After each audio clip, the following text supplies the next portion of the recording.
Hey everyone, welcome to Fanfic Canon. Thanks for hitting play. I'm thrilled to bring this fan-made story to life for you. If you enjoy the ride and want more narrated fanfics, smash, subscribe, and tap the bell so you never miss an episode. And if you want audiobook of a novel of your choice, join my Patreon. Request any title that's freely available online, and I'll produce a full narration just for you.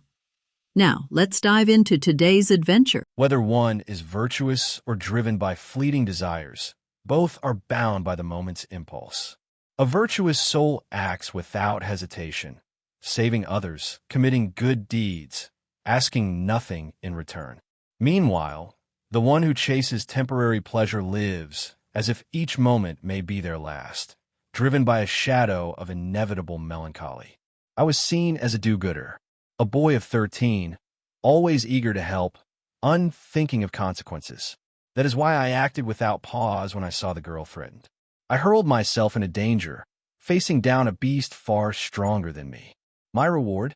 Freezing pain, bleeding wounds, and darkness creeping in.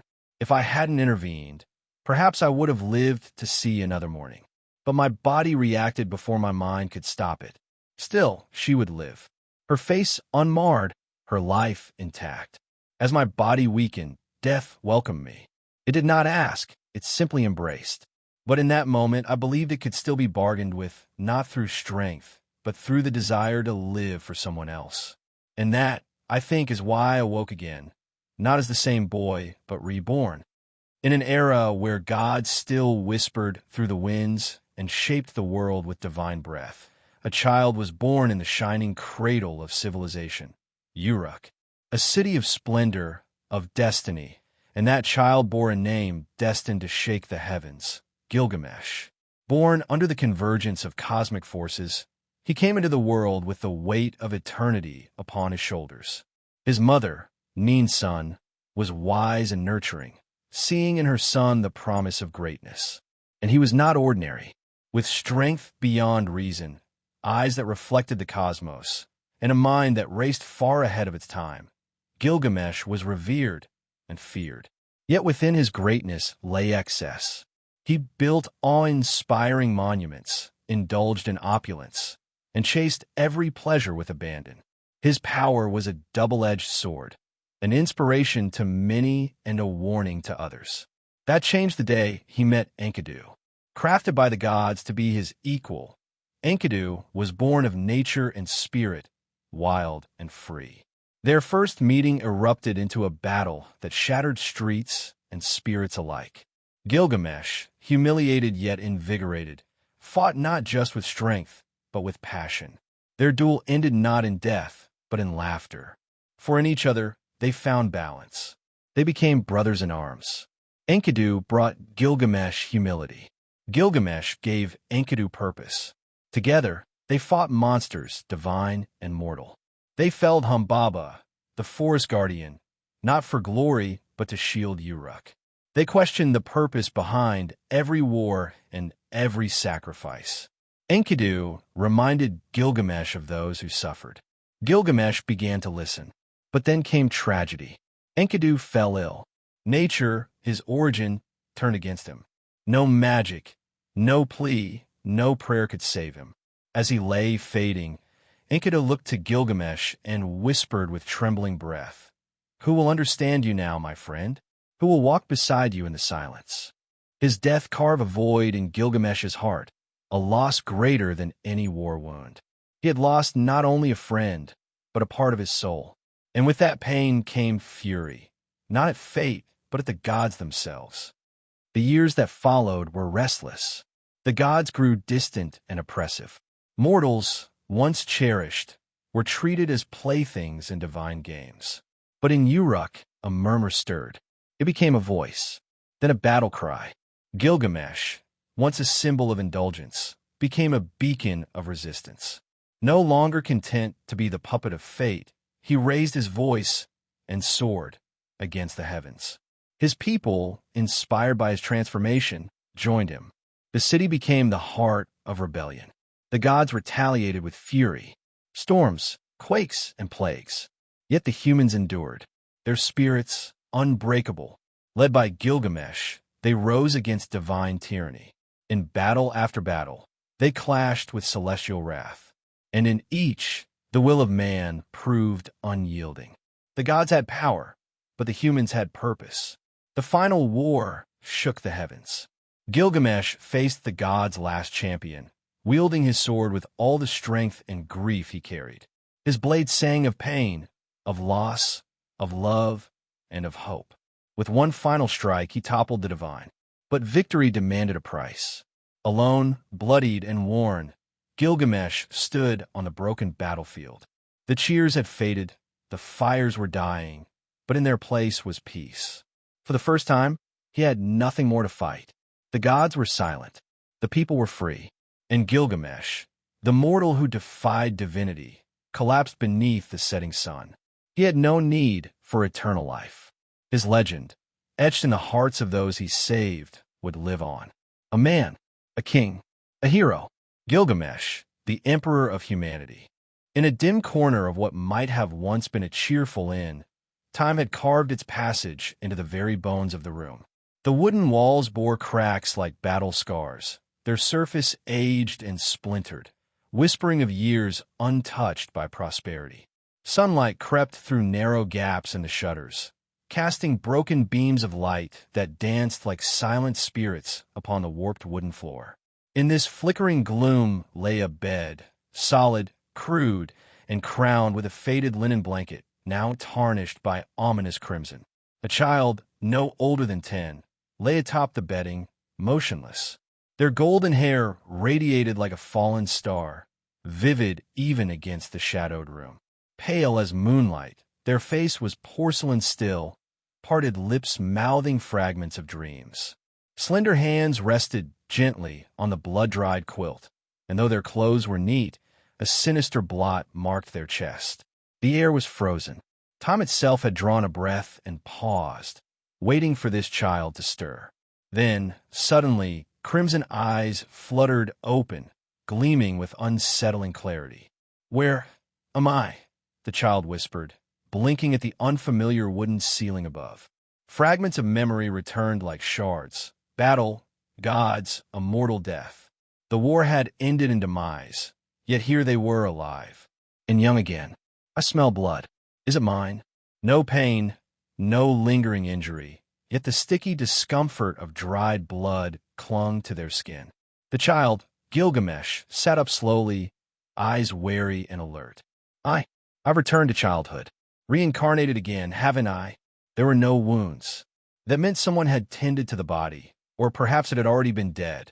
Either way, he knew this wasn't coincidence. It was divine design. Just like the last time, dragging his slight frame toward the window, he peered outside. The city beyond bustled with medieval charm.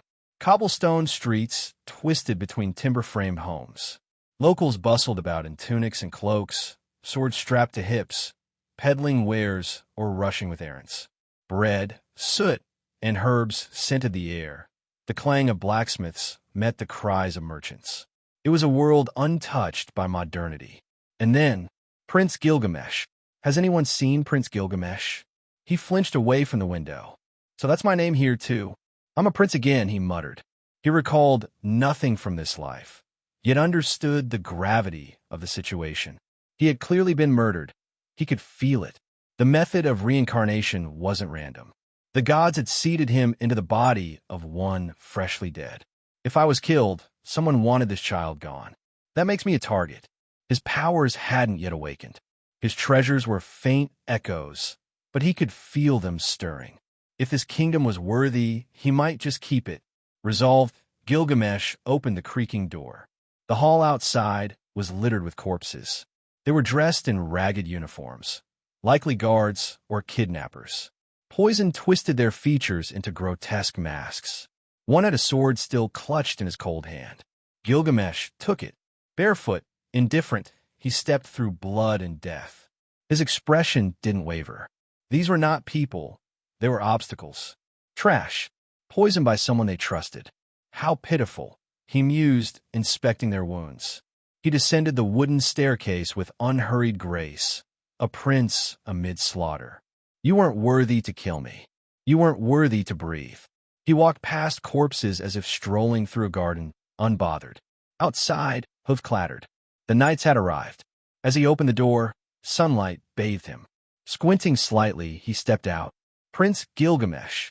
Dozens of knights turned, shock blooming in their eyes. He's alive. Send for a doctor immediately. One knight dropped to a knee. My prince, are you injured? Gilgamesh held up the bloodied sword. There is nothing in this world that can harm me, he declared. But search that in. Find the traitors who made me dirty my hands. The knight's eyes widened in fear. The aura of death hung around Gilgamesh like a cloak. Why do you hesitate? He asked coldly. Why, yes, my prince. Where's my carriage? I grow tired of wasting time. Take me home. Now. My prince. For the love of heavens. Are you all right? A man in armor and a cloak covering his back asked. Gilgamesh didn't give him a glance, but walked straight towards the waiting carriage ahead. Where was my royal guard? And how did I end up in this pigsty with swine? I, Simon, deserve death for failing to protect you, said Simon, Gilgamesh's royal guard. He was astonished. He had never seen the prince wield a sword, let alone train, yet it seemed like he had come out of an infernal battlefield. There are 20 corpses, all seeming to be useless thieves, and there's no clue that could tell us who did this. A royal guard approached Simon and informed him of their findings. That's curious. It seems like whoever sent me to kill has some influence over the royal guards. After seeing the source of the voice, Simon watched as the prince boarded the carriage and quickly joined him. Today, Gilgamesh was different, as if his entire character and presence had changed drastically. Gilgamesh Asura. That demon is frightening just to look at, said a royal guard with a distorted expression. Who hasn't heard the rumors about that prince? Nobody knows if he's skilled in magic, if he's wielded a sword, or how intelligent he might be, which is why they call him the sleeping demon. They say that when he was born, a golden blanket covered him, as if he were the son of heaven and lord of men. It's a shame that his older brothers and even his sister have the hereditary position. Many believe Gilgamesh would make a better monarch. If anyone from Grabble's faction hears you, your head will be on a pike by tomorrow morning. Let's get to work.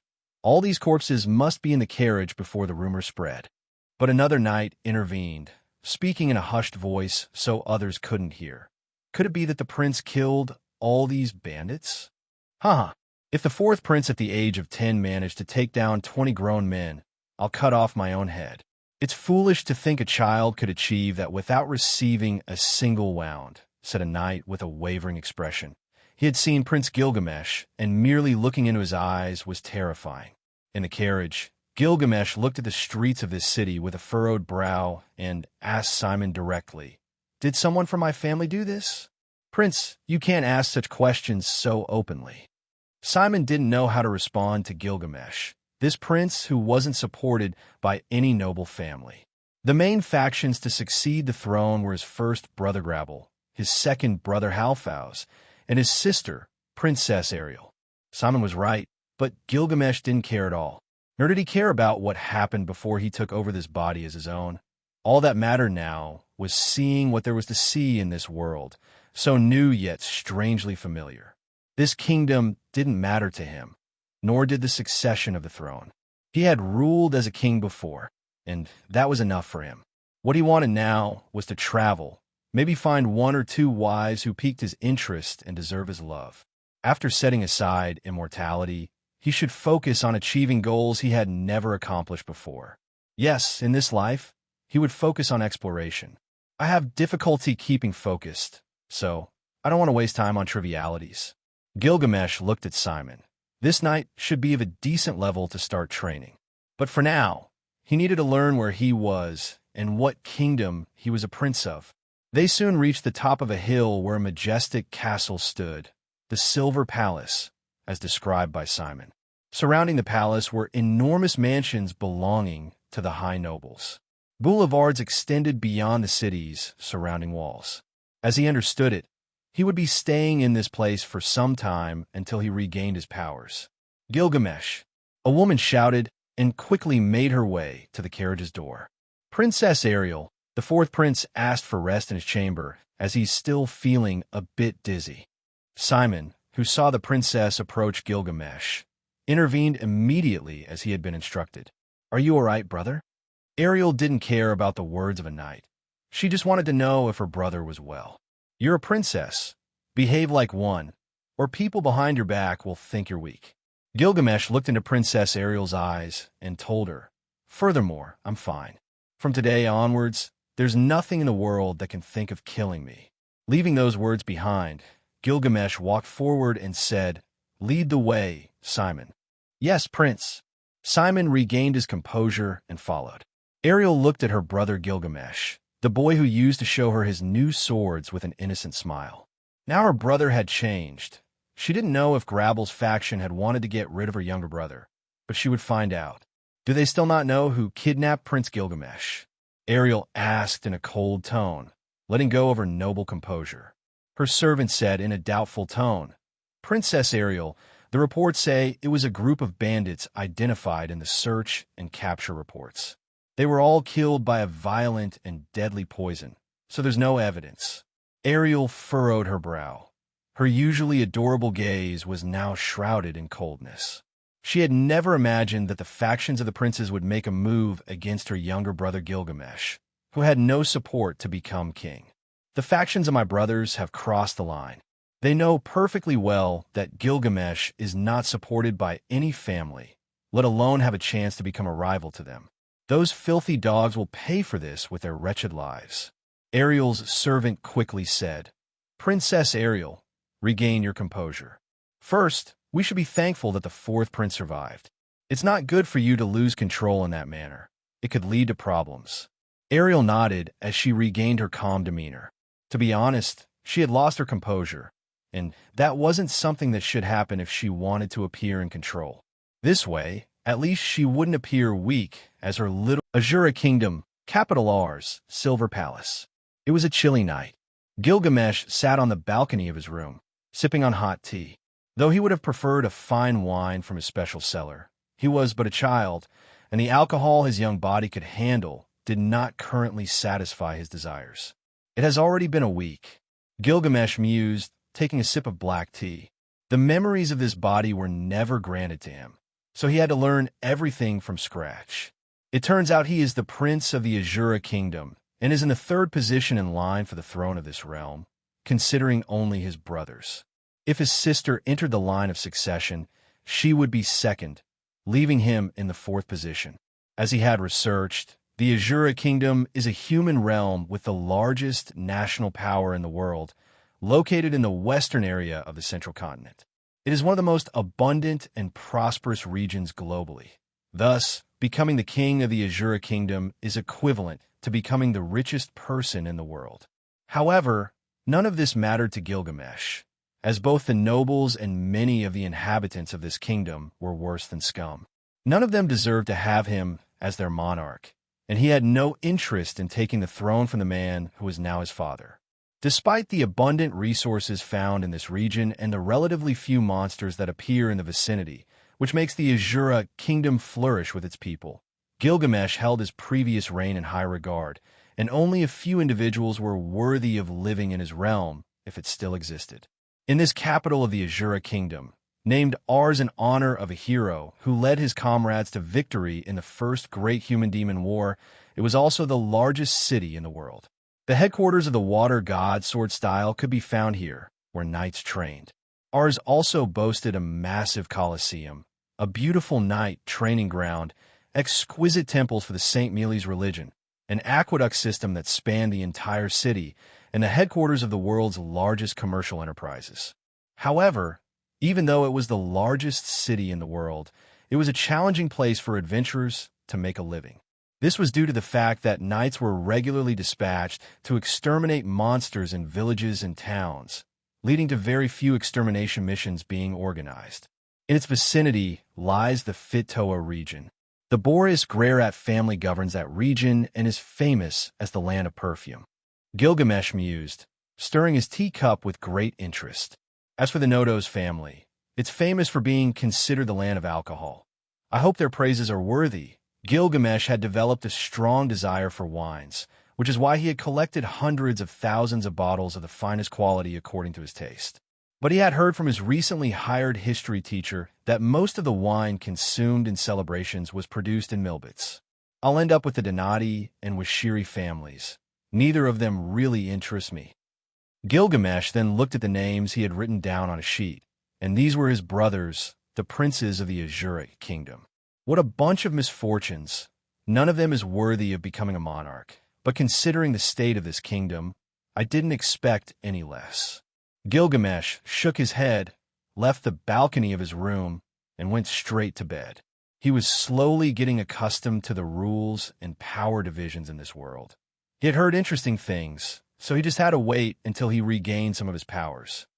The next morning, boom, boom, boom. The wind blew as Gilgamesh struck a woolen dummy over and over again. His wooden sword moved swiftly, and the strength hidden in each of his attacks was highly abnormal. Next to him were some broken wooden swords and pieces of training dummies on the ground. All of this demonstrated how hard Gilgamesh had been working to sharpen his senses and gain better control of his body. The first in the line of succession is your brother, Prince Zafin Azura, who will ascend to the throne if the succession line is considered. His desire to claim the throne is great, and he is very skilled in politics. A middle-aged man in neat and high-quality attire stood beside Gilgamesh, who was vigorously swinging his wooden sword. The history teacher and advisor looked at the young prince and broke into a cold sweat after getting a closer look at his character. "You may continue," Gilgamesh said without even glancing at the elderly man. "The second in the line of succession is your sister, Princess Ariel Anamoy Azura. She hasn't shown her desire to rule, but she's the second most supported after your elder brother, the first prince, and she's your father's only daughter. As for your second brother, Halfaus, he is the third in the line of succession and possibly has the most support from the noble families of the realm. All of this information, of course, comes from personal research I have conducted over the past few years." Standing beside the elderly man was Simon, who stood like an unmoving structure. He had curly, unusual hair and wore a robe over his silver armor. His eyes were fixed on Prince Gilgamesh's swordplay. How had his prince become so fierce with a sword? As for the alliances supporting your two elder brothers. Before the teacher could finish his words, Gilgamesh swung his sword, shattering the woolen dummy into 1,000 pieces. Boom! Since the incident at the inn, my two brothers haven't shown up to check on my condition. Of course, they must have heard the results without coming here, but that's rather suspicious, Gilgamesh said in a disdainful tone, accompanied by an ironic smile.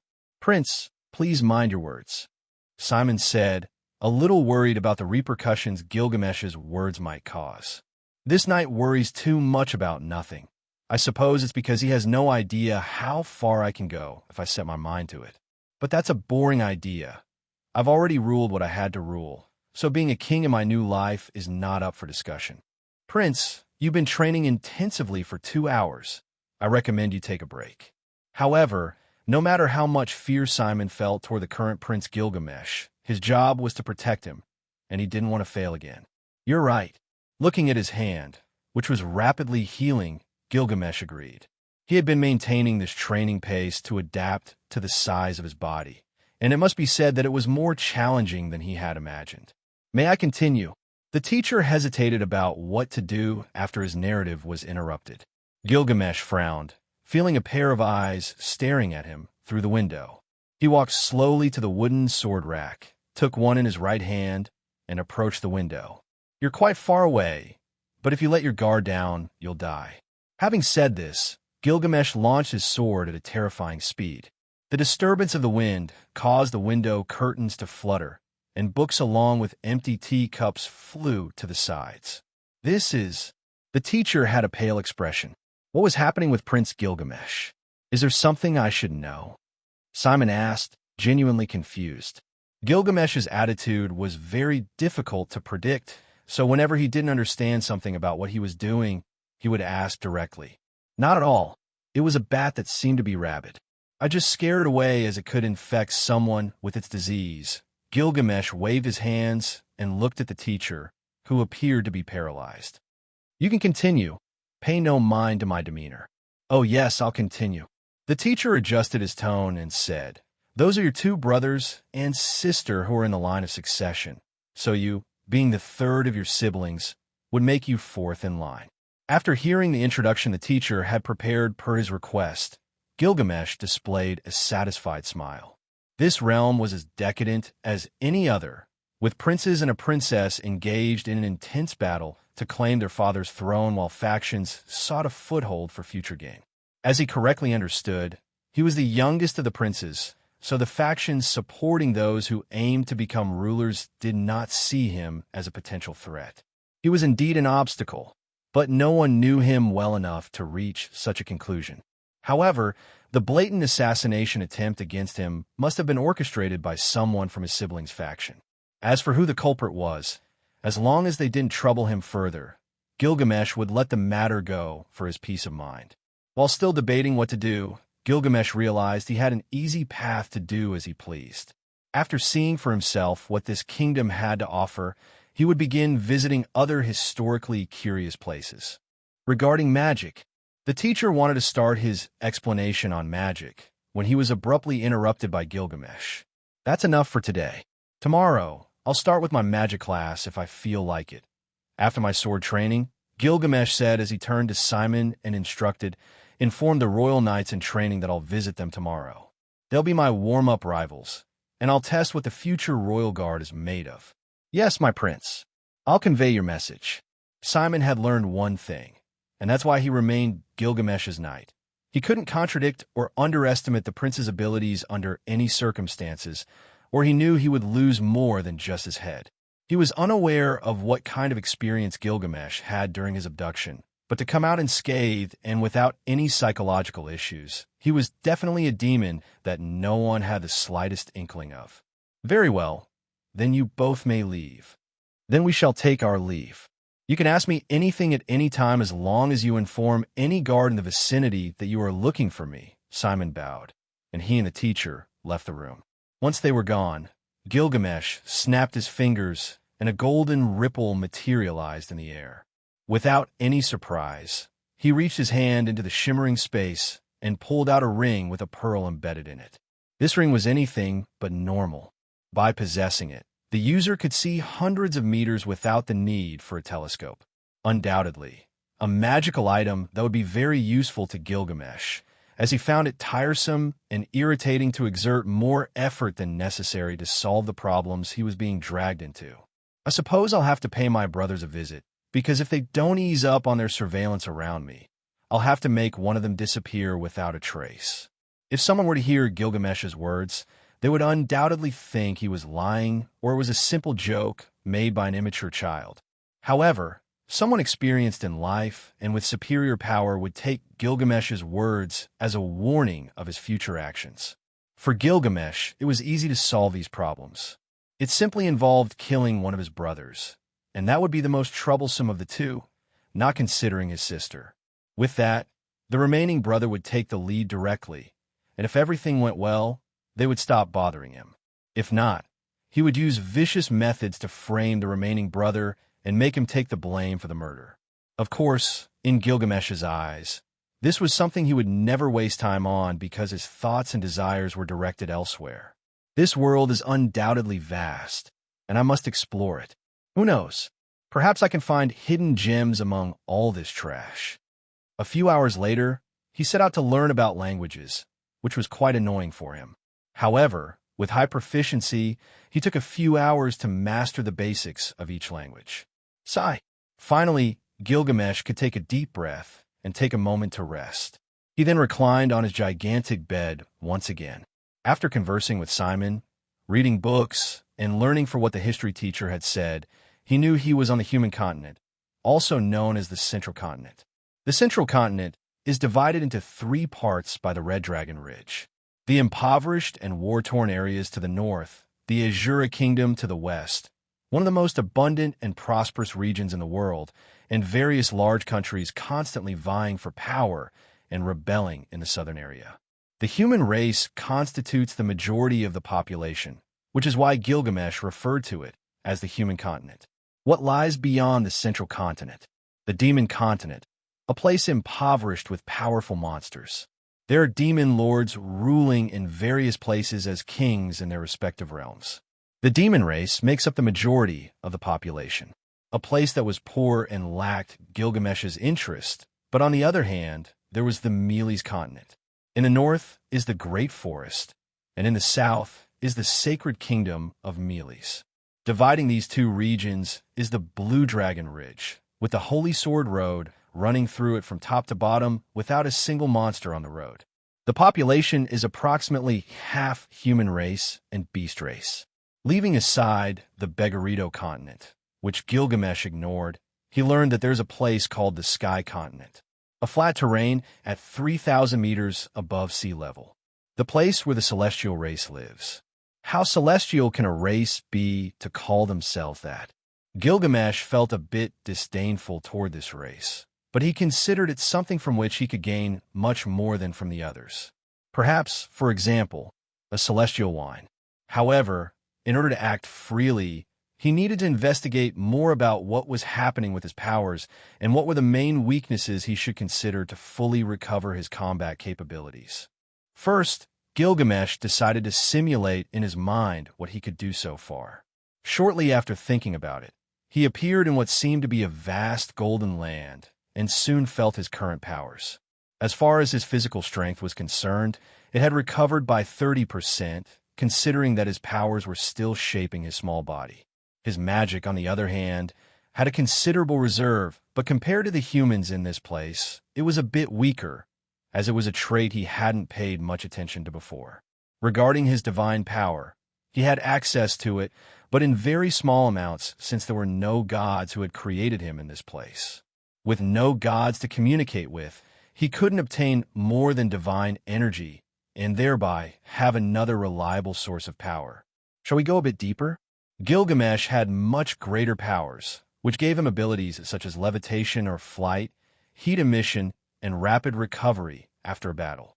His endurance, on the other hand, was limitless, allowing him to train for 3 hours straight without getting tired virtually.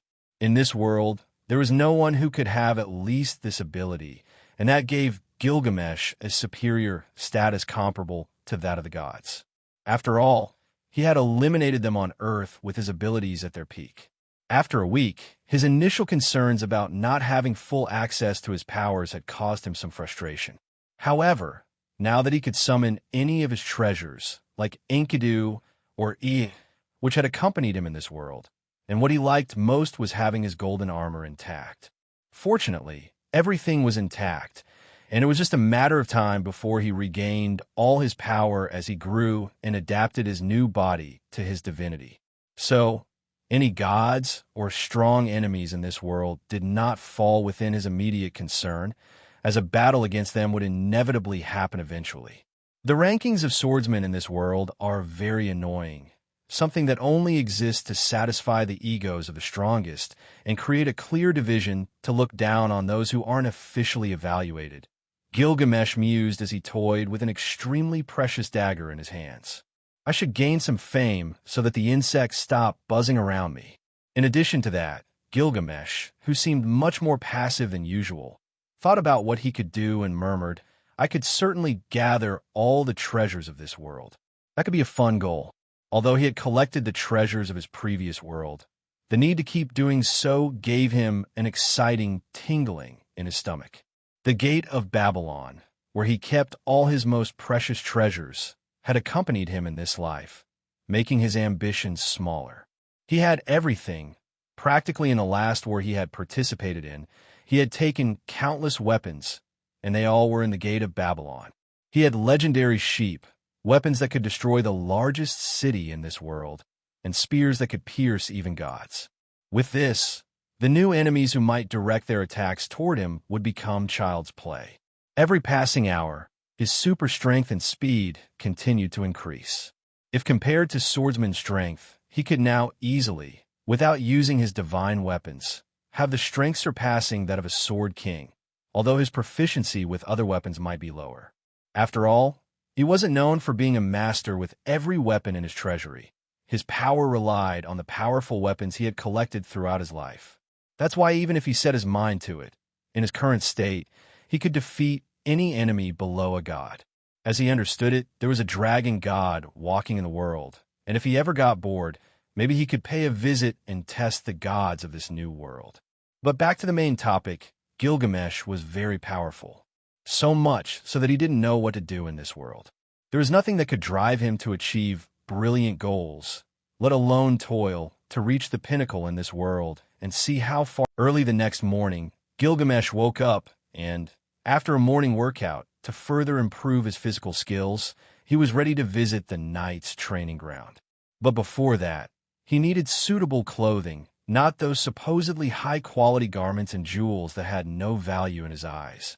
As a personal preference, he chose the most advanced and fashionable attire in this world. However, it still didn't quite meet his discerning tastes, so he made some modifications to his outfit and smiled when he was satisfied. Among all the clothes they brought, this one is better. What do you think, my lady? Gilgamesh looked at himself in the mirror, and a servant standing nearby, who happened to be human, trembled a bit at his question. That style of clothing befits your great features, Prince. The Famali servant replied with a slight bow before stepping aside. The servant's response, of course, satisfied Gilgamesh, who, after wearing a necklace with golden fangs and 2 matching bracelets on his wrists, looked at himself in the mirror once more. In addition to that, his ensemble consisted of a white long-sleeved shirt and black pants, accompanied by a matching belt and discreet boots to complete the outfit. The body jewelry complemented his hair and eye color, giving him a truly desirable appearance.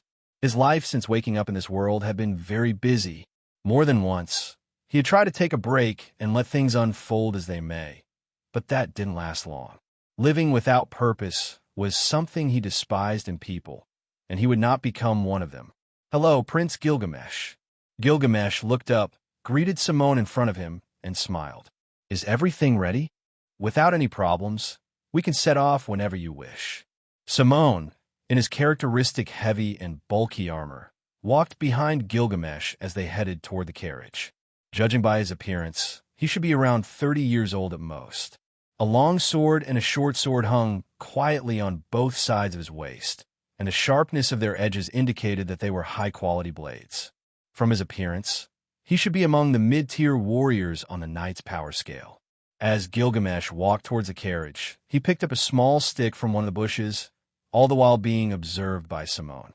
With Gilgamesh's recent changes, his true personality had clearly been revealed without any restraint. Simone had seen him only a few times, as he always remained locked in his room, either reading or training silently, which he had only recently discovered as his routines had become more active. At first, Simone thought Gilgamesh was a complete useless individual, far removed from all the rumors and mysterious movements surrounding him. But that image disappeared after witnessing the strength and training he went through every time he saw him. If everything continued without any issues, Simone was certain that Gilgamesh would become one of the strongest in the new generation. That's why he remained steadfast, following every one of his orders, no matter what they entailed. He knew that his future would be influenced by the prince he had chosen to protect, and he would press on regardless of the consequences. As a powerful knight who had risen to the position of guarding one of the princes of the Azura kingdom, Simone had a unique ability. He could see a person's talent with just a glance.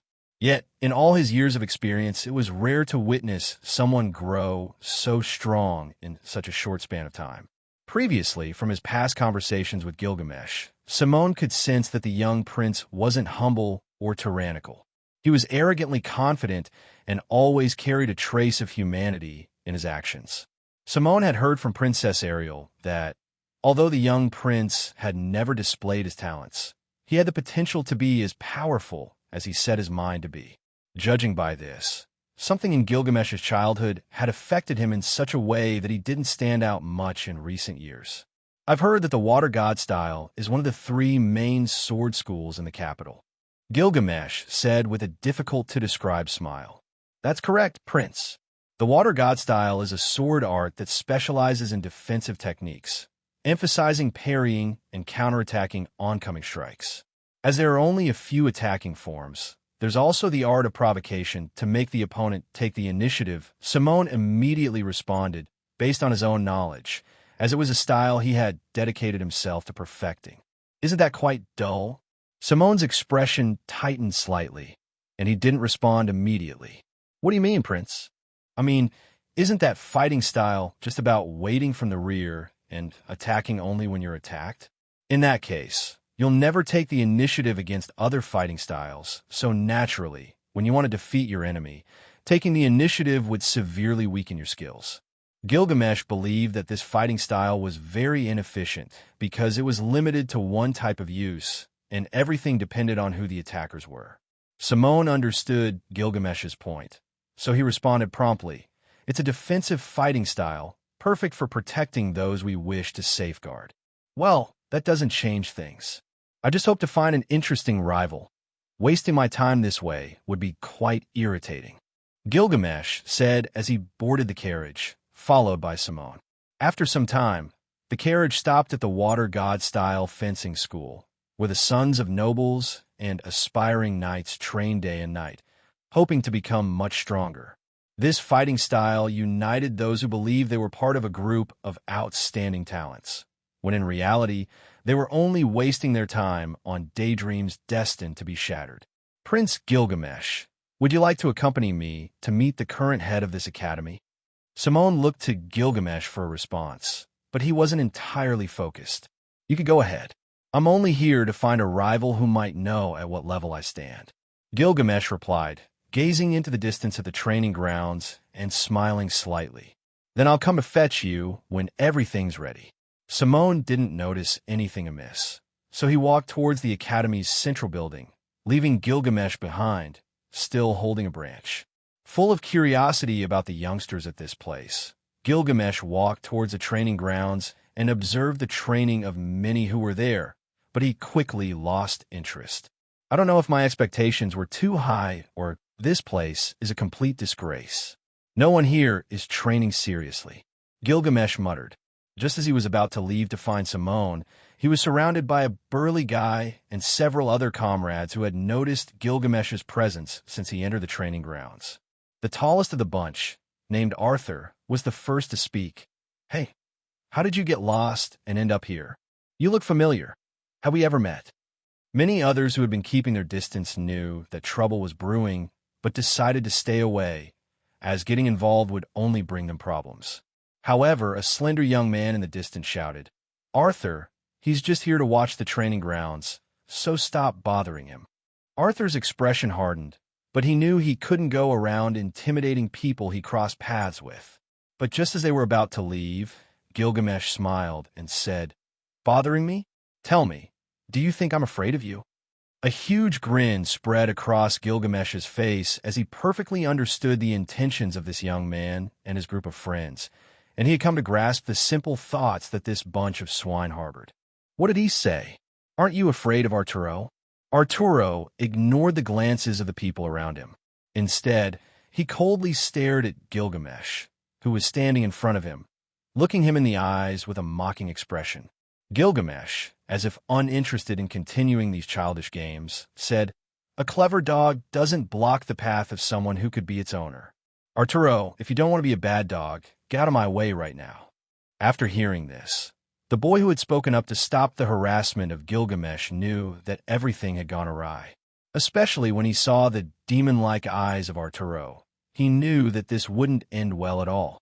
One of the students who had distanced himself felt slighted by a stranger, as he was a student of the Water God style. So he said, Don't you like this place?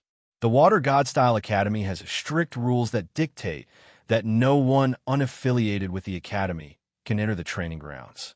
Does a clown like you dare to come to our house and step on us like this?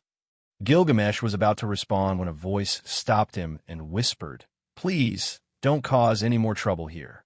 Everyone is a bit on edge because the fourth prince will be here to challenge some students to a formal combat.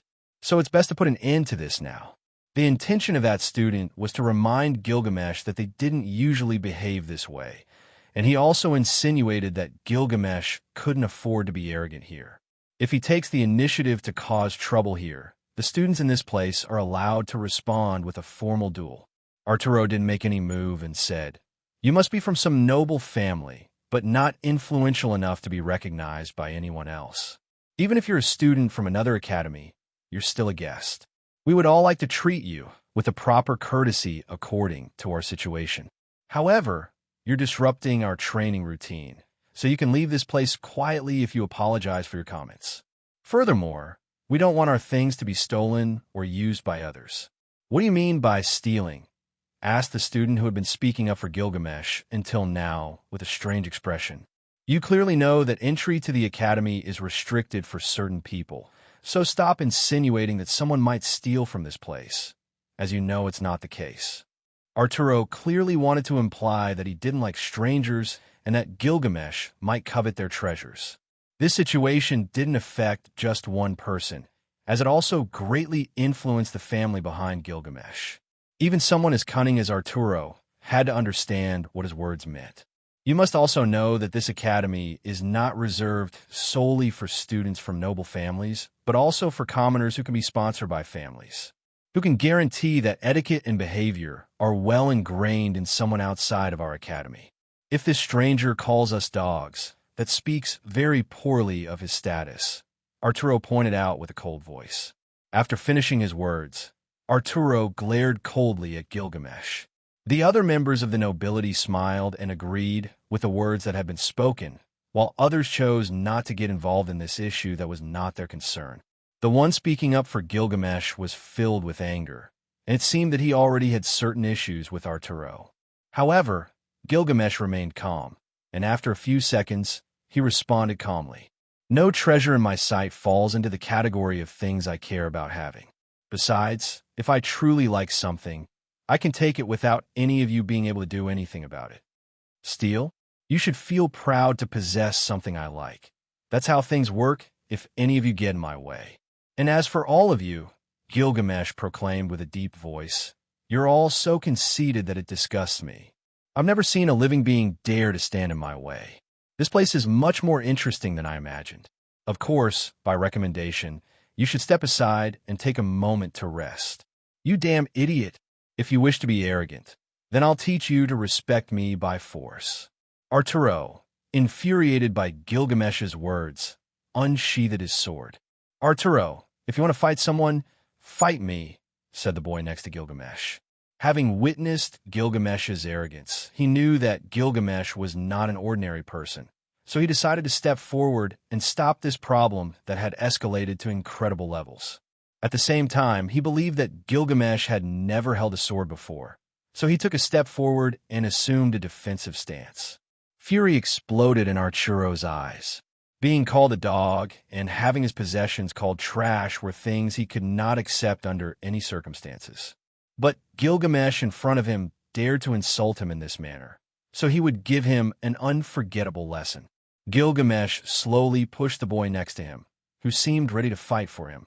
So he calmly said, your name is Arturo, right? I can see those eyes ready to kill, so you must be prepared to die as well. Well, this is excellent.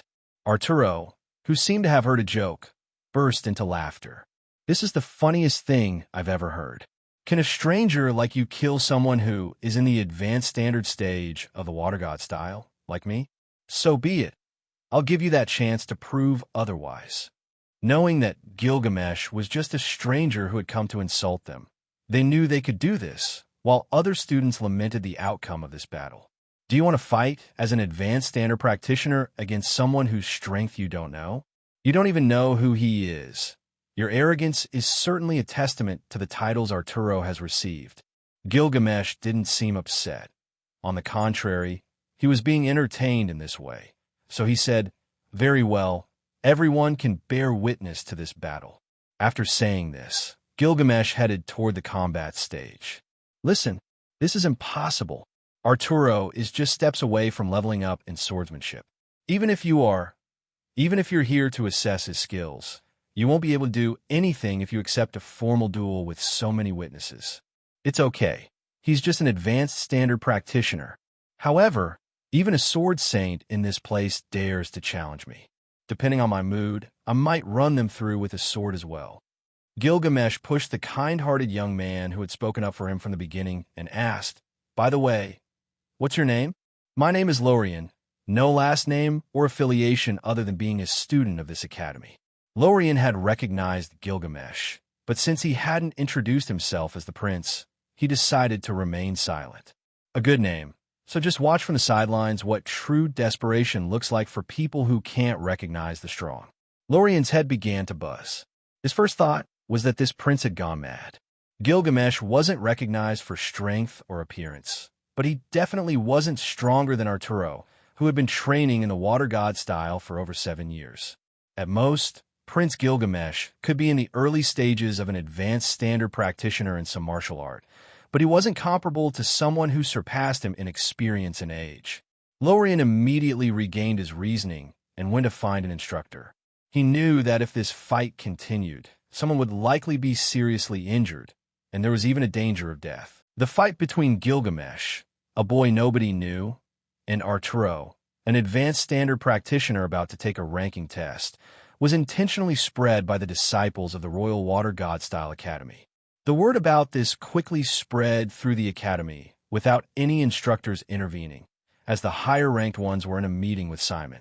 Arturo held considerable influence and popularity within the academy for achieving a stage that very few had reached, being recognized as a sword saint at the age of 18, which was a significant achievement considering he had trained within the academy for less than 8 years. In this month, he would be officially recognized as a sword saint, so everyone already knew of his strength. Here, he was considered a genius, whereas in other places, he might have been seen as unattainable. However, in Gilgamesh's eyes, he was nothing more than an incompetent. Even the adults who heard about this duel were surprised. They challenged Arturo. He's a nobody. It said he came to disrupt the training of the younger ones, and even called them dogs. Despite his unknown skills, Arturo possesses incredible combat physique. Does anyone have any idea if that boy stand a chance against Arturo? Some of the academy students who had never heard of Gilgamesh were highly intrigued. It was normal. Not just anyone could enter the academy, let alone challenge one of the most promising swordsmen here with such confidence. No matter how crazy one was, they wouldn't face someone who could easily leave them crippled. On the other hand, no one really knew Gilgamesh, as only a few had seen him in recent years. Furthermore, Gilgamesh's current appearance differed greatly from the previous owner of his body. Taking this into account, it's also worth considering that he had never been presented to the public at noble banquets or birthdays like his other two brothers. Everyone is worrying too much. No matter who this boy is, if he's someone who accepted a formal duel, it doesn't matter if he's from royalty. He must adhere to the rules of the duel they've agreed upon. But since nobody knows him, he's probably just a piece of trash from a noble family. By looking at his hands, we can tell he hasn't practiced any sword usage because of them. One student replied mockingly, "Could he be a wizard?" After hearing this question, the older individuals who knew nothing about Gilgamesh became even more perplexed. A wizard facing a swordsman in a confined setting? If that were the case, that wizard either didn't value their life or was severely misinformed. Not only was the water god style one of the strongest combat styles, but it was also specialized in dealing with wizards and defending against various types of attacks. Should we interfere if things get bloody? Arturo is known not to stop attacking until his opponent surrenders completely. He's like a rabbit that has lived its whole life in a burrow, a complete idiot. A significant number of people lost interest, believing that the fight would end after just one move. In their eyes, a single move from Arturo was enough to defeat Gilgamesh. This news eventually reached the ears of some instructors who were not present at the meeting and guard for various locations. They ignored the issue, considering it a child's game that would be resolved through the formal duel. One of the instructors who was well informed about the situation remarked, "The fourth prince must be completely insane. Maybe this is for the best to prevent him from causing trouble in places where he can't be protected. Leaving someone crippled is nothing to be proud of, but if that prince, who hasn't left his room since birth, tarnishes his family's name, let this be a lesson."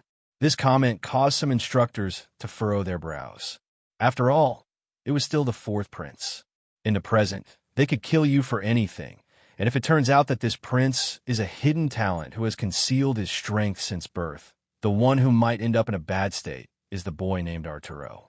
After all, they had heard about the incident at the inn where many had died, and the fourth prince emerged unscathed.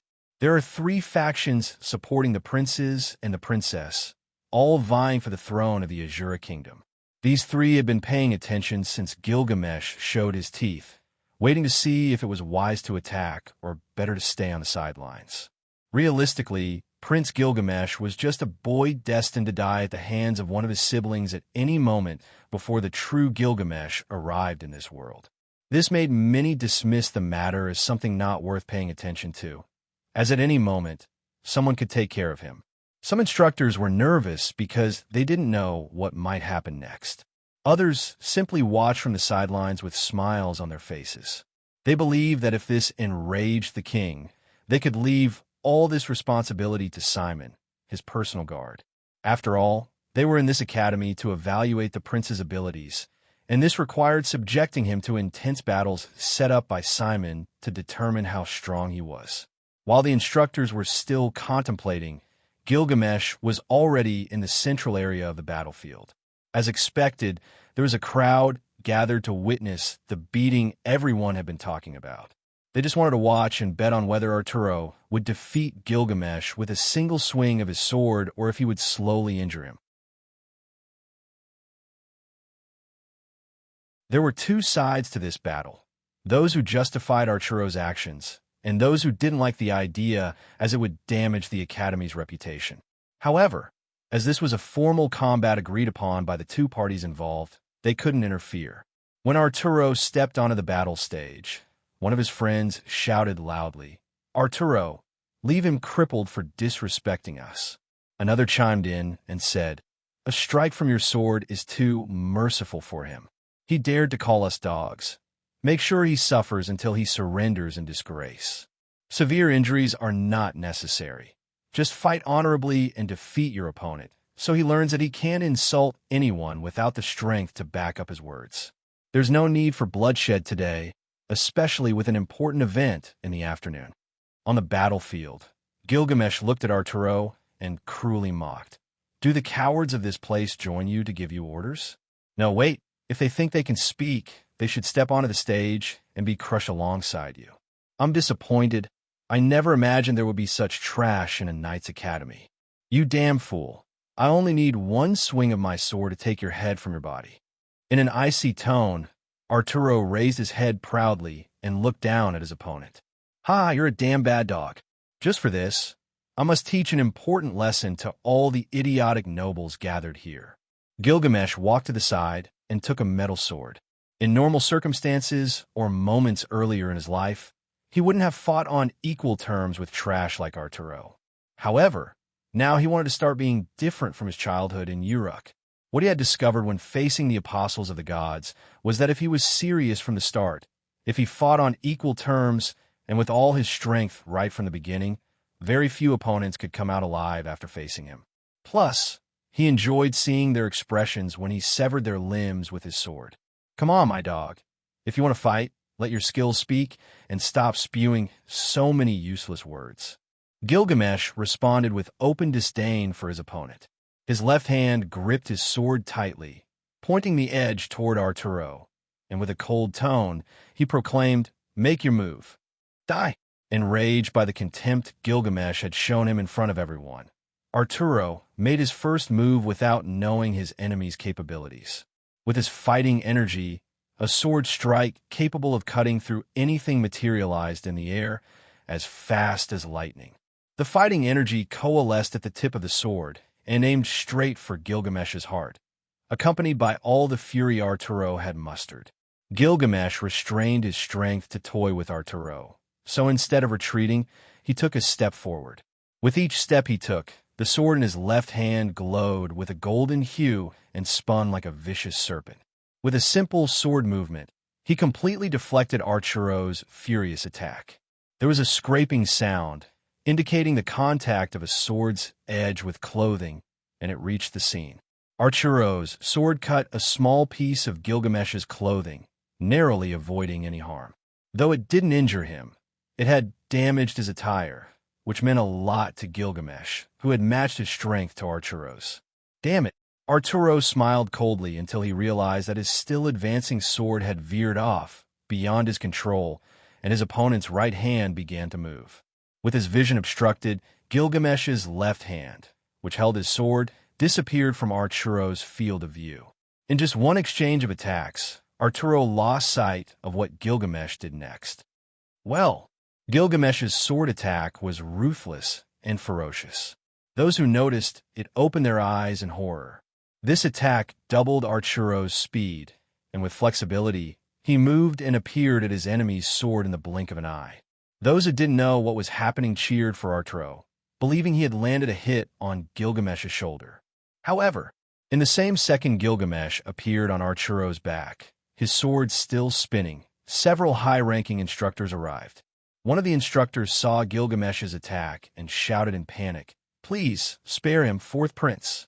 Yet, a second later, as if Gilgamesh's sword hadn't heard, it advanced toward Arturo's neck and forcefully pierced through, making its way into his mouth like a ferocious spear.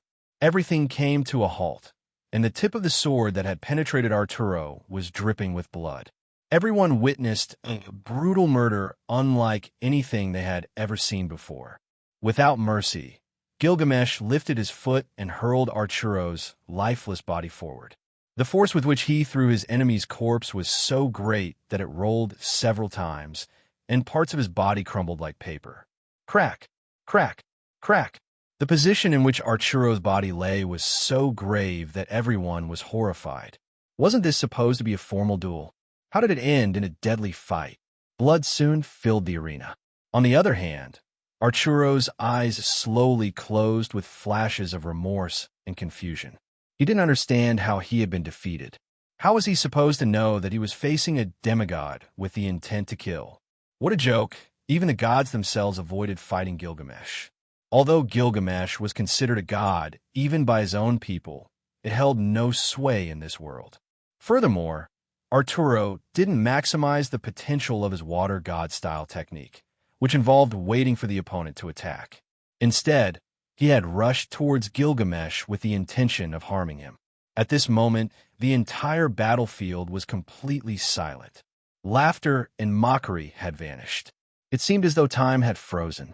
It seems I pushed my strength a bit more than I should have. An attack ended up damaging my clothing. Recalling what had just happened, Lorien, who had alerted the higher-ups, was incredibly stunned. They had fought on equal terms, and Arturo had lost. As for the disciples of the Water God-style Academy, their souls had not returned to their bodies. Arturo had stood out greatly among his peers, but he had been mutilated with a single attack by the mysterious fourth prince. Simon, as Gilgamesh's royal guard, was the first to appear by his prince's side, confused by what he had just witnessed. What had happened here for the prince to engage in combat with a student from this place? It's not that big of a deal. That idiot thought he could overpower me and had clear intentions to kill me, so I responded with the same strength and coldness he displayed. Gilgamesh smiled contemptuously, as if the death of someone had not affected him in the slightest. While Arturo was not someone who shook the world, he was not lacking in skill either. Otherwise, he wouldn't be on the verge of becoming a sword saint. Many witnessed what happened from start to finish, and they all understood that it was a death that could have been avoided if only there had been dialogue. Arrogance can be a good trait, but when you don't know how to use it, and on top of that, misjudge your opponent, it can cost you your life. Many felt uneasy as they realized that life could end at any moment. In their eyes, Gilgamesh was merely a member of some noble family who was a fool, but in the end, he turned out to be the fourth prince. Simon carefully observed Gilgamesh. As a person who had seen the world, he could discern a person's characteristics and emotions with just one glance. However, Gilgamesh, 10 years his junior, was unreadable. 10 years old was quite advanced for someone to understand the intricacies of swordplay, duels, and death. But the young Prince Gilgamesh was impossible to have comprehended all of this while confined to his room. Therefore, Simon began to believe that a master had trained the young prince from an early age. The current Gilgamesh possessed a calm aura as deep as the ocean, and the sensation he evoked in others was hard to describe. Outstanding sword skills, heightened senses, superhuman strength, a battle aura, an unknown sword style, and much more deliberate movements made everyone doubt the fairness of the battle. Initially, everyone had wanted to tease Gilgamesh, who was incredibly attractive and seemed exceedingly arrogant. However, in these recent days, Gilgamesh's calmness and arrogance were, naturally, a part of who he was. This is a terrible disaster. Simon panicked, as he didn't know how to act in this situation. Your evaluation is over. We need to go back home. Staying at this moment was like being prepared to face any kind of backlash, as the young man who had just died at the hands of Gilgamesh could have been the child of a great influence. And the one responsible for all these events stood by, wiping the blood from his hand with a disgusted expression. Afterward, he said calmly, "My evaluation is not over yet. My official rank has not been announced." Simon glared angrily at Gilgamesh, truly wanting to give him a beating and drag him home regardless of his opinion. However, he thought about the consequences of leaving in that manner, and all his energy drained away. None of this matters. You're worried because you fear the repercussions we would face from this. But he's just a sorry fellow, and no one will seek justice for his death. Do you think you're invincible just because you killed a swordsman in the early stages of becoming a sword saint? With all due respect, I seriously doubt you understand the true strength a person can wield. Not to mention other swordsmen, there are countless things that could end our lives. I won't be able to protect you this way, Prince. Simon's words were humiliating but realistic. In reality, there was a possibility that the boy he had just killed was the child of an influential figure. And if that man was stronger than them, they would simply be corpses buried 6 feet under. No one could stop a man driven by grief over the loss of a loved one. My dear royal guard, there's nothing to recover from. Gilgamesh said indifferently. If there's something you can't face, I'll handle it without any problem. I want to see with my own eyes who would dare to kill whom. Titled men, crowned nobles, or influential organizations, those fools can't reach the pinnacle of this world and can never dream of killing me. Royal Knight Simon was at a disadvantage when it came to reasoning with Prince Gilgamesh. This child had just insulted so many individuals with national titles, noble families in the Azura country, and hidden organizations. If they hadn't reached the pinnacle of this world, he couldn't imagine who could. You! At that moment, a deeply cold voice echoed from a distance. Simon's expression changed abruptly, and he instantly broke into a cold sweat. He hurried outside to see what was happening and found many disciples armed with swords. It seems things are getting much tenser, my prince. It appears you've killed someone complicated, Simon worriedly realized. Only now did he regret not summoning more royal soldiers. At the same time, a crowd entered the training area, led by the most powerful figure present. Senior Elian, your son and the 4th prince had a fair duel. I suggest you maintain composure to resolve this matter as best as possible. Seeing Elian's expression, Simon knew they couldn't avoid the responsibility that both of them bore. So, as Gilgamesh's royal guard, he had to step forward while remaining on high alert. Explanations? Then you can explain it to my son, who is dead right now. His name was Arturo. Elian pointed to his son's lifeless body, his expression incredibly grim. No wonder. Gilgamesh walked slowly toward Elian, locking eyes with him with a cold expression. No wonder this place was so turbulent and divided. It's because of fools like your son who believe that coming from prominent families makes them someone in this life. Both Simon and the other instructors grew nervous. There was no one stronger above the king rank. So if Elian attempted to harm the Prince Gilgamesh, they would have to hold what they could even if they didn't last long. Well, for heaven's sake, a prince like you turns out to be so arrogant towards someone who does nothing but bolster the might of the Azura kingdom. Did you take this stance out of sheer capriciousness? Merely addressing me in that tone is more than enough reason to kill you 1,000 times over. Consequences be damned. Elian's killing intent multiplied several times, and a battle aura enveloped his body, causing the people nearby to hurriedly step back. After all, Elian was a mighty sword king, likely on the verge of ascending to a rank that few could achieve in a lifetime. This time, Simon stepped forward, placing his arm on Elian's shoulder to prevent the situation from escalating further. Knight Simon, do not make a mistake.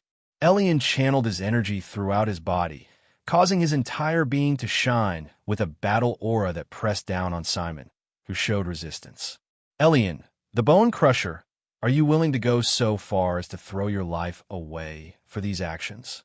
Without displaying any emotion, Elian declared, if you decide to step in to defend that demon, then I will take care of both of you, no matter if I have to give my life in the process.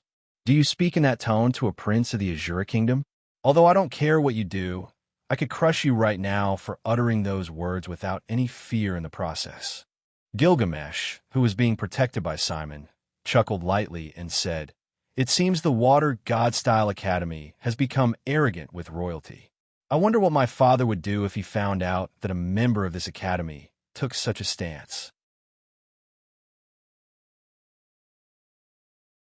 Gilgamesh took a step forward, not bothering to look at Elian.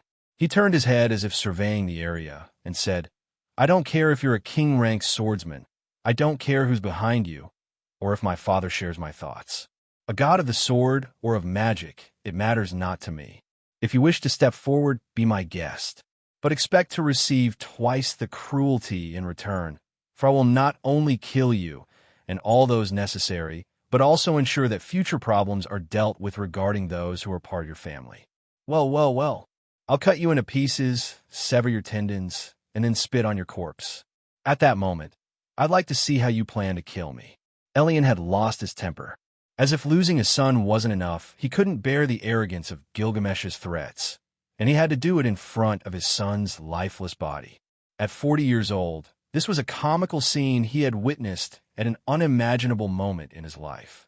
In all his battles that he had won, it was the first time he had encountered someone so arrogant, someone who looked down on him no matter who he was. At that moment, everyone on the scene wanted to sew Gilgamesh's mouth shut to stop his nonsense.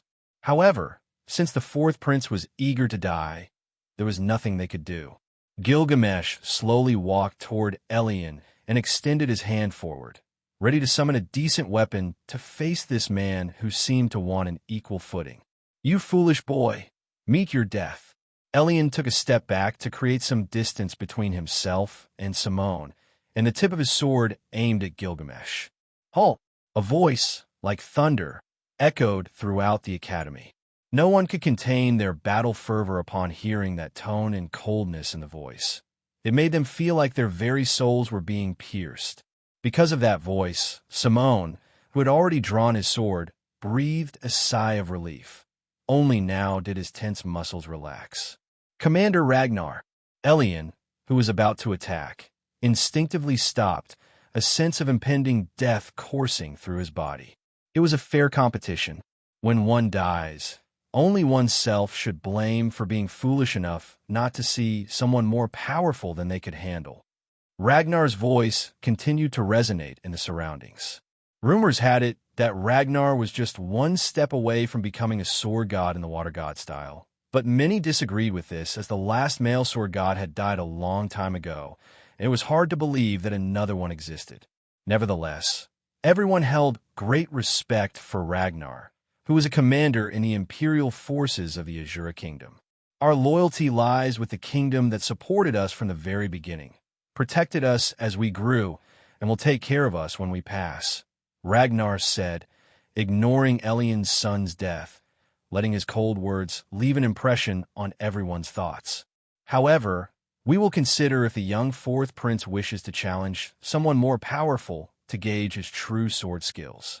Gilgamesh relaxed his expression and said, finally, someone with a brain spoke in this place. And, as the master of my own decisions, I want to challenge someone with the title Sword King, and if I desire, we can have a duel to the death, Lord Elian. Concluding his words, he walked outside and said, the fight will be today, but I'd like many to witness the death of a man who couldn't properly educate his son. Everyone, regardless of who they were, looked at Gilgamesh with horror. A 10-year-old facing a death duel with a man roughly in his 40s with the title of Sword King? The young prince is definitely completely mad. Simon, who glanced at Elian, shook his head and followed Gilgamesh, who had already left without notice. "Young prince, if you want to die, please don't drag him down with you." "Come on, Simon. I'm very satisfied with your behavior.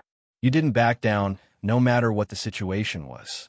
You will overcame your fears, something that's hard to achieve as a man." Gilgamesh, not wanting to be taken back to the carriage, removed Simon's hands and looked up at the sky. You. Simon couldn't contain his emotions at this moment. "Prince, don't you know that Elian is known for shattering his enemies' bones with his sword before killing them? He's a warrior who very possibly, in about 10 years, can reach a level that very few in this world attain. Is he that incredible? It's too late now, and I've challenged him to a death duel. Besides, I prefer to judge men on the battlefield." Of course, Gilgamesh couldn't reveal his secrets. If he wished, he could have wiped out the entire Water God-style academy, but he had promised himself to be more human and seek a new purpose in life. If he was now causing havoc, it was for a reason, and that reason was to obtain a title by killing another, so they would stop bothering him. Simon didn't say anything more. He had grown tired and no longer tried to convince Gilgamesh. After all he could do was protect him, and if he died today, he would too. "You better be strong enough to at least hold your ground. You should know I've already sent a letter to the king to take charge of this matter." "The old man who calls himself my father? I don't remember his face, so I don't care." Gilgamesh walked toward the distant building to wait while he looked for something to eat. The battle would take place in the Colosseum, which would be set up specifically for those who would face off and for those who wanted to watch. This news spread like wildfire throughout the city, and within a few minutes, hundreds of people gathered out of sheer curiosity. "Have you heard? The mysterious Prince Gilgamesh is going to face off against the Sword King, the Bone Breaker, in a death match." "How old is the fourth prince?" "About 10. As the Colosseum began to fill up, all the disciples of the Water God-style academy appeared and filled the closest rows. Their expectations were high, as Gilgamesh didn't seem to be weak at all when they saw him. There was a highly controversial debate regarding the decisions made by the fourth prince, Gilgamesh Asura. Some believed that he had done well to demand respect for the commoners, who often went unnoticed despite forming the majority in the Azura kingdom's armies.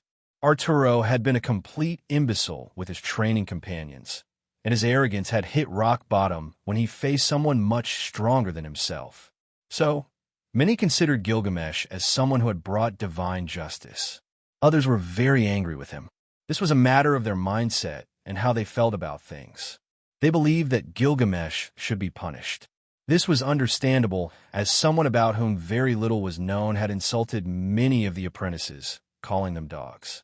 This arrogance was especially poorly received by the nobles, as they considered it a humiliation to hear Gilgamesh's threats. In some, there was hatred in their eyes, waiting for Gilgamesh's downfall. In the Colosseum stands, they began to talk amongst themselves. "Elian will end up killing him. I just hope the royal knights don't interfere in this duel." "I doubt it. It would greatly damage the reputation of the royalty and insult all the knights who respect the code of honor in duels. If the prince spoke, he must stand by his words. I'm sure Elian will cut off his legs, and after that, he'll kill him. However, if he does that, he'll be killed on the spot by the knights who have already surrounded the Colosseum." "Cut off his legs? If anyone were to harm my son, that would be a small punishment. Does this 10-year-old prince want to take the title of a Sword King? He has to be defeated in front of thousands of people, so he learns to respect his elders. He must swallow all the shame that we once felt in our lives." The conversations quickly turned into shouts. The crowd divided into two parts, one supporting Gilgamesh and the other merely waiting for his downfall, feeling nothing else. Simon, who saw the crowd growing, trembled with fear because this would be a severe blow to the royalty if they interfered in the fight with Elian. Gilgamesh, who suddenly had a bottle of liquor in his hands, walked through the waiting room. Any other person, whether a child or an adult, would have already fainted from fear of being surrounded by so many people. At that moment, Ragnar entered the Colosseum. His presence subdued the shouts and conversations of the people in the vicinity. No matter how noisy the surroundings were, everyone stopped talking instantly when they saw him. The aura of a sword emperor enveloped the surroundings, leaving everyone in absolute silence. At that moment, Ragnar began to speak and said, "We warriors respect formal duels. These duels are meant to resolve conflicts and put an end to many other problems that both sides may create for others. The fourth prince defeated someone who would have soon become a sword saint, so no one should underestimate his strength. Therefore, this duel is valid, and under the authority I represent, I attest that no one will interfere until one of the two surrenders or dies." Gilgamesh sat in a chair as he listened to this well-delivered speech that silenced everyone. Then he turned to Simon, who was beside him, and said, "In a man's life, he will face numerous challenges, many of which can end the life of whoever confronts them. I don't know which faction among my older siblings is determined to kill me, so I will send them a very clear message today." Gilgamesh looked at the entire crowd that had gathered around and said, "Today, I will show them that anyone who wants to come to me must at least be worthy of facing me. Otherwise, I won't even give them the opportunity to speak to me." Fourth Prince. Simon was left speechless, not knowing when or how he had come to feel that he was in the presence of someone incredibly powerful. "From now on, do not question my decisions, do not deny or approve of what I do. If you want to stand by my side and reach the pinnacle of the world, then accept that I am someone invincible," said Gilgamesh with a penetrating gaze toward Simon. "Yes, your highness, forgive my imprudence for doubting you." Simon knelt on one knee, his impassive gaze directed at the prince Gilgamesh, whom he had cared for over 3 years. Gilgamesh was now tolerating Simon's behavior a bit more. As if he hadn't acted this way to protect him, he would have long been in a different place. Then, Elian and Gilgamesh stepped forward. Ragnar shouted as he watched Elian advance slowly with a somber expression. "This idiot has no idea what he's gotten himself into. He's in the presence of the Prince Gilgamesh, whom His Highness considers the most capable of becoming the future king of the Azura kingdom. His strength was already noteworthy before he was kidnapped, but afterward, it seems that the desire to excel awakened within the Prince Gilgamesh." Ragnar was well acquainted with the king, who lamented Gilgamesh's attitude of avoiding standing out and showcasing all his abilities, talents in magic and intelligence. But now, that had changed since he had experienced a near-death encounter. It seemed that everyone saw this as a warning. "Gilgamesh, it seems you planned everything carefully since that letter arrived at the Water God-style Academy. Did you foresee it all from the beginning, or was it just mere coincidence?" Ragnar looked at Gilgamesh, who approached with an arrogant smile, a gaze that radiated superior authority toward everyone. Even Ragnar had never seen someone so haughty and arrogant as Gilgamesh. He could see in his gaze that he enjoyed instilling fear in others, and from the beginning, he manipulated things so that everyone would eventually witness his battle with a king-ranked swordsman. Very few knew, but if Gilgamesh could truly defeat a king-ranked swordsman, it could be said that few would believe it to be true. And when that happened, the fourth prince's name would be accused of plagiarism. So by foreseeing this from the start, he desired to fight in front of thousands of people. This was terrifying. No, it was something more than that, and only the most discerning could perceive it. Now that both of you are in the arena, remember once more the rules. This will be a confrontation to assess Gilgamesh's strength and quell internal conflicts. The battle doesn't end until one surrenders or dies, so may the best man win. Ragnar stepped back, and as he did so, everyone in the vicinity held their breath. "I still can't believe you feel no shame, old man. Haven't you looked around?" Gilgamesh asked with a calm look and said, "Here, it no longer matters whether I killed your stupid son or not. Now, everyone is looking at you as a coward and not as someone seeking revenge for his son's death. Shut your mouth, Prince Gilgamesh. No one here will interfere in this battle that you accepted anyway. So when I break your bones, I want to see that same expression of disdain on your face."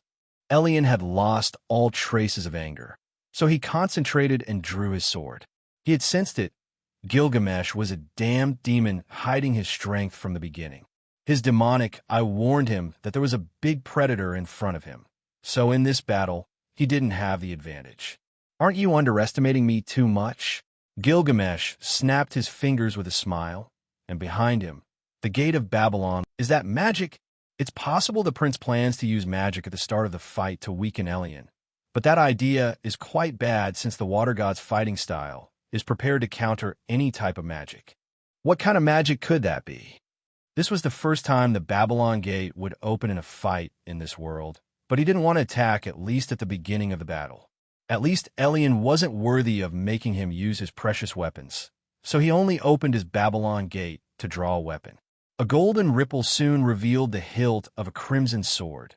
This sword was cursed, and its magical ability was to release a blood slash at regular intervals. When Gilgamesh drew this sword, the golden ripple behind him eventually closed, and everyone felt that what they had just witnessed was something incredible. Gilgamesh ignored the commotion around him and looked towards Elian, who hadn't moved an inch since summoning a weapon. When someone shows me a bit of respect, then I'll treat them the same way. But if someone dares to disrespect me, believe me, I'll repay them tenfold, Gilgamesh said with a calm gaze. You arrogant bastard.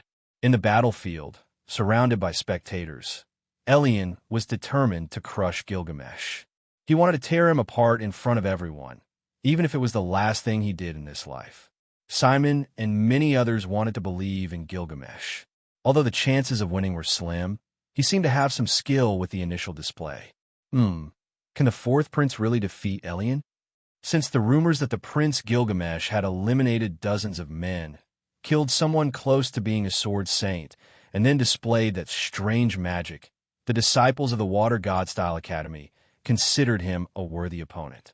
An older man in the crowd said with absolute certainty, the difference is still colossal. Prince Gilgamesh is just a child of no more than 10 or 11 years old.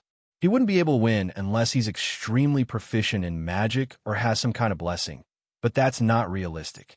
Even if he's the reincarnation of some kind of legendary hero or warrior, he wouldn't have enough strength to defeat a sword king. That's right, a child can't beat an adult in swordsmanship, as that's something unheard of considering these kinds of strength disparities. The Water God style is known for not bestowing many Sword King titles, unlike the Northern style, so we can imagine how difficult it is to attain that rank and how strong Elian must be. I agree, a life-or-death battle with an opponent like Elian is a guaranteed defeat. However, we shouldn't dismiss the fact that it was the Prince Gilgamesh who challenged a Sword King. He must have something hidden up his sleeve to have that kind of confidence. A disciple who had witnessed the battle between Arturo and Gilgamesh said, when he fought against Arturo, someone close to being a sword saint, he restrained his strength, and we all saw a golden fighting aura enveloping his body. Those who were speaking fell into contemplation. A fighting aura at such a young age was something no one had ever achieved, an accomplishment that would grant the Prince Gilgamesh an irrevocable title. If the prince continued to train, he could easily aspire to become a sword god.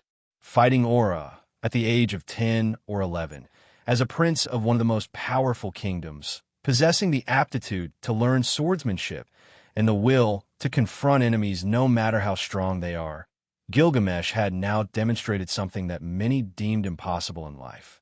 That's why many of those who wanted to see him suffer fell silent. Most people respect the strong and talents that would become pillars of humanity in a short period of time, so it wasn't wise to act that way now. If you don't attack, I will. Elian roared as a sinister fighting aura enveloped both his sword and body, rising up like an arrow, pointing toward Gilgamesh, who seemed to be underestimating his opponent's strength. This kind of battle aura could serve as both defense and offense, and he was now ready to move. You will die by my hands. Elian's battle energy seemed to take shape, and several knives flew out of his body, hovering in the air, all aimed at Gilgamesh. In total, there were 12 blades, all controlled solely by battle energy, ready to be launched at any moment. The 12-nail technique. Someone who had heard stories about Elian exclaimed with absolute surprise. Elian's battle energy is so unique that if he concentrates enough, he can manipulate 12 daggers and attack the enemy. But the most impressive part is that these daggers are not meant to kill. Their real purpose is to torture the enemy. Witnessing that they were facing a predator who had killed countless people, Elian displayed his full strength from the start because he didn't want to underestimate a demon like Gilgamesh. By using these skills, even Ragnar would find it difficult to evade all the dagger attacks. After launching the 12 daggers, Elian would switch to an offensive battle style to end his opponent's life. Elian was ready and shouted at Gilgamesh, "Move now, little devil, I'm going to destroy you." Ha ha ha. Gilgamesh held his head and mocked Elian's words, as he could crush him in 100 different ways without even moving a single muscle. However, as he wanted to leave a deep mark in the hearts of all those present and also had other plans in mind, he chose to use a sword. "Are you going to destroy me?" Gilgamesh shook his head and said, "You, by yourself, are not enough. Let me beat you with this dull sword until I disfigure your stupid face, and no one will recognize who you are after this fight." With that said, he raised his cursed crimson sword. Simon and everyone present saw the sword, which occasionally gleamed. Wasn't that sword infused with some kind of magic? Everyone had expected Gilgamesh to use magic at the start of the fight, but they were all surprised when he pulled a sword seemingly out of some strange storage magic. Therefore, Gilgamesh, who wasn't using magic at the beginning of the fight, left everyone wondering what to think. Elian's daggers would incapacitate the prince in just a few seconds. Simon and Ragnar's only thought was to save Gilgamesh's life the moment he was on the brink of death, no matter the cost or the consequences that might follow. Using a sword instead of magic? Isn't that just asking to die without a complete body? Elian squinted his eyes, and under his initial observation, he didn't discover anything more than a slightly glowing sword. Indeed, he was concerned that this might be a special magical treasure. However, despite his highly trained senses and vision, he found nothing more than a dull blade in Gilgamesh's hands. There were no magical enchantments, no hidden weapons, just a blunt red sword against Elian's daggers and sword. Gilgamesh pointed his sword at Elian and said, "Come at me, dog. Allow me to crush you in front of everyone present and be my stepping stone to a future of greater glory." "I'll kill you," Elian shouted as the 12 daggers moved into the sky, covered in a battle aura, all of these daggers dancing in the sky, heading toward Gilgamesh. Their paths traced arcs of violet light. The fourth prince will be killed. Many averted their gaze, as they didn't want to witness such a bloody scene. It seemed as if Elian wanted to eliminate Gilgamesh in a single strike, since this would be his only chance, considering that someone else might intervene. "Ha ha, that's it," Gilgamesh shouted with a satisfied smile upon seeing the attack. He yelled and rushed forward, swinging his sword. The scene everyone had been expecting didn't unfold. The 12 daggers met a crimson energy from Gilgamesh's sword along their path. Elian's battle energy dissipated, and the 12 daggers fell to the ground one after another, as if these daggers had collided with an energy so powerful that it prevented their advance. Elian had not regained his composure upon seeing how his attack had been stopped in this manner, but Gilgamesh, who had advanced at a terrifying speed, was already in front of him. The golden sword passed through his guard, and dozens of blows struck his body. "Boy, I'll pound you into pulp." Elian didn't retreat, but instead advanced quickly towards Gilgamesh, condensing his battle energy around his body once again. "This time I'll succeed." However, it was in vain. His battle energy dissipated as soon as it appeared around his body. After seeing how the sword in Gilgamesh's hand shone, he understood one thing. It seemed that the sword absorbed any type of energy. So, he opted to move his sword and respond to the attacks, but the distance had closed so much that his best techniques were useless at this point. Gilgamesh's sword struck the weak points of the water god style technique, and because Elian knew nothing of his opponent's movements and fighting style, he found himself at a disadvantage. Whenever Elian tried to move his sword, Gilgamesh attacked in the open areas, nullifying his enemy's attacks. Finally, a blow was delivered to Elian's face. Because Gilgamesh's sword was blunt, it left a reddened mark with crushed blood beneath his skin. Feeling disoriented, Elian felt his head throb, and the vision in his eye blurred. "You're mine!" Bam! Bam! Bam! In the blink of an eye, Elian was overwhelmed and used more force than he intended in this battle. As a result, dozens of strikes flew towards Elian's body. All these blows targeted joints, vital muscles, and the most effective areas to cause damage and slow down his opponent's body.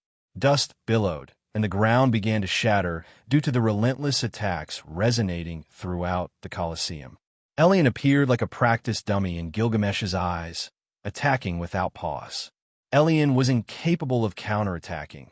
His battle energy, battle technique, and everything he should do were in disarray. In less than 2 minutes, he fell to the ground with numerous broken bones. Gilgamesh's sword, though blunt, could unleash waves of attacks that could cut through more than 100 sword strikes if needed, and its cursed ability was to absorb any type of energy it came into contact with, whether from its owner or the enemy. Unless Gilgamesh's opponent was a sword emperor or a mage, the sword in Gilgamesh's hands was more than sufficient to overpower any sword king. One of the prerequisites to becoming a sword emperor in this world was advancing in the technique they used and increasing their battle aura along with their strength. It's worth noting that Gilgamesh was constantly regaining all of his true strength, so these simple battles were merely part of his entertainment. The sword in his hand also had a unique specialty due to its curse. It was that it couldn't kill its enemy.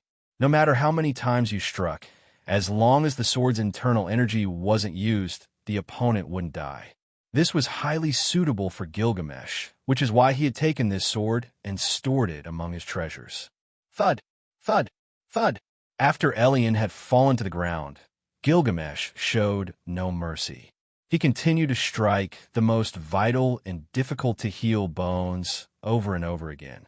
Elian's body was now covered in wounds, his bones began to turn to dust, and his muscles were severely damaged. This scene shook the hearts of the spectators. Ragnar looked at Gilgamesh and furrowed his brow. This strength was by no means something a human child could possess.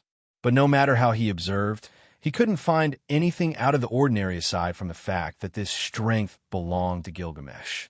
It's natural that someone like Elian couldn't see through Gilgamesh's combat style, as it was forged in his battles when he rebelled against the gods. During his life as Emperor of Humanity, there were few warriors explicitly sent to eliminate him who surpassed him in swordsmanship. It should be understood that with a single glance of his eyes, Gilgamesh learned Elian's weaknesses, his fighting style, the strength of his blows, and what he needed to do to eliminate him without much effort.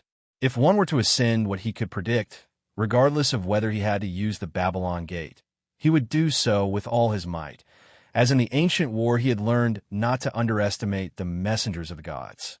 "I will kill you." Despite his tattered body, broken bones, and mangled flesh, due to Elian's intense determination, he could still move his right hand. Beneath his belt, 2 slender daggers appeared in his hands and flew towards Gilgamesh's heart.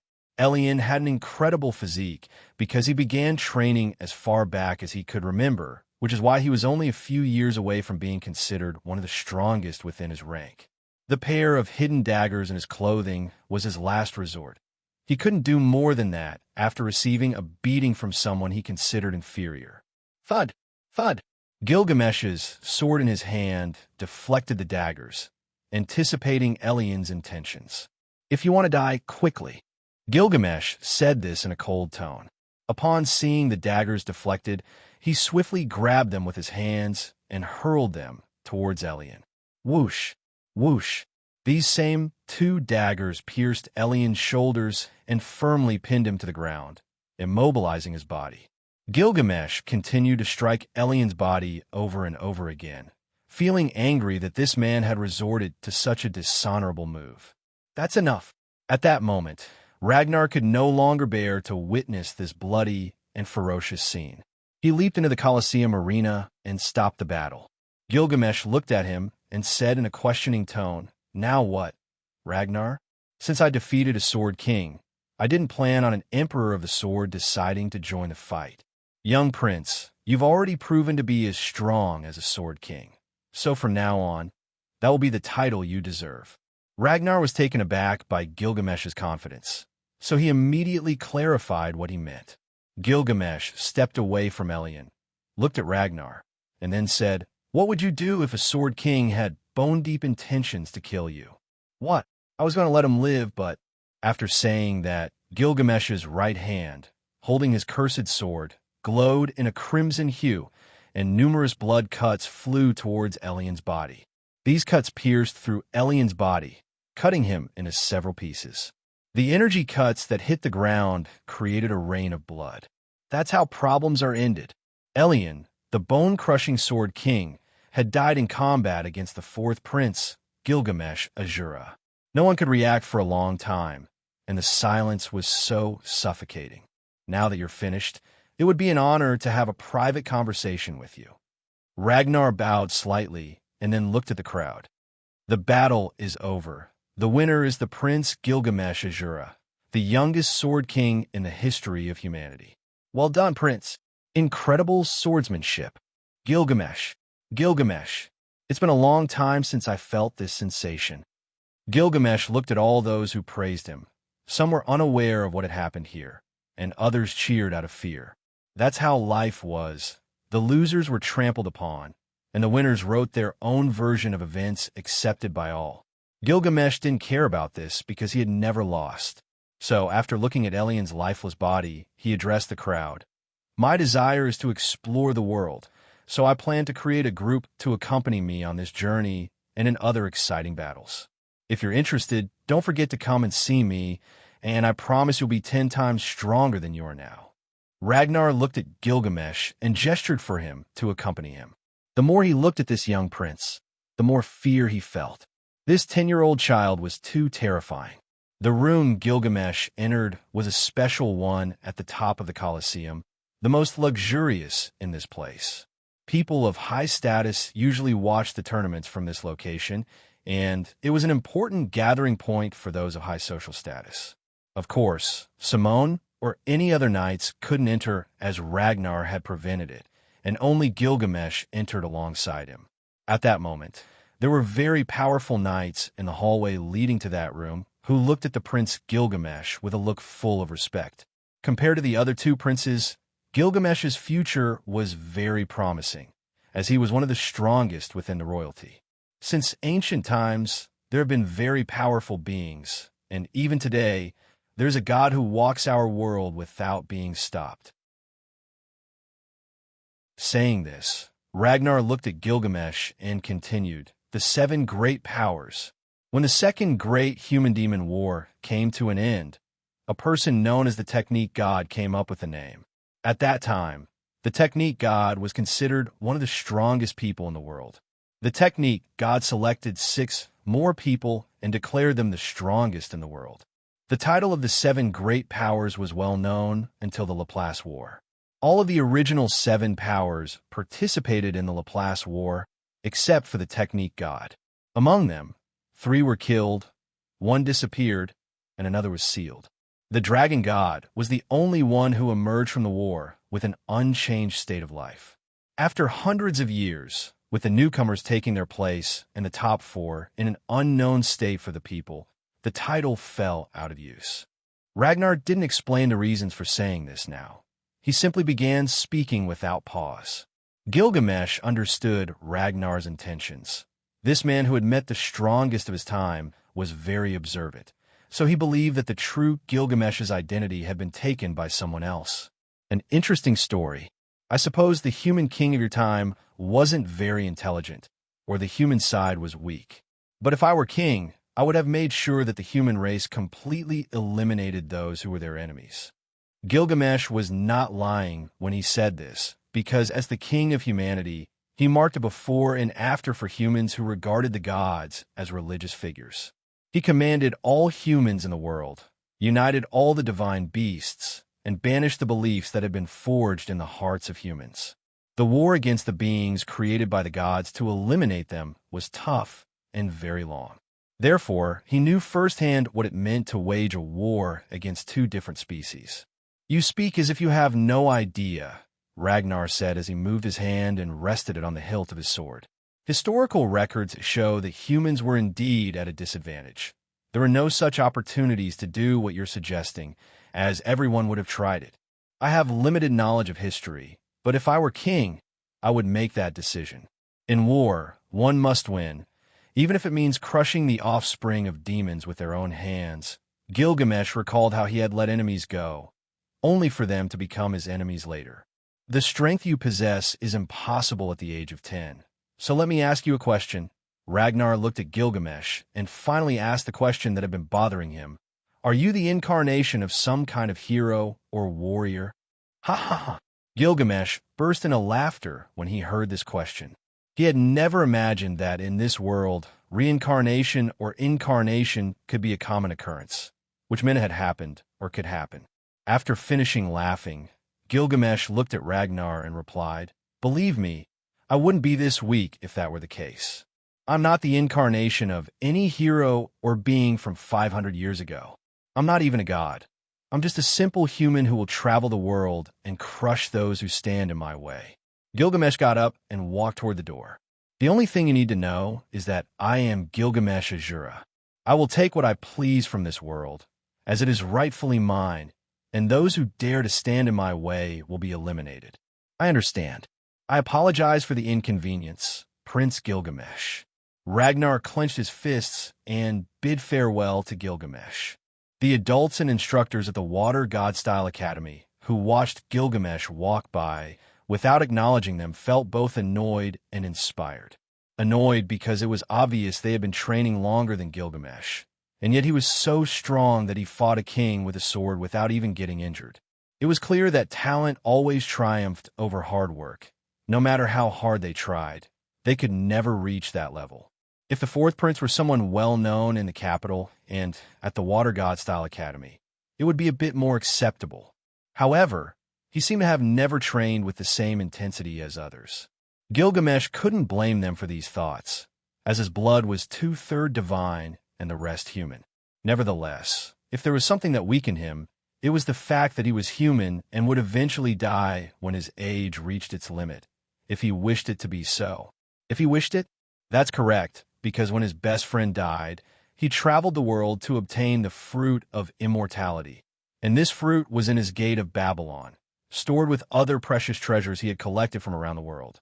He could eat it and become immortal, maybe prepare a precious elixir that would give him a longer lifespan than that of humans and demons to live alongside his future wife. That would be an incredible wedding gift, although it differed from his sense of being human and living life. After what happened today, what are your plans regarding the last thing you said? I really doubt that recruiting followers is necessary, as you could simply request royal resources for whatever you want to do. Simon asked while walking beside him to stay informed. Obviously, I can't make use of royal force because it's filled with noble families who might belong to one of the 3 factions vying for my father's throne, so I want to avoid dealing with that kind of trash, Gilgamesh replied. Gilgamesh naturally couldn't explain everything he intended to do with this matter, so he could only deal with some initial issues before his journey began. As a man who didn't usually like to get his hands dirty with every problem that arose, he wanted to assemble a close-knit group that would follow his orders without any specific purpose in mind. As a king who ruled during what he considered the golden age of humanity, he knew that if he wanted to achieve certain things, they should be left to loyal followers willing to follow him without any particular agenda. However, as the King of Uruk, he possessed considerable power, which had been bestowed upon him by the gods to lead humans on the path to divinity. But when the gods began their atrocities, he led a war to eliminate all trace of their existence and pave the way for human belief in man, woman, and child. Since then, he never wanted to have anything to do with any gods who only looked out for their divinity and their own interests. The path of humanity must be written by humans and not by gods. That must be the case until one dies. Of course, he knew there were gods in this world, but their presence and influence on humans were somewhat more reserved. None really had a significant impact on humanity, and he hoped it would stay that way, as he would have to eliminate the remaining gods so that he could finally live a normal life as a human and not as the emperor of humanity. Later, he would choose one or two wives to marry and live with for a few years. To die as a human and enjoy the prospect of feeling familial love. His life would no longer be so bloody. After all, his war with the gods and the warriors sent to kill him had ended. Who will be the diamond worthy of having me as a husband? Gilgamesh smiled and walked toward the waiting carriage. After receiving the title of Sword King and having everyone witness his strength for themselves, Gilgamesh no longer had any intention of entertaining rivals or engaging in duels, as he believed that his strength would deter most who were interested in ending his life. Your father must be very proud of your great achievement. I'm sure he'll summon you soon upon hearing of your personal accomplishments, Simon said with a wide smile, but Gilgamesh wasn't interested in meeting a figure who should consider him a father. I don't remember having a father, so I'm not interested in a conversation with someone like him. Since I want nothing and need nothing from him, I'd rather travel the world and live on a farm. Gilgamesh said this suddenly, but then retracted and said, in a palace away from all annoying people. Yes, that's what I should do. Of course, Simon believed that money was important, and that was something Gilgamesh didn't have. Unaware that he could make money just by breathing, and that he stored precious jewels, diamonds, gold, and many other things in his gate of Babylon that he could auction or sell to get money. Come to think of it, it would be good to get in touch with an auction house and start one myself. I'd name it Uruk Auction Houses, Gilgamesh said, suddenly thinking of something. Simon closed his eyes and said nothing more. From finding a wife to having an auction house in his name, Prince Gilgamesh began to drift back and forth as if his life were too short to decide what to do. Simon, tomorrow, bring me the names of the auction houses in the capital, from the wealthiest and most influential to the poorest. We can make a lot of money and expand our influence worldwide. Gilgamesh looked out of the carriage window and smiled slightly. No one should disturb me until dinner time. If possible, I'd like to eat in my room, Gilgamesh said as he entered his only sanctuary away from the world. Upon hearing Gilgamesh's wishes, Simon nodded and said, I'll inform the butler. See you tomorrow, my prince. As he closed the door, Gilgamesh walked in silence slowly toward the bed, lay down, and sighed deeply. He had done something that would likely reach every corner of the central continent, hoping that the usual problems he faced would disappear as a result. A few hours later, Gilgamesh found himself in a dream. He was witnessing one of the many battles he had fought in his revolution to establish human dominance over the gods.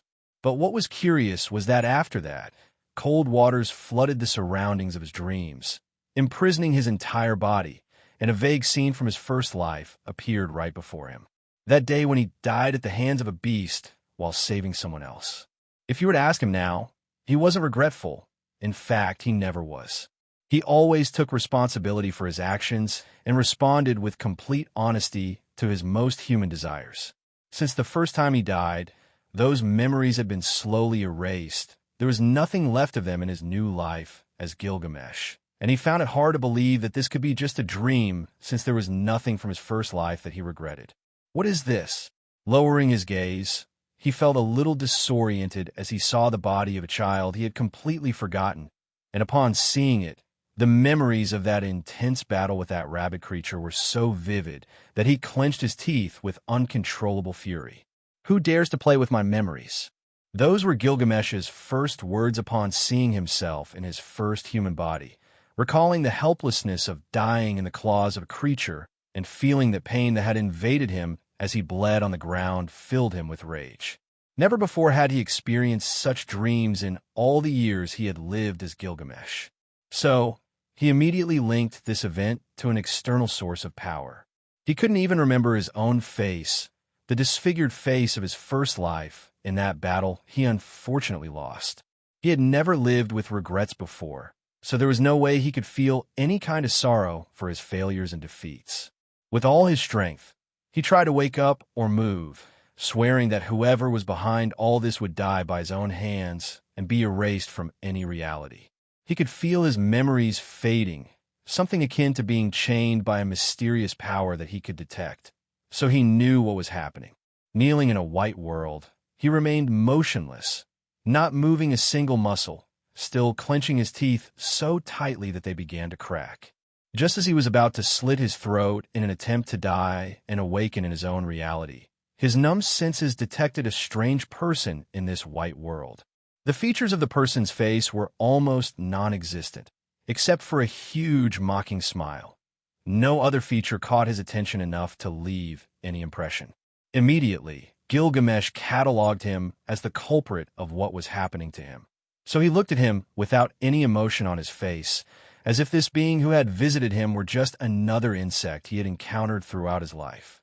That charismatic aura of that being Gilgamesh had sensed in divine beings like God's messengers or even the gods themselves who communicated with him. A damn god. Well, it seems this is the first time we've met. Greetings, my name is Gilgamesh. Gilgamesh's calm gaze showed no fear, depression, or full of thoughts of doubt. His eyes, still fixed on this being with a neutral voice, didn't waver, as if learning every detail of this being would give him some advantage in what was happening to him. Gilgamesh, I'm sure that's your second name. No matter what you call me, what matters here are the words that will come out of your damn mouth before I decide what I'll do from now on. A bloody tone overflowed in Gilgamesh's words, as if he had seen all the intentions of this being.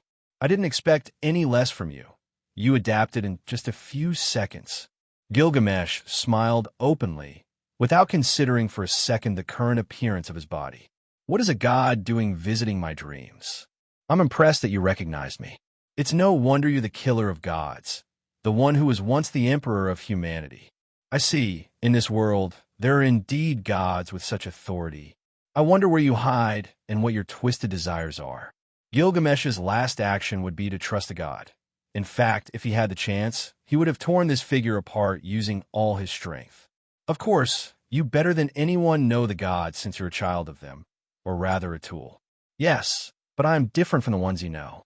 I am one of the gods in this world, and my name is Hidegami, the human god. God of humanity? Gilgamesh mocked as if he had heard the biggest joke of his life, and a thick murderous intent emanated from his body. That chilling golden aura was released without reservation, and his words were as cold as if they belonged to, if you know me, you must know that I killed all authority of the gods and humans, so you must have a lot of confidence to appear before me with such audacity and thoughts of superiority. Of course, I expected that reaction, but you must listen to me. I have no authority in the human world. In fact, my existence cannot enter the world where you are now, Hidegami said with a wide, arrogant smile. That changes things. Gilgamesh muttered to himself. What changes things? What do you mean? It's not relevant. I know a lot about you. I've been watching you since you woke up in this world, and the things you've accomplished are very impressive. You've had a life filled with blood, so it's only normal that in this life, you live more peacefully. I know your only desires are to live as a human, so I can protect you. Hidegami extended his hands as if he had control of the conversation. Protect me? I don't need any being, let alone a god, to protect me. You've already exposed your damn face by trying to intimidate me, using my body for my first life before my death as a means to oppress me. But I want you to know that in any of my lives, I've lived and died as someone much better than a god. Gilgamesh was slowly regaining his senses, reclaiming full control of his body. Don't get worked up. In the future, you might have problems with a particular person, so I came to talk to you. Hidegami wasn't intimidated by Gilgamesh's words and continued speaking as if they were on good terms. Any problem I have, in this life or any other, I will take it upon myself to solve, regardless of whether my death is at stake. There is nothing in this world that can stop me, including you. But I am on your side. Gilgamesh smiled. Indeed, this god was a fool to think that he, Gilgamesh, would trust a god in all his words. I want to help you, but with everything you've told me, you've made it difficult. But well, in any case, I'll just give you advice. I don't need it. I don't need anything from the gods. Gilgamesh was getting angrier by the moment. His hands and teeth were so tightly clenched that if he had the chance, he would have broken free. Whether you follow my words or not is entirely up to you, Hidegami said with a wide smile. There is a dragon god who is as strong as you in the human world. In fact, it is the last living god that has influence in the world you live in and has the power to destroy everything with just one attack of its maximum power. The affairs of this world are not my concern. I already fought my war and won it. So the last thing I'll do in this world is go around killing gods, as if I had a deep grudge against them. Gilgamesh's response was resolute and filled with his character. He was getting closer and closer to regaining full control of his body. This is not a matter of humiliation. We are in an astral place, so it's natural that your first body reflects your soul. I just want to tell you that your future wife may be in danger from a certain peculiar person who can conspire with a certain dragon god to end your life. Hidegami smiled broadly, waiting for a response. Have you heard me? Whoever may become my wife will be in danger. Hidegami widened his eyes upon seeing a golden aura shine in this place. In just a few seconds, that golden light completely illuminated Gilgamesh's body, and he stood up. It seems that my life won't be so peaceful in this world because of you. If you hadn't intervened in my life, someone else might have killed you. What are you saying? Come on, I told you. My name is Gilgamesh. As if Gilgamesh's words had authority, his body, the body of his previous life, slowly transformed into that of the adult Gilgamesh, covered in golden armor. My name is Gilgamesh, Emperor of Humanity, King of Heroes. I swear to you, if I have the chance, I will go and kill you. No one has ever dared to mess with me in this way. You, curse god, I will erase you from this world no matter where you hide. Gilgamesh raised his right hand, and this made Hidegami completely change his expression. Then you must be ready to lose your greatest treasure in this world, Gilgamesh. Hidegami shouted with a deeply strange voice. However, before Hidegami could say more, Gilgamesh pierced his heart, and his consciousness slowly faded away. Next time, I will find you, human god. Ooh. Gilgamesh woke up again in his room, his enraged expression slowly calming down, and he muttered, My strength must recover to its maximum level as soon as possible, as that would prevent unexpected visits. The human god tried to control Gilgamesh to kill the dragon god who still roamed in the human world. In normal circumstances, he would have assessed this so-called dragon god and fought with him to see how strong a god was in this world. But there was something Gilgamesh noticed as soon as Hidegami started speaking to him, and that was how deceitful, envious, fearful, and controlling he was as a god. Being closer to the gods than any other human in the world, he knew how they behaved and what the fundamentals of their creation were. Hidegami represented the worst humanity could offer, and Gilgamesh noticed that as soon as he heard his dirty words. As a god who was essentially trash, he still couldn't understand why he was so interested in eliminating the dragon god. To have set himself this goal, he must have read fragments of his memory as the King of Uruk and a future emperor of humanity. So because of this, he knows about his hatred for the gods. Just this is admirable since Hidegami introduced himself as a god, knowing the contempt he would earn from Gilgamesh. Still, he took the risk and came out losing in a way he probably expected. Although he is a god, he seems to be limited by certain aspects, and his behavior is solely based on controlling people for his personal gain. In this aspect, he must have the ability to see the future, timelines, and use them for his benefit. But people as strong as the dragon god and him were limited to observe, wait, see, and make a decision. He must have been very desperate because of my presence in this world. Can I somehow see my future? It's unlikely. I have numerous blessings from more powerful gods, and this may have been my only chance since it would be impossible for me to do it in the future. Gilgamesh's words were true, as Hidegami acted very hastily, and the cards he had at his disposal to handle what would happen next were few. Controlling someone like Gilgamesh was impossible, as from the moment he saw him, he felt all that trash that normal humans couldn't see, no matter how strong they were. Perhaps Hidegami thought that humiliating Gilgamesh with the appearance of his first life would break something inside him or make him feel vulnerable. The truth is that now he is and will always be Gilgamesh, which set him apart from others. There were no regrets, memories of his past life affecting him, or longings. He lived his life as Gilgamesh and died as the emperor of humanity, leading a revolution against all the gods, something none of them could have taken as far as he did. Therefore, showing him a body he barely remembered was useless, as his soul had been transformed into that of a divine being. Regardless of whether he was in the body of an old man, a woman, or a drunkard, he was still Gilgamesh, and no one could change that. Thinking that the human god of this world would be so foolish. Still, my life might become a bit more exciting now that he can send his avatars to hunt me down, as it was in the war I started, said Gilgamesh as he pondered what to do next. In his previous life, as the emperor of humanity, the gods, upon seeing the revolution of all humans, created creatures called the Eyes of God, which were essentially the gods' first creations to discipline humans. However, all these creatures were eliminated after a war that united millions of people worldwide. Here, in this new world, Gilgamesh did not know the extent of what the human god could do, so by then, he had to be prepared and know what to do to make everything more exciting. He walked to the dining room for dinner. The place he lived in was not the Silver Palace, but a residence connected to the palace, not far from where his father lived. The reason he lived in such a place could be many. Perhaps his mother had an unwanted prince for the king. Such things often happened.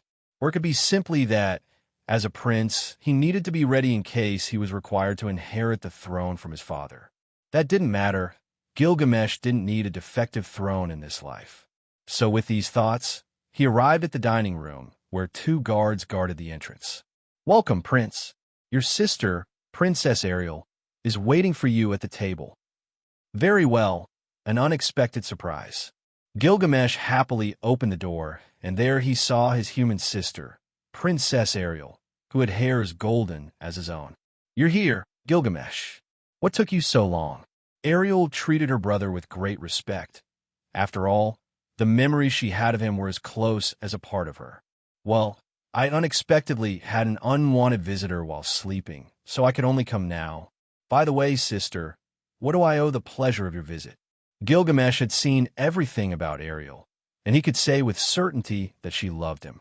After looking at her for a few more seconds, he felt a little strange because he had never had sisters. Besides his mother, there was no one else who gave him the love of family. That kind of feeling was very strange, but since he had a sister, he would take care of her. "It must have been tough for you to contain yourself all these years. It was still surprising that you could become a sword king at the age of 10, but knowing how incredible you were, it wasn't a surprise." Ariel smiled at Gilgamesh, but this was actually a surprise filled with pity. "It seems that the past still imprisons you, sister. Tell me, who was I in your memories?" Gilgamesh, with a natural, sweet, and charismatic tone, directed this simple question to his sister. "Let me think." Princess Ariel was surprised to see her brother's maturity. After spending years locked away, not wanting to see anyone, she knew that somehow he had overcome the past. So she said, "You were incredible in magic, talented enough to defy any logic. So good with a sword that there was no instructor capable of teaching you, since you mastered everything after just one look." If it weren't for the envy of those born with below-average talent, they wouldn't have made those comments. "Actually, it doesn't matter. I'm glad you took a step forward." Ariel stopped when her words were getting to a sensitive topic, so she shook her head and ate with a happy smile. Seeing Ariel's reserved tone, Gilgamesh understood the whole truth without delving further into the past. What happened to the previous owner of his body was something sad that often occurred because it was something that could not be controlled. As he had come to understand, the former Gilgamesh, possessing the future Gilgamesh's abilities, was a talent in anything he did. Over time, he was seen negatively by everyone: teachers, instructors, mages, and even friends. Envy turned people away from learning anything from Gilgamesh, and with the death of his mother, everything in his world came to an end. He had no one else to confide in about his sorrows, so he ended up locking himself in his room with no desire to move forward. Still, his talent was so great that it was seen as a threat as the current king's succession drew near. Everyone had the same question: If we let him grow even more, how strong will he become by the time Gilgamesh decides to take his father's throne? It was foolish, but that was politics. Gilgamesh knew that maybe his mother was killed because of the talented son she had given to the king. No one could afford to have royalty with so much power in their ranks, something that could possibly disrupt the balance of the kingdom. Since they kidnapped us, I decided to change. Becoming a sword king by killing another was a message to appease the faction that acted to take my life, Gilgamesh said as he sliced through his steak on his plate. You knew? Ariel asked, surprised. Given that Gilgamesh was her primary source of information, her knowledge was likely limited. One would have to be a complete fool not to know something like that. Wouldn't they, sister? Gilgamesh smiled strangely, growing more amused by the moment. All the royalty in this country was incredibly repulsive, which didn't exempt his sister, but she was tolerable. There might not be much to focus on with Ariel, but she certainly had a dark undertone beneath her sweet and morally presentable words. The real Ariel was hidden beneath the standards that her entire faction demanded of her, which genuinely displeased Gilgamesh. But he didn't care about those tastes and behaviors, so after finishing his dinner, he told his sister, "You can sleep in my room this time. It's already night, and you should rest because lately assassination attempts are becoming more frequent, and you are not beyond their reach." You're right about that. After Ariel's surprise turned into deeper thoughts, she smiled and said, "Our older brother is obsessed with our father's throne. That's no surprise. This time it was you. Tomorrow, or perhaps in a few years, it might be me who becomes the target of assassination." Ariel spoke these words in a calm tone, as if it were the fate she had been dealt. She certainly had her dark tendencies, something that characterized her as a noble in this morally corrupt country in Gilgamesh's eyes. That's precisely why he didn't desire this kingdom, as acquiring it would mean wiping out most of the nobility, leaving very few standing. The bloodshed would be so immense that his legacy in this world would be tarnished, as very few understood what went on behind the noble facade they all put up. But don't worry, I won't die so easily, so I'll retire after dessert. Ariel insisted, concerned that her faction might involve her brother in the war for the throne of this kingdom. Gilgamesh was a master at reading people, knowing their deep secrets with just one look. It wasn't that he could read memories or see into the future. On the contrary, he judged a person based on their actions and whether what they said was true. This strange ability of his told him what kind of person he was dealing with. In the past, Gilgamesh had eliminated those he believed would be a problem for his reign and drew his own conclusions through this observation. So, after finishing his drink, he said, "I'm not making a request, sister. If I tell you to stay here, you must do so, period. If you disobey my orders, I won't bother protecting you." Ariel, who had a smile on her face, froze. She looked into Gilgamesh's eyes, and the image of the little brother she remembered disappeared beneath his now cold gaze. She knew that she was now in the presence of a completely different Gilgamesh, and if she didn't satisfy her brother's desires, he would pay her no more attention from this point onward. She didn't understand it, but she nodded without the possibility of saying a single word. What would terrify most filled her with delight, something she unsuccessfully tried to suppress beneath her eyes. "Well, I have something to attend to, so you can sleep wherever you like." Gilgamesh waved his hand and left the dining room, his cheerful demeanor fading into the slightly dim corridor. The presence of guards had diminished, so much so that there were only a few in the hallway. Gilgamesh smiled at this and said, "I want the names of all the guards who aren't present. Bring them to my room when you're ready. If they can't handle that task, they better not appear before my sight tomorrow morning." "Yes, yes, Prince Gilgamesh." The guard who seemed the most nervous felt death staring at him and nodded before hurrying off to the other hallway. "Prince Gilgamesh, what's the matter?" A guard who came with Ariel asked. He seemed different, likely part of her faction. "Prevent my sister from leaving the mansion. It seems we will have visitors tonight," Gilgamesh said. Upon hearing those words, the guard's eyes widened, but after understanding the message, he nodded and said, "Don't worry, Prince. I will ensure Princess Ariel's protection with my life." Gilgamesh nodded and walked towards the mansion's second floor. Once he had disappeared, Ariel's guard let out a heavy sigh and muttered, "He's a damn demon, unlike his sister." In an unknown location within the capital of the Azura kingdom. Humph! I can't believe Elian spared trash like Prince Gilgamesh. Now everyone calls him the youngest Sword King. I wonder how he survived after I poisoned him. Damn that bastard. That boy is a disgrace to the future of this kingdom. I must kill him, and this time, do it so thoroughly that not even his corpse remains intact. The voice of a fat, balding elderly man dressed in lavish clothing barked like a dog as he beat a woman writhing on the ground. "My lord Darius, Ariel went to visit her brother Gilgamesh. Should we kill them both tonight?"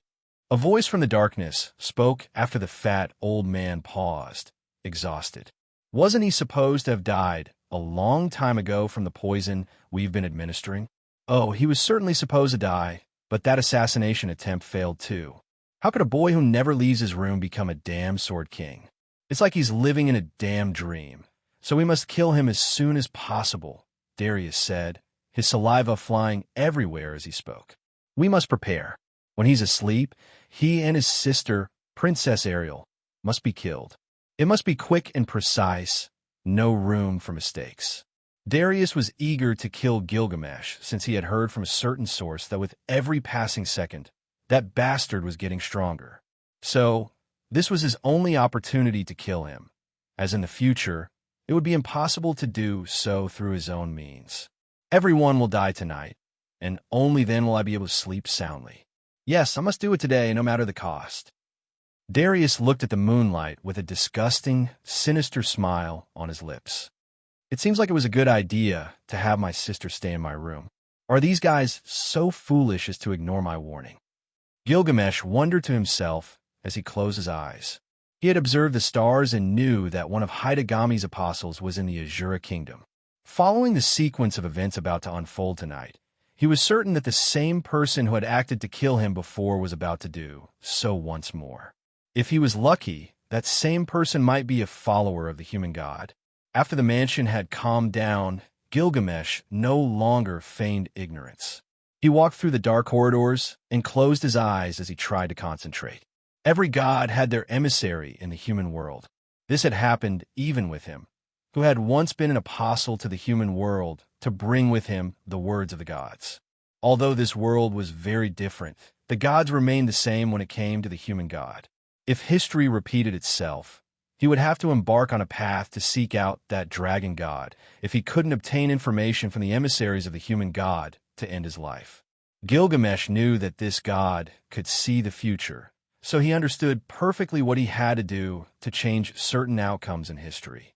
Still, the path he took remained the same no matter how many times it happened.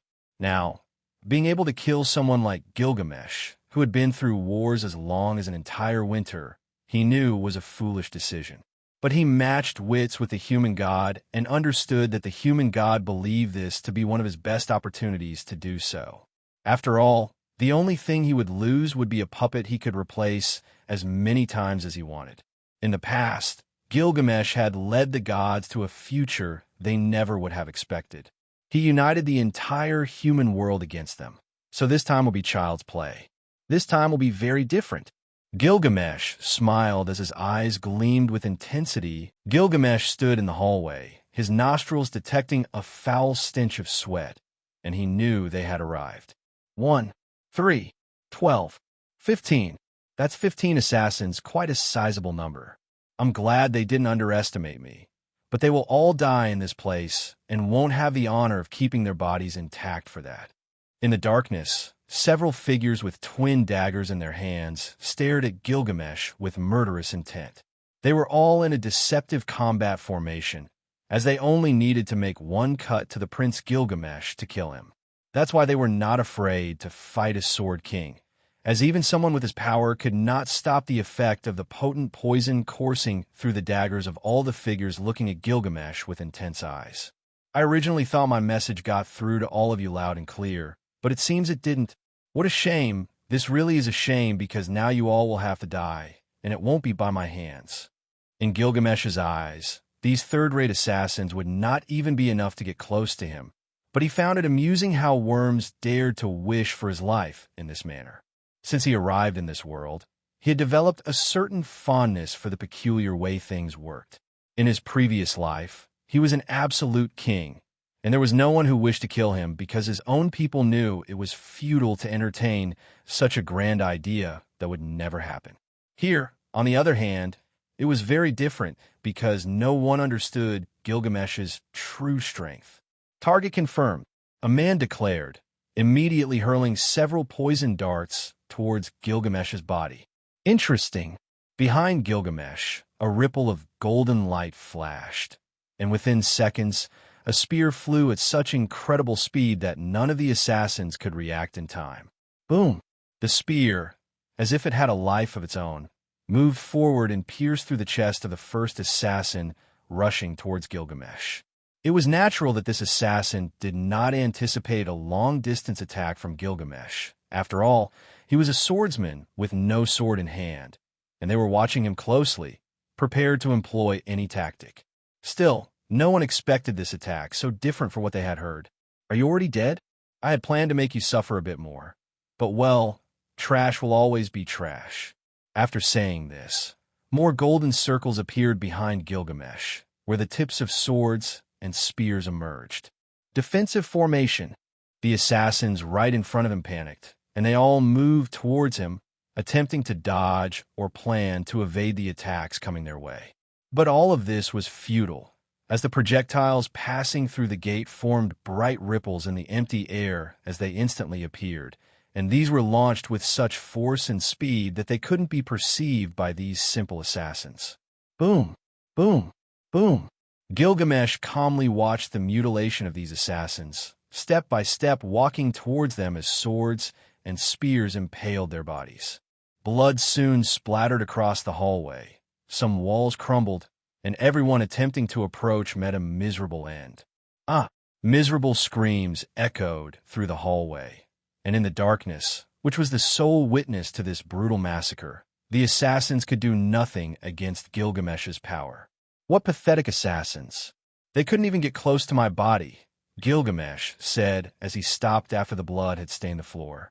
From the golden ripples, the tip of his Enkodu, his most trusted noble phantasm, appeared stealthily, and just at this moment, a cold voice emerged behind Gilgamesh. I've got you.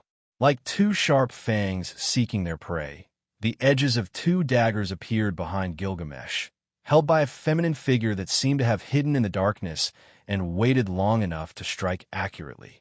It was a pity that Gilgamesh's Enkodu moved faster than the attacker in the darkness, and the chain-like tendrils quickly wrapped around the female's body that remained alive. The female assassin in this case had barely any clothing on her body, and her gaze seemed as vacant as if she were dead. Gilgamesh frowned, knowing that extracting information from this woman would be very complicated, but he still had to make an attempt.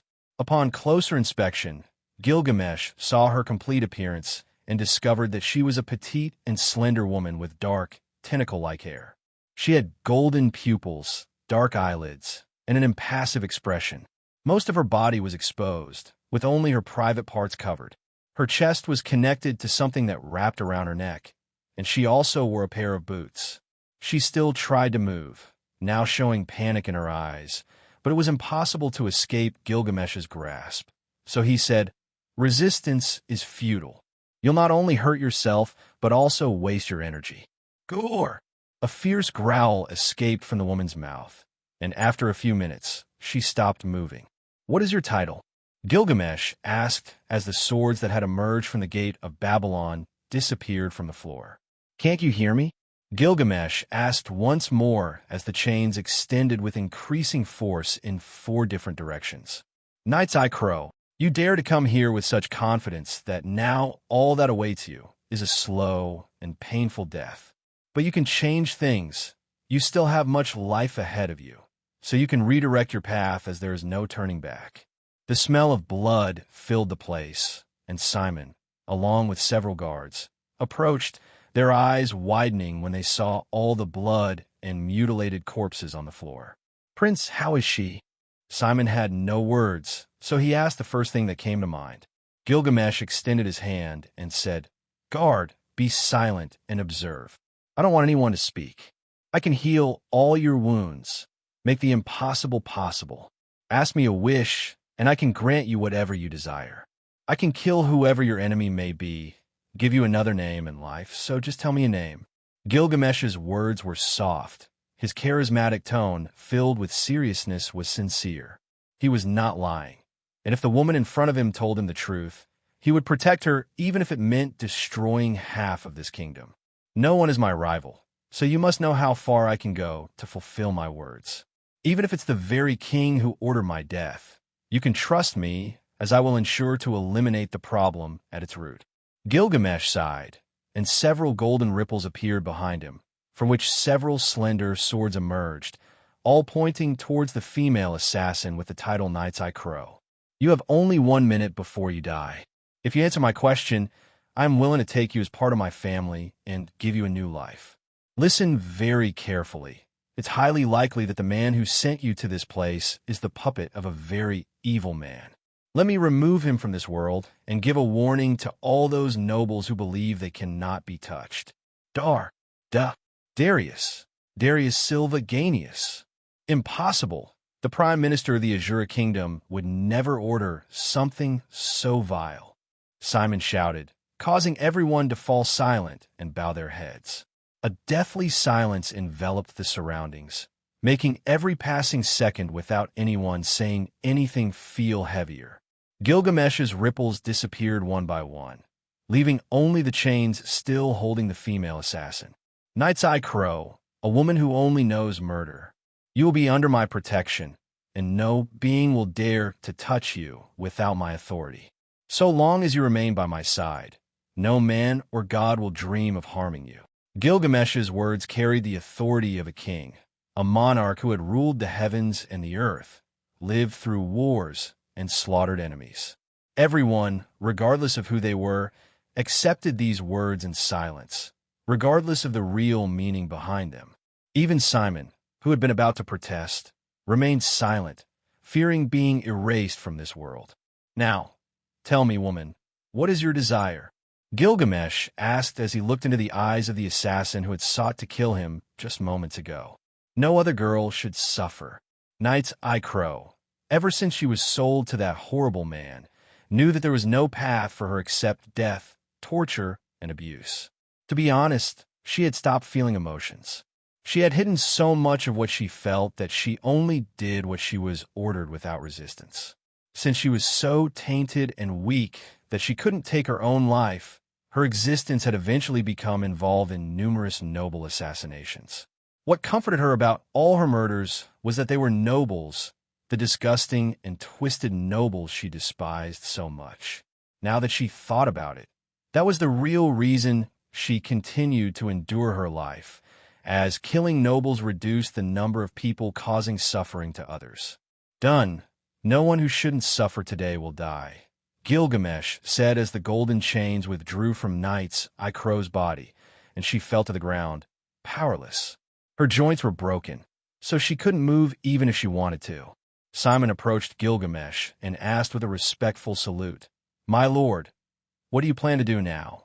"Kill," Gilgamesh exclaimed as a sword materialized in his hand, and with a single sweep, the wall on one side shattered. Boom! The strong wind lifted the debris, sending it flying and creating a huge hole in Gilgamesh's mansion, revealing a beautiful moon in the sky. But right now, everyone was terrified of what was about to happen. "My lord, I urge you to reconsider what you are about to do, as this will paralyze the kingdom. Killing a prime minister is not something you can do with such freedom. I advise you to discuss this delicate matter with your father, the king." Simon, as Gilgamesh's advisor and personal guard, presented the best course of action he could think of to resolve this issue. In common sense, it's easy to understand that killing the prime minister could be considered treason. Even the mere thought of it would shake the entire kingdom, especially if they learned that one of the princes was the perpetrator. But of course, Gilgamesh doesn't care about that. What comforts him now is knowing that he will kill a rat that dared to target him with such confidence. "I like it even more now." Gilgamesh showed a smile illuminated by the moonlight and said arrogantly, "I like to kill in the moonlight because I share taste with those who want to kill me. I prefer to kill this way, so that everyone understands that if they anger me, I will take this kingdom as easily as their lives." After saying this, Gilgamesh licked his lips, and a part of his armor appeared in his hands. He looked at Simon and said, "Tell me where the Prime Minister lives, and I want you to take care of things here. Also, I want you to protect this woman who is under my protection." Knight's Eye Crow remained silent, gazing at the moon while the warm blood still trickled across the floor towards her. "Prince, reconsider." Simon met Gilgamesh's gaze and eventually told him Darius's address. Then, he looked at the woman on the ground and picked her up. "Very well. When you're done here, I want you to get going because you need to handle some things that will happen at the Prime Minister's mansion." After saying this, Gilgamesh leaped from the top of the building and flew through the sky at a speed that few could perceive. Simon and everyone who saw Gilgamesh fly shivered. As knights, they had seen winds and waves raging, and they had even been in life-or-death battles with magical beasts. However, they had never before witnessed a magician or knight flying. The only beings that flew were animals and creatures with wings, not humans. After the day when Gilgamesh had been kidnapped, all the knights guarding the mansion, especially Simon, the personal guard of the third prince, knew that nothing could instill fear in Gilgamesh. The image of a 10-year-old licking his lips after killing more than 10 assassins who sought to kill him filled them with a profound sense of strangeness. At that moment, they imagined that Gilgamesh could stand on mountains of bones and blood without flinching. When they heard that the third prince was going after the head of Prime Minister Darius, they all fell silent and pretended not to hear. The guards behind Simon were at a loss for words. With a new turn of events, even if they wanted to intervene, it was impossible to stop the third prince now. Simon, who had regained his composure, said, "What are you waiting for? Search the mansion for other assassins and make sure Princess Ariel is safe. Keep your mouths shut, and nothing of what you heard today will come to light. Otherwise, I will personally take care of killing every one of you." "Understood, Sir Simon." The knights had a very peaceful life and had no desire to get involved in what was about to happen. After receiving their orders, they made sure the assassins were dead before continuing to... "How old is that girl from the Boreas family in Fitoa?" "She would be 8 years old this year, my lord. But it would be very troublesome to snatch her from the hands of a family like the Boreas who are very well protected," replied the butler, standing beside Darius. "We must find a way to kidnap her. I am willing to pay a generous reward for her. It must be quite delicious to have my claws on such a delicacy. Besides, I managed to kidnap Prince Gilgamesh. It's a pity he didn't die. It would have saved me all these problems." Darius was very upset, but what comforted him was the thought that soon he would hear the news that this child had been murdered. He was only waiting for that moment with a glass of wine in his hand, savoring his masterpiece. However, just as he was dreaming of how incredible the days ahead would be, a loud explosion that shook the mansion where he was made Darius furious, and he asked, "What was that sound?" "Boom, boom, boom. I will go check." The butler's expression changed, and he quickly ran to the main door when once again a powerful explosion rocked the ground and the foundations of the mansion. "It's a pity to be a night guard for that old fat man. I'd rather be out in the field killing beasts than living here, guarding a door that no one would dare to enter. Don't even get me started. At least here, we won't be killed by a beast." A knight in full armor, standing nearby, scoffed after thinking about their situation more deeply. Tap, tap, tap, tap. At that moment, a series of footsteps were heard not far away, and the two guards turned their attention toward the unknown figure.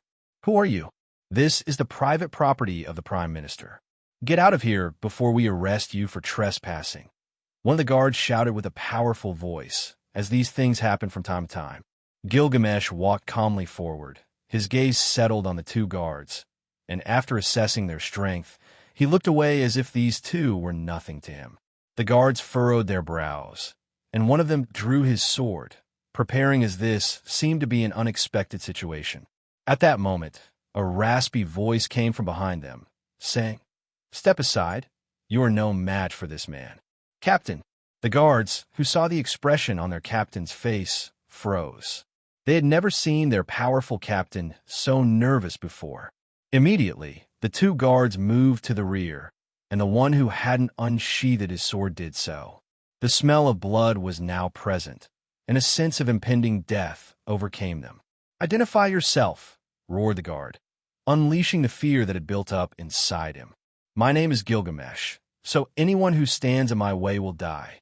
If you're Gilgamesh, I'm the king, you damn son of a bitch." As if he were a beast fighting for survival, the captain rushed toward Gilgamesh and swung his sword with terrifying force. Gilgamesh didn't try to dodge. Instead, he held the man's sword with his right hand. Although Darius' security captain could level a field, he couldn't move Gilgamesh, who was just a child. At this moment, everyone felt fear, as behind Gilgamesh, several ripples appeared, and from them emerged several golden swords. "Prince Gilgamesh, how is it that you are here?" The leader of the knights who had attacked Gilgamesh froze upon seeing his face and confirming that he was the fourth prince. "Do you still dare to ask me questions?" Gilgamesh, with an icy expression, looked at this man and the knights behind him. "Not to mention the trash in this mansion. All of you who have dared to stand in my way will die." After uttering these words, Gilgamesh snapped his fingers, and the swords and the golden ripples shot out, piercing through the body of the captain in front of him. Unable to move, the swords turned this man's body into a curtain of blood. "It can't be." The guards behind them fell on their backs, frightened and not knowing what to do when witnessing the death of an unranked sword king. "What do we do?" Gilgamesh continued walking, his blood-stained face looking at these people. He stopped at a certain distance and asked, "Is Darius in the mansion? Yes or no?" "Yes, Prince Gilgamesh. The Prime Minister is in the mansion." "Then die." Boom! Boom! Two deafening roars echoed before Gilgamesh's swords ended the lives of these knights. If they follow his enemy, they must all die without exception. Gilgamesh didn't know how many enemies were in this place or how many he had to kill, but anything that moved would be murdered, and only then would he be at peace. These guards are known to come from noble families, so if they are in this place, they are of utmost importance to Darius, making them more than just enemies. Furthermore, Gilgamesh doesn't mind killing, as it is like a second nature to him. "We're under attack. Alert the guards." Several rigid figures approached, but as soon as they were a few meters away from Gilgamesh, they were killed. However, it seemed that no one could comprehend the gravity of the situation. Without warning, the Prime Minister's mansion was in chaos that no one had foreseen. Gilgamesh began to massacre all those who stood in his way on his quest to find one man.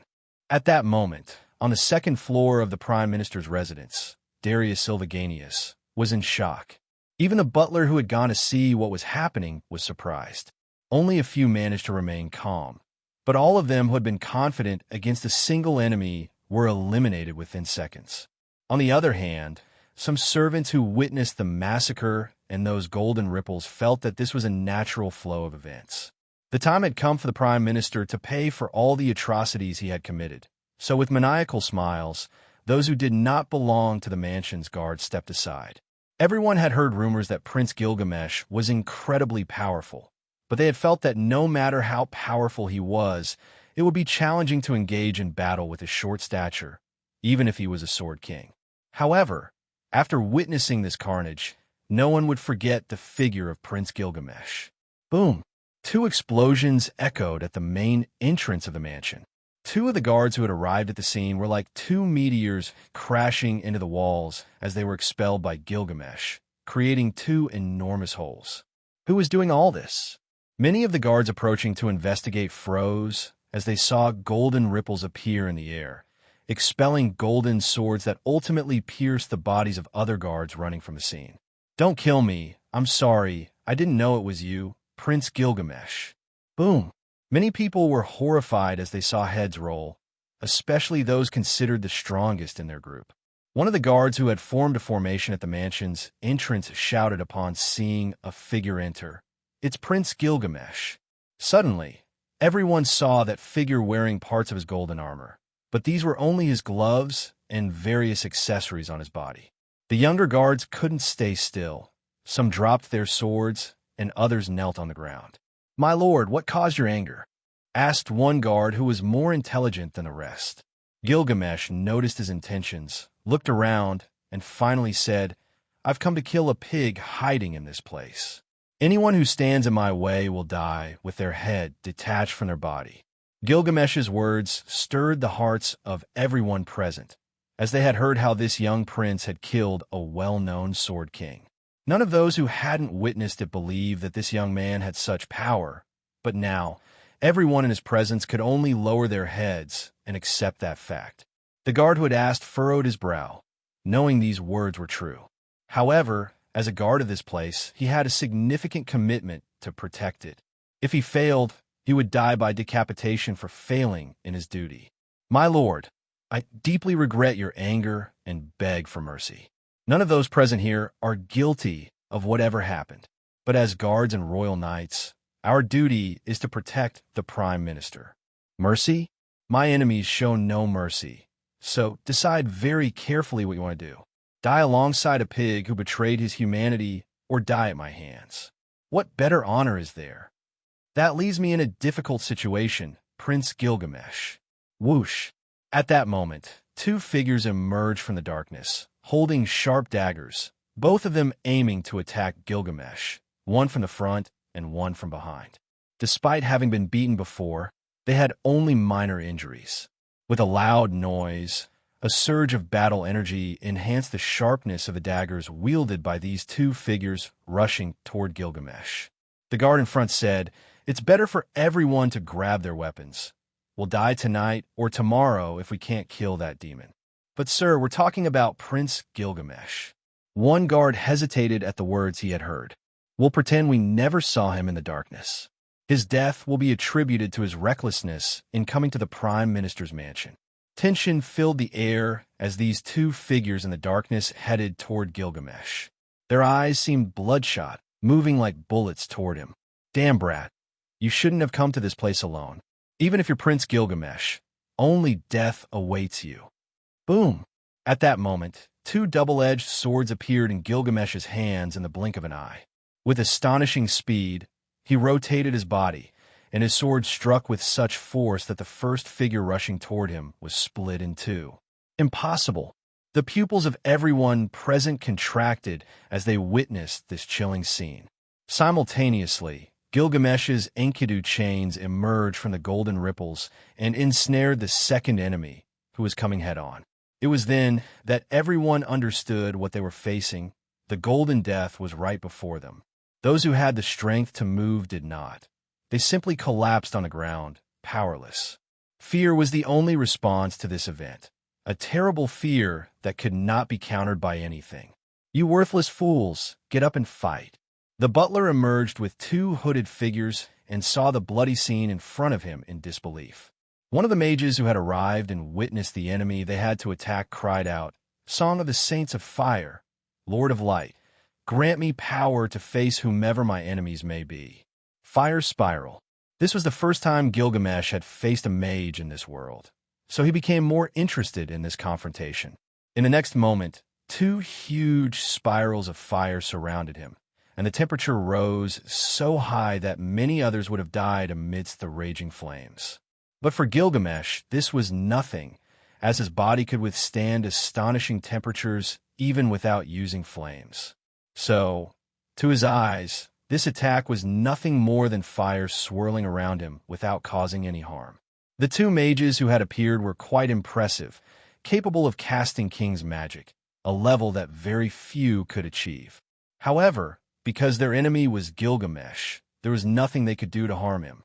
At that moment, as the fire erupted with great force, a burst of wind emanated from within the fire spiral, dissipating the mage's spell.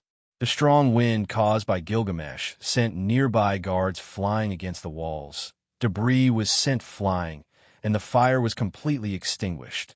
The butler, who witnessed this, could only murmur, "This came in a single second." The ground beneath Gilgamesh's feet turned into nothing. The attacks of two mages capable of casting King's magic were nothing compared to what royal knights could inflict. A mage capable of casting King's or Emperor's magic could unleash these spells at the same level as a knight and would not be inferior to such attacks. Boom! Somewhere at the entrance, the earth shook after Gilgamesh appeared beside the mages who had conjured the fire spell. Was it your strongest blow? The mages, frozen and unsure of what to do, shuddered when they heard that voice. Impossible! The butler, who wanted to say something, was held by the golden chains, and his haughty expression turned into one filled with pain as his joints were put under immense pressure. They are so weak, they can't even kill me when I stand still. In that world, two ripples appeared at the side, and from them emerged two spears that pierced through the heads of the two mages who had been consumed by extreme fear. The chains binding the butler exerted more force, and Gilgamesh, having ended the lives of the two mages, slowly walked towards him. My turn! At the moment those words came out, the chains began to tear apart the butler's 4 limbs simultaneously. The force was so great that both his bones and muscles started to separate from his body. Ah! You're a demon! Gilgamesh scoffed upon hearing the man's words, and with a snap of his fingers, the man's body was separated into 5 parts. Because this man would die in a matter of seconds, he was no longer of interest to Gilgamesh, who continued ascending the stairs toward his true target. As he walked down the hallway, there was some resistance, but they were all easily dispatched by Gilgamesh using his precious swords. Although he was disgusted by this, he preferred to do it because these were potential formidable enemies, individuals who might have powers worthy of his attention. The sooner he finished, the better. As Gilgamesh approached that room, it seemed that the people around had realized what was happening in the Prime Minister's mansion, so they surrounded the mansion, awaiting orders. You, bitches, must protect me from whoever enters that door. A deeply sinister voice was heard by Gilgamesh, who furrowed his brow. As he approached the door, he sensed 2 weak presences, so he opened the door, and what he saw left him surprised. Those in front were holding 2 knives with their weak hands and frightened expressions, but these were 2 young individuals with brutal injuries on their bodies. At the back of the room, there was a fat man holding a dagger who looked attentively at the one who had opened the door. When he saw who it was, Darius shivered and murmured, "Impossible! You should be dead right now."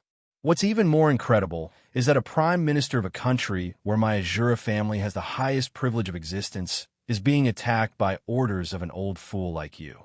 Where did you get such pusillanimous courage? Gilgamesh looked at this man with high-quality jewels and shook his head. How foolish you are, Prince Gilgamesh. Even if your father is the king, you are committing treason by entering my mansion in this manner and killing all the innocent guards who were protecting me. Darius Silva Ganius showed a triumphant expression as he saw guards arriving from outside his mansion. Gilgamesh laughed at the intentions of this man before him. Then he said while narrowing his eyes, "Do you think those guards outside can save you? Even if all the knights in this kingdom come to your aid, you will die in the worst way possible within my tolerance. Ah, your damned head has turned you into a retard. Just wait for me to kill you in your brother's name. A bastard like you should not be alive for one more day. You cursed usurper." Darius fixed his gaze on the young women holding the daggers and shouted, "Damn bitches, if you don't do something now, I'll take care of killing you myself when this is over. You talk a lot when you're already dead." Gilgamesh, who was standing at the door, appeared beside Darius and held his jaw as he levitated in the air. His heavy body was no obstacle to being lifted off the ground. No! Darius then realized the predicament he had gotten himself into, feeling immediate pain in his stomach. He looked down and saw Gilgamesh's hand effortlessly pulling out his intestines, causing his vision to blur. "Come on, Prime Minister, this is just the beginning." Gilgamesh created several ripples from which chains emerged, holding Darius. Then, more ripples appeared, and numerous swords began to pierce Darius's body. Boom, boom, boom. As the swords began to pierce his body, Darius urinated, and tears kept flowing from his eyes. But no matter how much he pleaded, dozens of swords impaled his body one after another until the blood he lost was so much that the last sword pierced his heart, ending his life. Gilgamesh had lived for a long time. Although he never married and spent most of his life in war, ruling his country, and seeking immortality, he had never created such a masterpiece until now. On the bed, Darius's corpse had been pierced by more than 100 swords belonging to the guards of the mansion who had been killed. Do you know where the other girls who were slaves of this man are? Gilgamesh, after staring at Darius's corpse for a while, turned to the girls who were holding the daggers motionless on the side. One of them, who noticed Gilgamesh's expression, nodded while offering her hand to the other girl. They were the newest products purchased by Darius, foreign nobles who had been kidnapped and sold to the man who had just been killed by 100 swords. If you ask them, they were happy that tears had started to flow from their eyes when they felt their torment was gone, although their scars and traumas had not disappeared and might never do. Seeing the man who had ruined their lives die brought them a happiness they had never felt before. Then take me to that place. I will make a decision when we get there. Gilgamesh gave one last look to Darius and smiled. Those swords would serve as a strong warning to both his brother Gravel's faction and the nobles. This kingdom was a cesspool, no different from other kingdoms in this world, but compared to Uruk, this place was a complete disgrace. Although he found sense in all things, from slaves to widows, seeing these scenes filled him with a deep hatred that he hoped to eliminate after this day. If not, he would make sure to give them a strong warning or eliminate them if they were entirely unnecessary. Looking at these girls, Gilgamesh thought that there might be something good for them if they chose to follow him. If that were the case, he wouldn't mind managing their future movements because he had found loyal subordinates willing to go through hell and back with him. The knights had surrounded the place, but leaving would be complicated for others. However, that was nothing for Gilgamesh, who possessed treasures that no one in this world could imagine. Upon arriving at a kind of basement, there were numerous cages and cells with figures huddled in the darkness. They were all females, some of whom would be considered girls by modern standards. Apparently, Darius cultivated them as if they were strawberries to be eaten when they were ready. Others, who were older, seemed to be sick and dying due to severe depression and sadness. When they heard someone descending, their bodies trembled and they hoped not to be chosen because no one ever returned once they were taken. The scene before Gilgamesh filled him with disgust, but there was nothing more to it. In life, if one didn't learn to control their emotions and let them control you, they could cause harm to others as well as to themselves. For Gilgamesh, someone so powerful in the world, what would be the result of his anger? Would it be a good outcome if the perpetrator were to die? Yet this could easily be happening in other noble families. Considering this, he could only blame the parents of these affected individuals. It might not entirely be the fault of the parents, and these girls may not have parents or families who cherished them as treasures, but there were so many ways to escape that it was unthinkable to end up living in this hell. Gilgamesh would have tried to get out of this place until the nails on his fingers broke, waiting for the moment to sink his teeth into the neck of the first person who stood in his way. And if he didn't have the strength to do that, biting his own tongue would be enough to win this battle of torture. It wasn't something that represented him now, and it never had. Most likely, he would wait for the moment to take his revenge while enduring all the damage to his body. But since the affected ones were not him, they might have opted for those outcomes worthy of their lives. Descending the stairs, all those cells where girls with scanty clothing and dirty faces were held saw a figure in parts of golden armor. They all thought it was a noble coming to take them according to their preferences, but no one expected him to be so young. That place is a mess. Gilgamesh shook his head and sighed. Seeing a group of keys on the wall, he took them and said, "Release all the prisoners, remove their chains, and have everyone stand in front of me. Those who can't move, have others drag them as quickly as possible." "Yes." With a submissive voice, one of the girls took the keys with trembling hands and began to unlock the doors of each cell. One by one, each of the imprisoned girls in this place stood before Gilgamesh, and no one could look him in the eyes out of fear. However, there was one girl who seemed unafraid and dared to stare at him. "What are you going to do to us?" A young woman with golden hair looked Gilgamesh in the eyes. Gilgamesh raised his eyebrows in surprise, then smiled and said, "Now that you're all gathered here, I'll give you two paths to choose from going forward. Either become my property or die in this place." They all shivered upon hearing his words. each interpreting what Gilgamesh meant differently. However, compared to Darius, this young man seemed like a better option.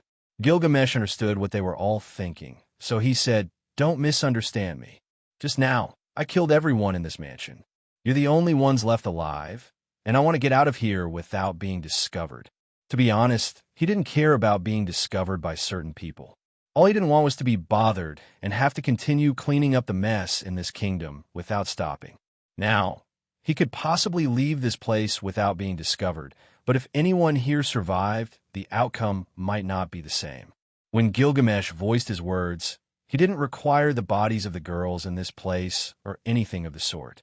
What he was looking for was people to be under his ownership, useful in any aspect of his life, and in return, he would give them a better life. Upon closer consideration, all the girls here would have died if it weren't for his intervention.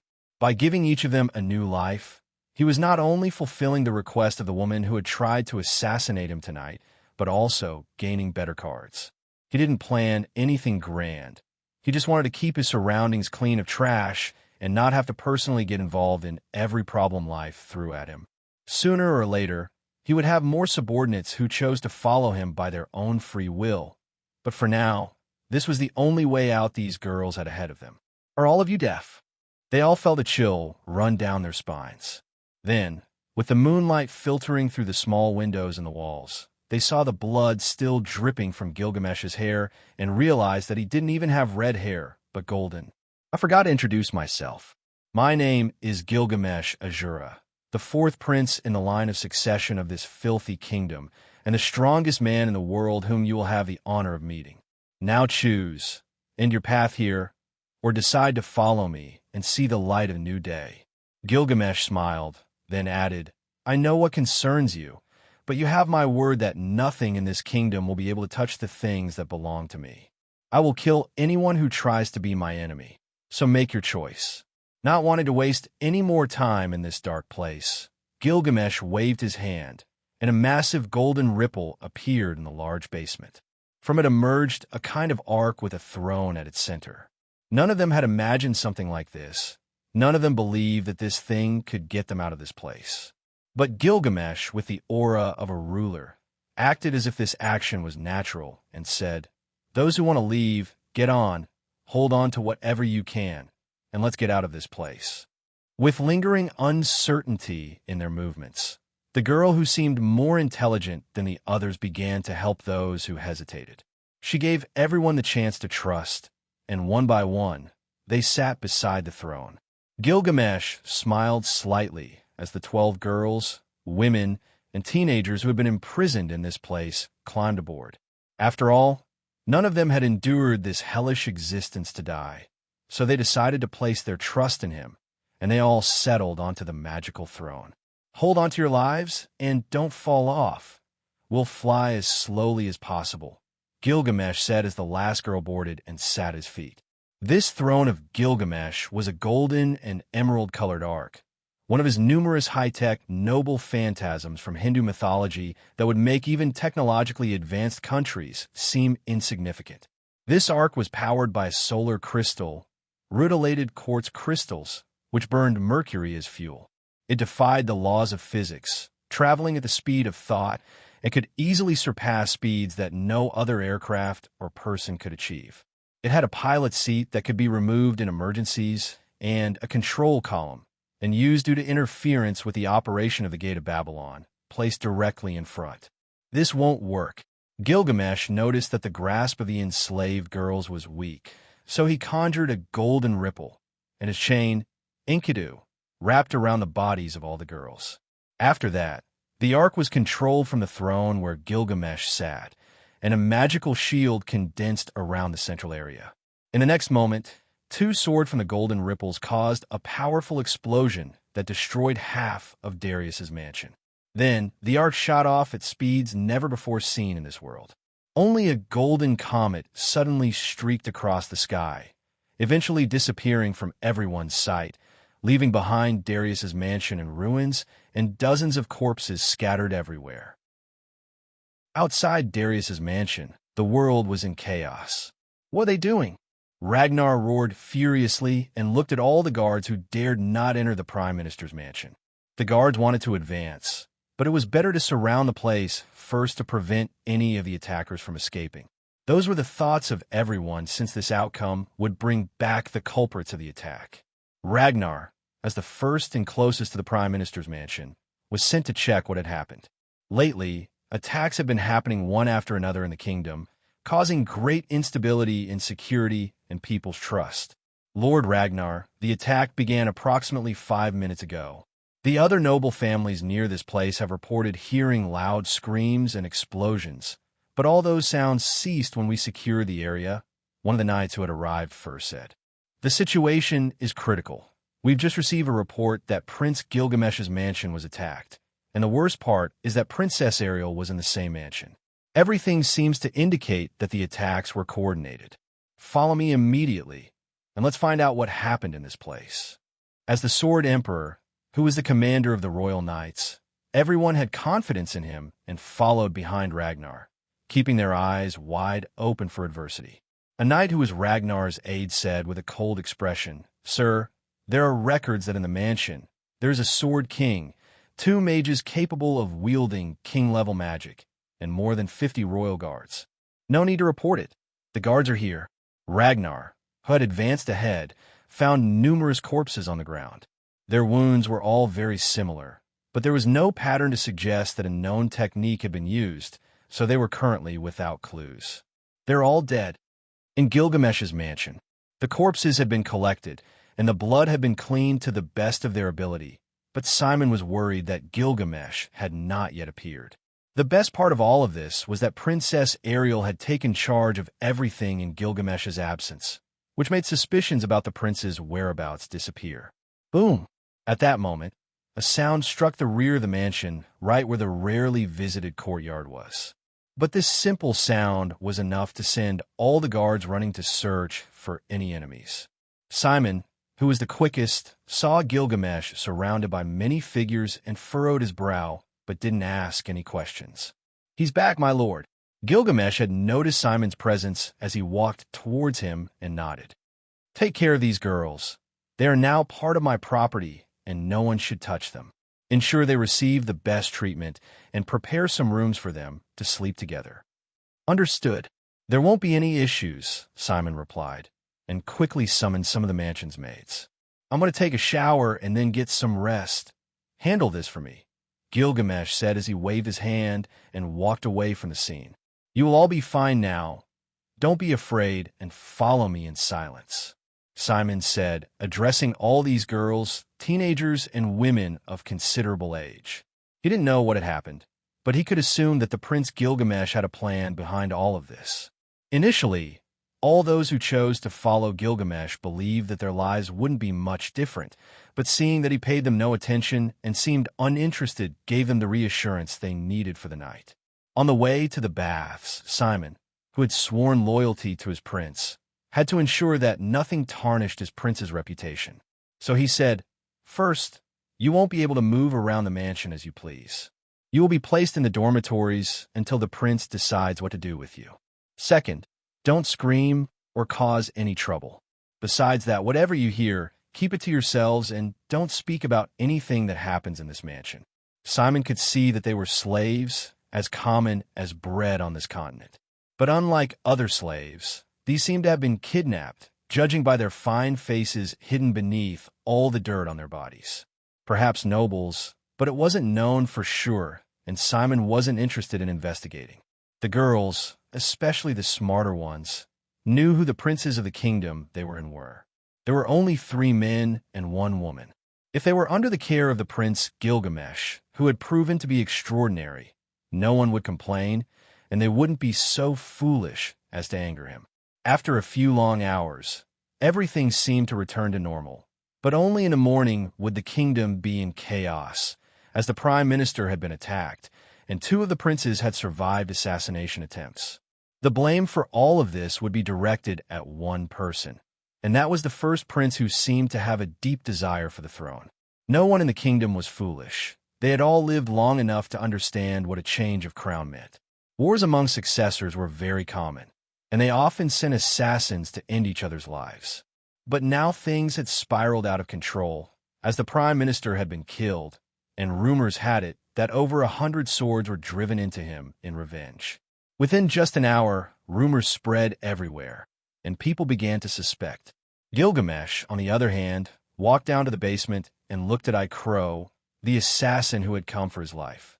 Prime Minister Darius Silvaganius is dead, and all the innocents are now in my mansion.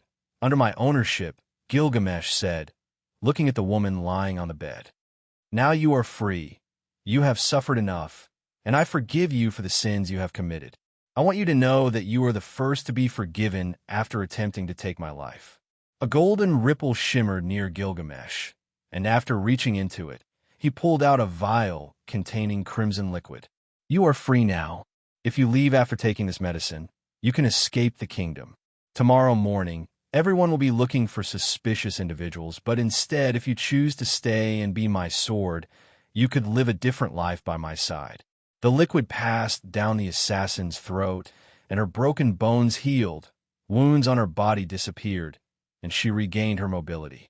Gilgamesh walked toward the stairs and said, "It's your decision, and I will respect whatever you choose to do after this." Early in the morning, Gilgamesh was in his bedroom balcony, gazing at the sunrise with absolute calmness on his face, as if the previous events had not been part of his concerns. No one had noticed the assassin of Prime Minister Darius Silvaganius, but these were only speculations by Gilgamesh, since no one had come to visit him after that. At that moment, not only Simon, but everyone around Gilgamesh's life was trying to read his thoughts. If killing a Sword King could be attributed to luck, then what happened the previous night was purely his skill that allowed him to kill the Prime Minister. Fate was unpredictable, but one couldn't be lucky twice. However, Gilgamesh had now proven himself to all the noble families and sent a strong warning that shook the foundations of the Azura kingdom. This message was simple. Anyone who crosses his path will be exterminated, even if they belong to the same royalty. "Brother, where have you been all this time?" Ariel entered hastily, followed by her personal guard. The concern displayed on the princess's face was more than fake, and her worried attitude was not entirely truthful. She was here to find out what Gilgamesh would do with their elder brother Gravel, who was supported by the faction that had sent them to assassinate Gilgamesh the night before. "Sister, I appreciate your concern, but there is nothing in this world that can threaten my life, let alone kill me. Before you go, there's something very important you must know. I don't want you to stand in my way. If you know something of importance to me, tell me. And lastly, stop acting like a fool in front of me. That mask you wear with the nobles won't serve you when you talk to me." Gilgamesh calmly sipped his tea, looked his sister in the eyes, and said, "If you come across my brother, tell him I don't care about this wretched throne of this kingdom. But if he continues to insist in front of me, or his henchmen point towards my belongings, I will take this throne and clean up all the filth in the families, streets, and corners of this place." Ariel, who saw that look on her brother's face, shuddered a bit, but with a cheerful smile, said, "I'm sorry, brother. I tend to do it without thinking. If I see our brother, I'll give him your message, then I'll take my leave." "Princess." The man beside Ariel looked at the young Prince Gilgamesh, frowned, and followed the princess. Who would have thought she's such a skillful manipulator? Gilgamesh murmured these words with a smile full of interest. Indeed, all the nobles in this kingdom are a bunch of degenerates. At that moment, heavy footsteps reached Gilgamesh's ears, and he said even before the other party entered, "My lord, one of the slaves you took wishes to speak with you. She insists on seeing you." Simon bowed before Gilgamesh and greeted him respectfully. He had heard what had happened last night and was astonished by the details, reaffirming his wise choice of having chosen the fourth prince as his lord. Of course, I wanted to speak with him myself, but if someone is already here, tell her she may come in." Gilgamesh liked the initiative of this woman who wanted to see him. It indicated that there were capable women among the heap of bodies that had been saved. After a few seconds, footsteps sounded, and a woman of around 16 to 18 years old entered, followed by Simon. She was a blonde with short hair and sky-blue eyes, possessing a beautiful figure that could be the envy of many women and the downfall of men. However, in Gilgamesh's eyes, she was just one beauty among the many he had encountered. "Take a seat, and I'll pour you a drink." Gilgamesh extended his hand towards the empty seat, and the woman nodded with a calm demeanor. She closed her eyes and took a seat in an elegant manner, displaying her noble upbringing in a single action. "Now tell me, what is a noble doing as a slave to a pig?" Gilgamesh's naturally cold eyes scrutinized every aspect of the woman in front of him, as if he didn't want to miss any detail. "My name is Tristina Purple Horse. I'm the daughter of House Purple Horse, a noble family of this kingdom. I was abducted when I was 8 years old and forced to serve Darius as a slave ever since." Tristina lowered her gaze while gritting her teeth with uncontrollable anger, but she stopped herself upon realizing where she was. She looked at the Prince Gilgamesh, whom she had never had the opportunity to meet before, as he had never appeared in public, even at Ariel's birthday party, where she had attended with her family. Gilgamesh spoke of Darius. He was indeed a greedy man. A pity he was so weak as to withstand only 20 swords on his body. "I should have tortured him more. What a shame." Tristina immediately said, "I appreciate that you saved us from that hell. Now the only thing I can do to repay the favor is by serving you as a slave." Gilgamesh rested his face on his right hand, looked at Tristina as if she were already part of his property, and smiled even more when he heard those words from her. His face displayed an amused and noble expression. So he said, "You can return to your family if you wish. You don't have to force yourself to serve me when I only did what I believed was right that night." The words took a different direction than what Tristina had anticipated. She had decided to serve Gilgamesh, believing it to be a better option than any other available to her. However, this response had never crossed her mind. "It hasn't been many years since you were abducted. You can go back to your family and spend some time with them.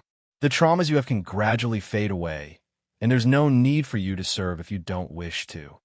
Gilgamesh's sincere words left Tristina speechless.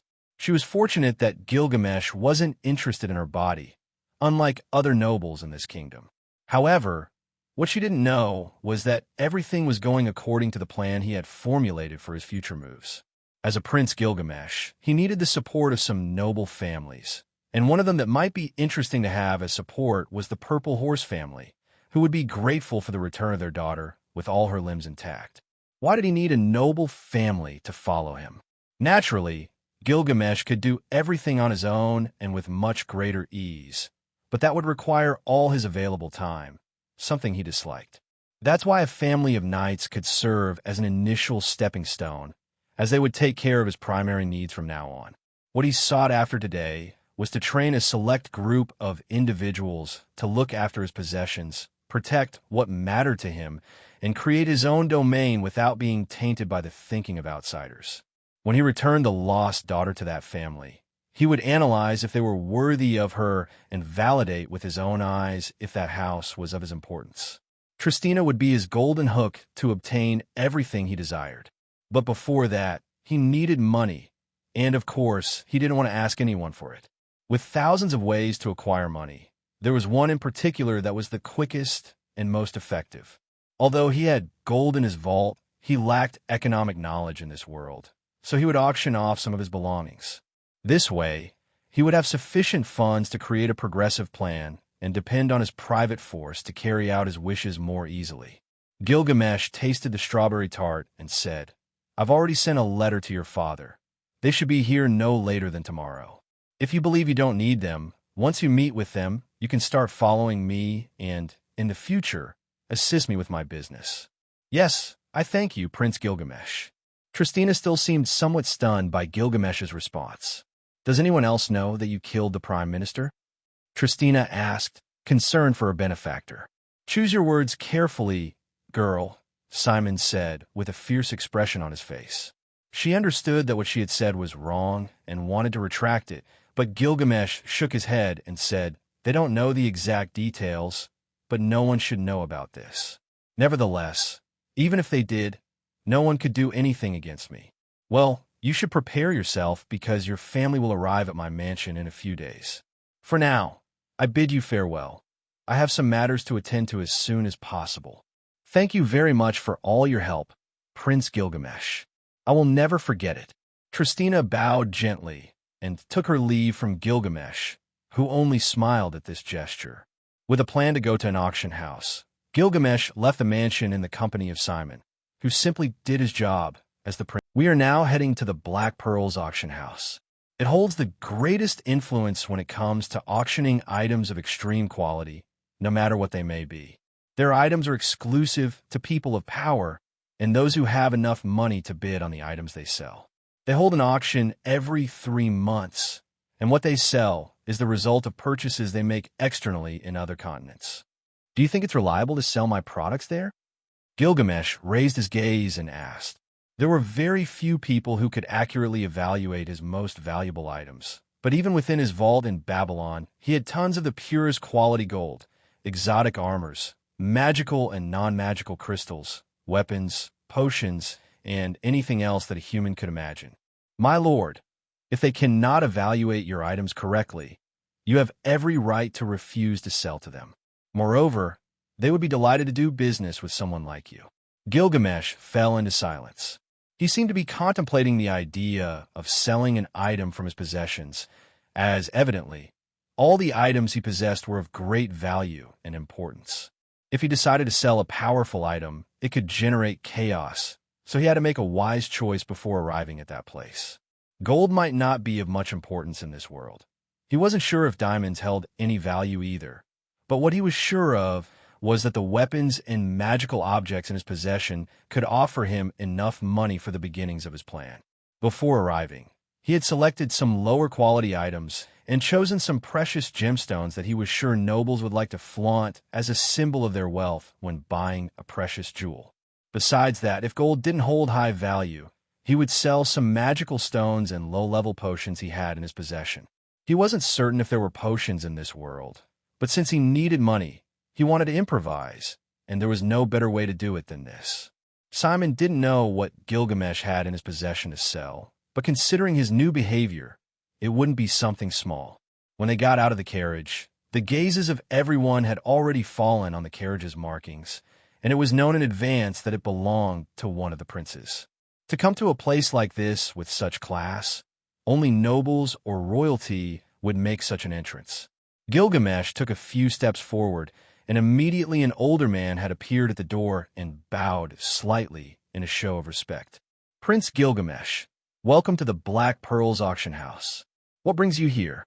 I've come to buy some things and do business. Gilgamesh walked into the building without caring about etiquette, and immediately, transparent glass display cases appeared before his eyes, showcasing a variety of weapons and gleaming armors. There were very few people around, demonstrating the exclusivity of this place in selecting its clientele. As was well known, this place mainly benefited from the auction and sale of high-quality items that mostly nobles purchased. Prince Gilgamesh, I am Raphael, the manager of this auction house. I recently heard that you had become one of the youngest sword kings in the history of our kingdom and possibly the world, so it is an honor to have you in this place.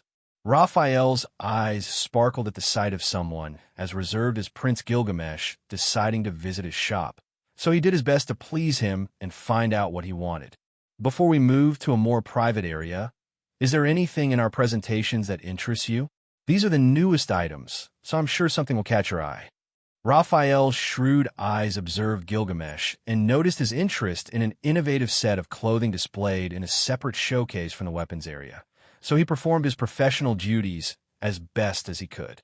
Other than that set of clothing, there is nothing in this place that catches my attention, so let's proceed to the negotiations. Gilgamesh shook his head and pointed to the clothing set, which perfectly combined comfort and elegance. Click, then it shall be yours. Raphael snapped his fingers, and a pair of young women began to remove the clothing from the showcase while he led the young prince to a secluded room. As Gilgamesh and Raphael climbed the stairs of the building, other people and workers who had heard rumors of the cruel prince felt a chill just from being in his presence. Even if others had no direct relationship with him, they felt the need to bow and greet. So, Prince Gilgamesh has finally deigned to leave his mansion. He's still so young. I doubt he's truly a Sword King. Another onlooker commented after seeing Gilgamesh. Still, he's frightening. Being in the presence of this prince is truly intimidating. The Black Pearl's auction house contained anything one might be looking for as long as one had enough wealth. However, in both the past and the present, not everyone was privileged enough to access all the privileges this place could offer. Gilgamesh looked coldly at all the people surrounding him on his way to the private room, where he would discuss the things he needed with this man named Raphael, who was the manager of this place. Simon, right by his side, was deeply concerned that things might spiral out of control. Others might not know, but it was clear to him that Gilgamesh was an executioner who could kill with such ease that it didn't even make him flinch. Even the prime minister and highly formidable guards had died at his hands without receiving a single scratch. A young woman with good intentions said, "Prince Gilgamesh, what would you like to drink? If you have a fine wine that can impress me, I'll accept it with gratitude. If not, simply a lemonade or something refreshing." Gilgamesh replied to the woman who was attending to him.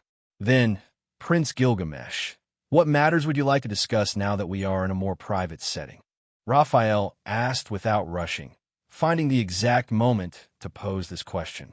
He had been in the presence of the most influential people in this kingdom, and none of them had given him the sense of oppression that Gilgamesh did. As a merchant, he traveled frequently, so he had a lot of experience in getting to know people and could sense what they were thinking with just a few sentences exchanged. However, the Prince Gilgamesh, about whom everyone knew so little, gave him an entirely new sensation. Most nobles came to this place for magical accessories, high-quality swords, and, in rare cases, armor. Therefore, he had some anticipation of what the Prince Gilgamesh might want before he spoke with him. But now there was nothing but mystery in his words. Prince Gilgamesh. Raphael saw the bottle of wine being brought by one of the servants of this place, and personally opened the bottle, took a crystal glass, and poured a glass for Gilgamesh. "Do you think you can auction off some magical items in the upcoming auction to be held here?" Gilgamesh swirled the wine glass in his hand and looked at Raphael, whose expression momentarily went blank. "You're planning to auction something?"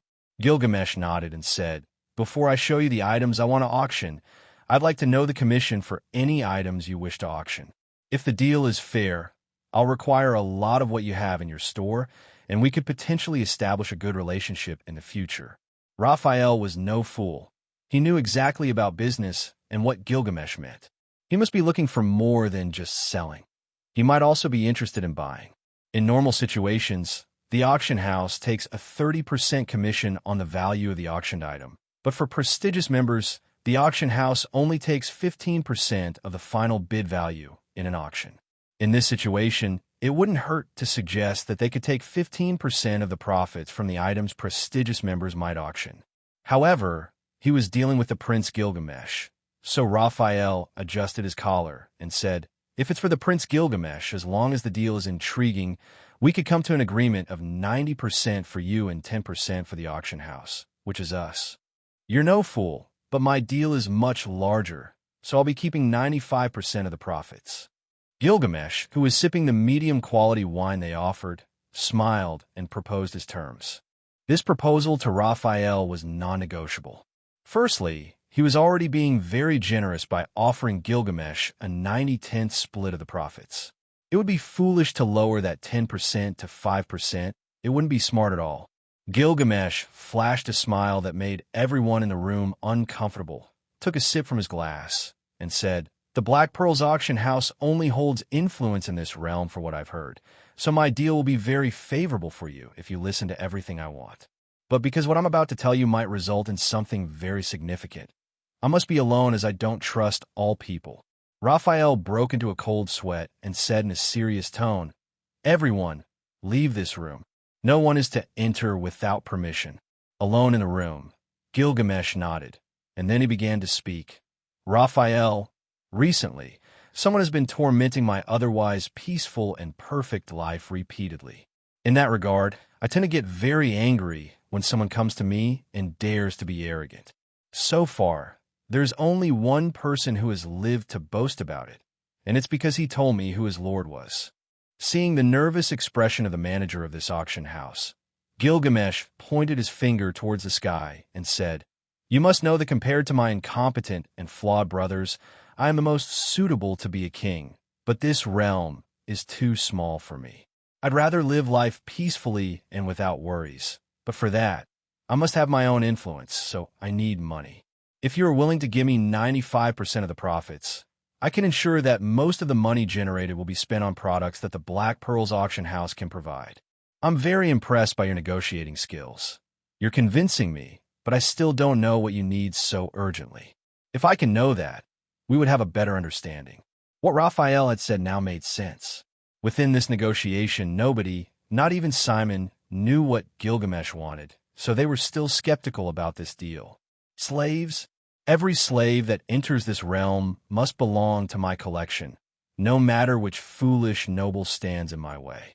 Gilgamesh extended his hand and said, "What no noble, my brothers, or even the king himself has seen is that the people are the power. As long as they see you as their king, no one else matters in a kingdom." Gilgamesh squeezed the glass in his hand so tightly that it shattered into 1,000 pieces. But he didn't care about it. He looked at Raphael and said, "If the Black Pearls auction house is willing to follow only me, we can come to a mutually beneficial agreement and prosper." Slaves, hearing how calmly Gilgamesh said it, sent a chill down his spine, and Raphael knew then that the worst of princes, no, the most dangerous one, had always been Prince Gilgamesh. Those eyes, that arrogance, the hidden strength within his petite frame, and the schemes he weaves in the shadows are something no one could ever imagine. If anyone continues to underestimate the Prince Gilgamesh, he would end up devouring them all. Don't panic. All those slaves aren't for conquest or pleasures. I'm not that boring. What I want to do is create a business that moves in the direction I choose without the need to depend on anyone else to survive. After saying that, Gilgamesh propped his feet up on the sofa and said, "The Black Pearls auction house will be my affiliate, my sole affiliate to which we will sell our items. If they become our primary clients, I believe in the future you'll be grateful you accepted my terms." Like a lion ready to devour Raphael, he himself felt he couldn't accept such a significant deal and needed to consult with the owner of the Black Pearls auction houses. "This offer is very tempting, and I would like to accept it right now. However, I don't have that authority, so you would need to have a conversation with the owner of this place. Nevertheless, this time we will accept to auction anything you desire with a 95/5 split. I will sell you all the slaves you can buy with the generated money, and we will discuss afterward where you want them sent." Having obtained what he wanted, Gilgamesh rose from his seat and extended his hand to the side, where seconds later a golden ripple appeared. This ripple surprised those present, and from that golden circle that seemed like a portal, he pulled out a very beautiful ring. This ring has a very simple function, improving vision without the need for magic, since its function is automatic. Once placed on a user's finger, they can intuitively adjust their sight distance. The first item Gilgamesh pulled out of his gate of Babylon was a simple one. The next item is a rainbow diamond. This rainbow diamond, aside from being beautiful, enhances the concentration of those nearby, and if used for magical purposes, it could create a powerful object in the hands of wise individuals who understand what they have in front of them. This is... Raphael froze upon seeing the second item that Gilgamesh pulled out from an unknown space. This item was a magical rainbow diamond, an extraordinary jewel that glows with all the colors of the rainbow as light passes through its facets. Each angle reveals a spectrum of bright and shifting colors, creating a magical effect. For any noble, this beautiful rainbow diamond should be in their possession, and the amount they were willing to bid would reach terrifying sums that had never been seen before in an auction house. The following items were not simple, but Gilgamesh made sure not to touch any of his true relics. What he was willing to sell were the riches of many men he had killed. In total, there were 10 items, from which they expected to obtain a substantial amount of money. After reaching a deeper negotiation agreement with the Black Pearls auction house, Gilgamesh and Simon left the building. "Do you know how to prepare exquisite dishes?" Gilgamesh asked the silent Simon who was by his side. Eh. Simon, lost in his thoughts, didn't understand the question Gilgamesh was referring to. When a predator offers more food to the weaker ones, those beneath him, he's only feeding them so that they become his food later. Gilgamesh looked at the Black Pearl's auction house and smiled, as sooner or later, all these auction houses would be his. In just a few days, he had devised a sophisticated enough plan to obtain money easily and with little scrutiny, have one of the noble families backing his moves, and thus have a peaceful place to train his slaves. The useless ones will serve for simpler tasks while they lead their normal, free lives. The more useful ones will enjoy a better life. However, the traitors will die, thought Gilgamesh as he gazed out of the carriage window on their way back home. Simon by his side didn't need instructions. He already knew he had to keep a hidden eye on the Black Pearl's auction house. From the beginning, this place had been his choice because in the previous years, this house had fallen into disrepair and many branches that were once thriving had closed down. This was why, by having control over everything, Gilgamesh could amass incredible power in a very short time, and then he could travel wherever he pleased without many worries about what he was seeking. Without holding the throne, he was naturally the king of kings. Boom! At that moment, the carriage carrying Gilgamesh came to an abrupt halt, causing everyone to shake slightly. What's happening? Simon looked outside and asked with authority. Captain, there's an old man requesting to speak with Prince Gilgamesh. One of the knights in Gilgamesh's escort announced what was happening outside.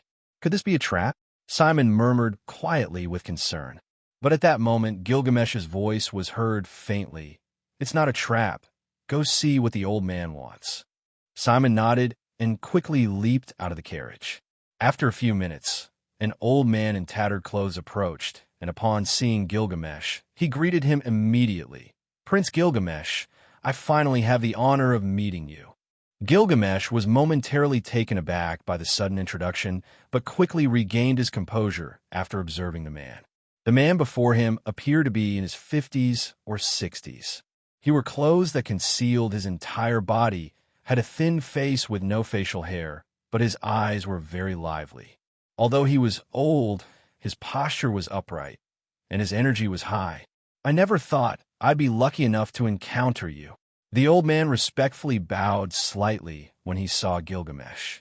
Gilgamesh couldn't find the right words to converse with this old man.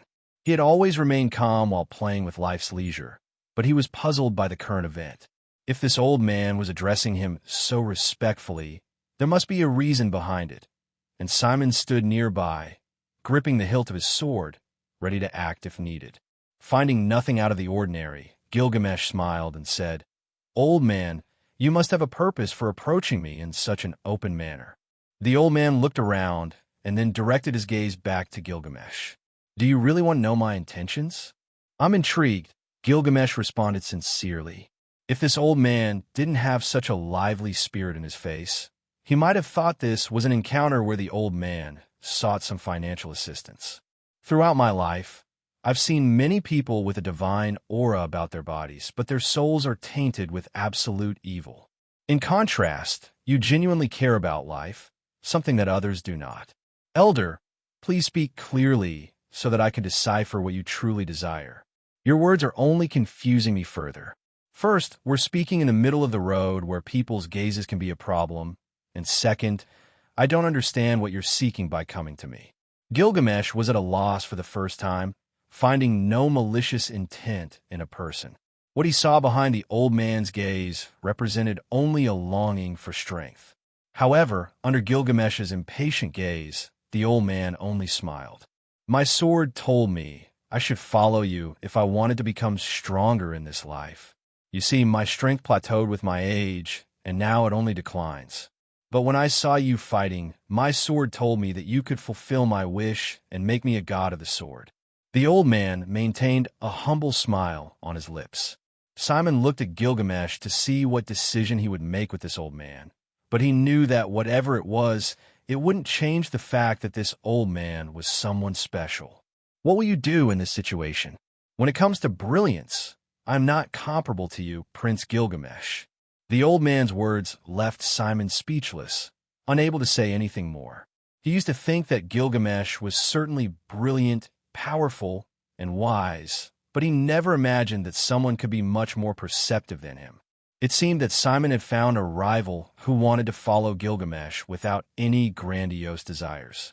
Gilgamesh only smiled and genuinely didn't care about these comments. One could easily see that this old man was a shrewd and interested person. Someone who had lived for so many years wouldn't call someone 10 years as Lord in their first meeting. Such people, if not driven by hidden motives, were individuals who could read circumstances, knowing what to do in each situation. Of course, no matter what kind of person he was or still was, he couldn't escape Gilgamesh's scrutiny. He had seen many people, and when it came to reading thoughts and interpreting the characters he encountered, very few could hide their intentions and thoughts in front of him. Otherwise, he wouldn't be an emperor of humanity. After a brief exchange of words, Gilgamesh allowed the old man to join them in the carriage, and that's when they all headed to the mansion. On the way, the old man, wearing a smile on his face, said, "My name is Alaster, simply Alaster without a last name. I come from a humble family, as my parents were farmers. I married a beautiful woman and had a son." Gilgamesh raised his right hand and said, "Let's save your background story for later. You mentioned a while ago that your sword told you I could make you a god of the sword. What did you mean by that?" "Simply put, when I saw you effortlessly fighting that sword king, I knew you had the resources to turn me into a god of the sword without any problem. You see, my only desire before I die is to reach that rank, and the rest is of no importance to me. So if you can grant me that power, I promise I will be your emotionless sword until my soul could depart from this world on a battlefield." Alaster's words surprised Simon, who immediately regarded this old man as an arrogant elder who didn't know his place. It was impossible for Gilgamesh to promote him to a god of the sword, as that was not solely based on granting power, but also on age. However, this wasn't a significant issue for Gilgamesh. He had a goal where many human lives might need to be eliminated if they dare to stand in his way. If the old man in front of him couldn't interpret those desires, then it wouldn't be useful to grant him such power. "We will assess you when we arrive at our destination. If you have the power and the necessary will to become one of my swords, then I will accept you under my command," Gilgamesh said with a mysterious smile. After another half hour, they reached the mansion, and everyone headed to an open training field where a battle platform was set up. On one side, some knights were training, all of whom had recently sworn loyalty to Simon and were now of utmost trust. In total, under Gilgamesh's faction, there were about 50 knights, with Simon being the captain of the Prince Gilgamesh's guard. During the nighttime attack, several guards had gone missing from their posts, so they had been sentenced to death for high treason. No one had thought that the Prince Gilgamesh would survive to issue these treason orders, so as a decree, Simon made sure they all died without their heads attached to their bodies. In less than a week, Gilgamesh had accomplished what his sister Ariel probably couldn't have achieved in several years. It was a pity that the vultures circling around her were so inept, as otherwise, things might have been different. "Hail, Prince Gilgamesh! Hail, Prince Gilgamesh! Hail, Prince Gilgamesh!" A series of greetings were directed towards Gilgamesh, and the tone was more than respectful. Everyone believed that by the side of the Prince Gilgamesh, they could reach heights they could never have achieved by following anyone else. "Gather everyone. We're going to hold a swearing-in ceremony, and each of you will receive something very special as a reward." Gilgamesh's eyes gleamed with a crimson hue as he walked toward the center of the training field. "Yes, Your Highness." It seemed the time had come. Everyone wasted no time and started forming ranks, while other mansion guard arrived one after another and lined up. At the end, Simon stood in front of them and placed his hand over his heart. "Sir, we're all here." Gilgamesh was impressed. He hadn't thought that among the royal knights there would be such skilled soldiers, many with a keen eye. Upon closer inspection, it seemed that they all came from humble backgrounds, which to some extent explained their selection. "Step aside, Simon. You'll be the last," Gilgamesh said as he looked at all the men in front of him with a smile. "Yes, my lord." Simon, with a hardened expression, nodded and walked behind Gilgamesh. "All right, let's begin." "I," Hugo Daraway, in the presence of the heavens, solemnly swear my unwavering loyalty to the noble prince Gilgamesh Asura. I promise to protect his interests with honor and courage, to defend his kingdom against any threat, and to follow his guidance in times of peace and war. My sword and my heart are at his service, ready to act in his name whenever necessary. I pledge to uphold the code of knights with devotion, displaying virtue, courage, and justice in all my actions. The first to step forward was a young man of about 24 years old. He appeared young, but his words were sincere, and his loyalty was more than enough for Gilgamesh. A good name indeed. So listen carefully. Today, in this humble place, I dub you a knight of my guard. Your oath resonates with my pride, and I accept your allegiance. From this day forth, you are a guardian of my decisions and orders. Gilgamesh then conjured a golden ripple that illuminated the knight's face. With closed eyes and calm, Hugo saw the hilt of a sword, and his soul stirred. As my absolute sword, I entrust you with this invaluable blade, unparalleled in the world. This weapon is not just a tool of power, but a reflection of your purpose and a promise you have made. Both this sword and any that will be bestowed today will have the power to bend to their owner if they ever betray their oath. May this truth be a constant reminder of your duty and the steadfastness of your commitment. With this sword in your hand, you will embark on a glorious path, face challenges, and spill blood in the course of our destiny. Gilgamesh then walked toward the next knight after bestowing that sword infused with accursed master-servant contract magic, which not only utilized the contract, but also granted potential abilities to the sword's user that would become more evident later. These abilities were something like blessings, but they applied only to the sword, not the man who didn't hold that sword. Moreover, if these guards were somehow sent by the enemy, the sword would act as one of their assailants and pierce through the bearer's chest. Although it sounded really harsh, Gilgamesh judged that everything these men would receive in return would be worth it for pledging with their lives. So, as long as none had dangerous thoughts and actions, they would be fine. After some time, all the knights except for Simon and Alaster had a new sword at their sides, and the ones they had been carrying entered Gilgamesh's Babylonian gate one by one without exception. Gilgamesh directed a gaze at Simon, who stood by his side, and said, "You have one final task. Before receiving your sword, you must engage in a sword duel with Alaster, and after evaluating him, we will decide what to do with him. The confrontation will be with wooden swords on equal terms, and the battle will end when one of you is disarmed or receives an attack that would be lethal in a real sword fight," Gilgamesh said, having high expectations for Alaster. That old man had a strong spirit, despite his age. Both contenders picked up a wooden sword, locked eyes, and waited for the moment to make the first move. "I won't disappoint my lord, so I won't hold back," said Simon as he raised his sword and prepared himself. Contrary to what everyone expected, Alaster raised his sword and, in the blink of an eye, disappeared from the spot, moving at a terrifying speed. Thud! Simon, who used a different sword technique than the others, prepared himself with composure and countered the attack with an excellent block that gave him momentum to advance. Simon was close to being a sword king, making him an excellent warrior with incredible potential for further improvement. The battlefield resonated with the clash of wood against wood as the two figures faced each other in a deadly duel. Simon, the captain of Gilgamesh's guards, wielded his sword with overwhelming strength. His movements were aggressive and swift, like a powerful whirlwind seeking to annihilate his opponent. Facing him, elderly Alaster held his sword with serene control and unchanging grace. Alaster's movements were smooth and calculated, as if each step he took had a purpose. He dodged Simon's attacks with astonishing agility, his body gliding like an evasive shadow, barely grazing the edges of the enemy's sword. His gaze was calm but intense, as if he were calculating every move of his opponent. Simon, on the other hand, lunged with relentless fury.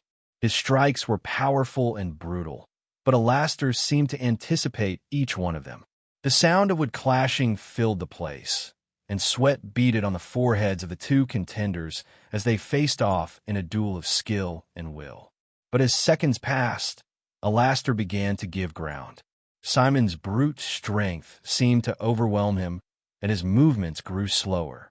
Simon's blows became more accurate, and his attacks began to land with greater force. Alaster retreated, his face reflecting the internal struggle he was waging. "My grandson cannot see me lose." As he said this, in an instant, Alaster's eyes filled with an unyielding spirit. His movements changed, his body moved like a viper, evading and countering with impressive agility. Simon's attacks started to lose their focus as Alaster advanced with determination. Boom! In a fluid and precise movement, Alaster disarmed Simon. The sword of Gilgamesh's captain of the guards clattered to the ground with a loud noise, and the room fell momentarily silent.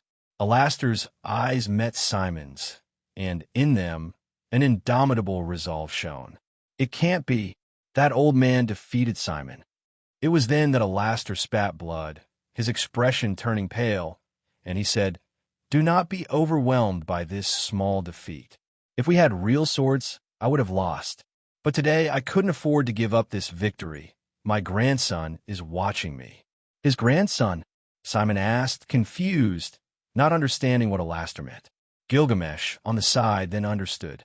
What moved elderly Alaster was not his own will, but the will of someone younger, like the loss of a loved one. The old Alaster's talent was unmatched, but judging by the condition of his body, it was easy to identify that he began training at an advanced age, as if something pushed him toward sword mastery. So, Gilgamesh knew that Alaster's will was not his own, but that of a loved one who was no longer in this world.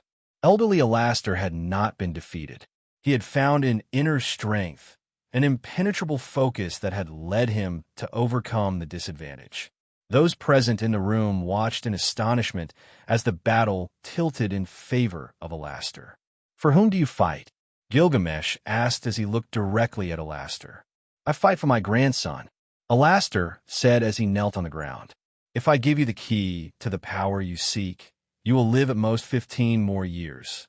Are you willing to fight for me during those years?" Gilgamesh's question was special, as it was directed toward a purpose that was nothing more than killing and fighting in his name. Understanding this, Alaster smiled and said, "You are an old fool, but since your spirit and will are so peculiar, I, Alaster, am willing to become your silent sword and do nothing else.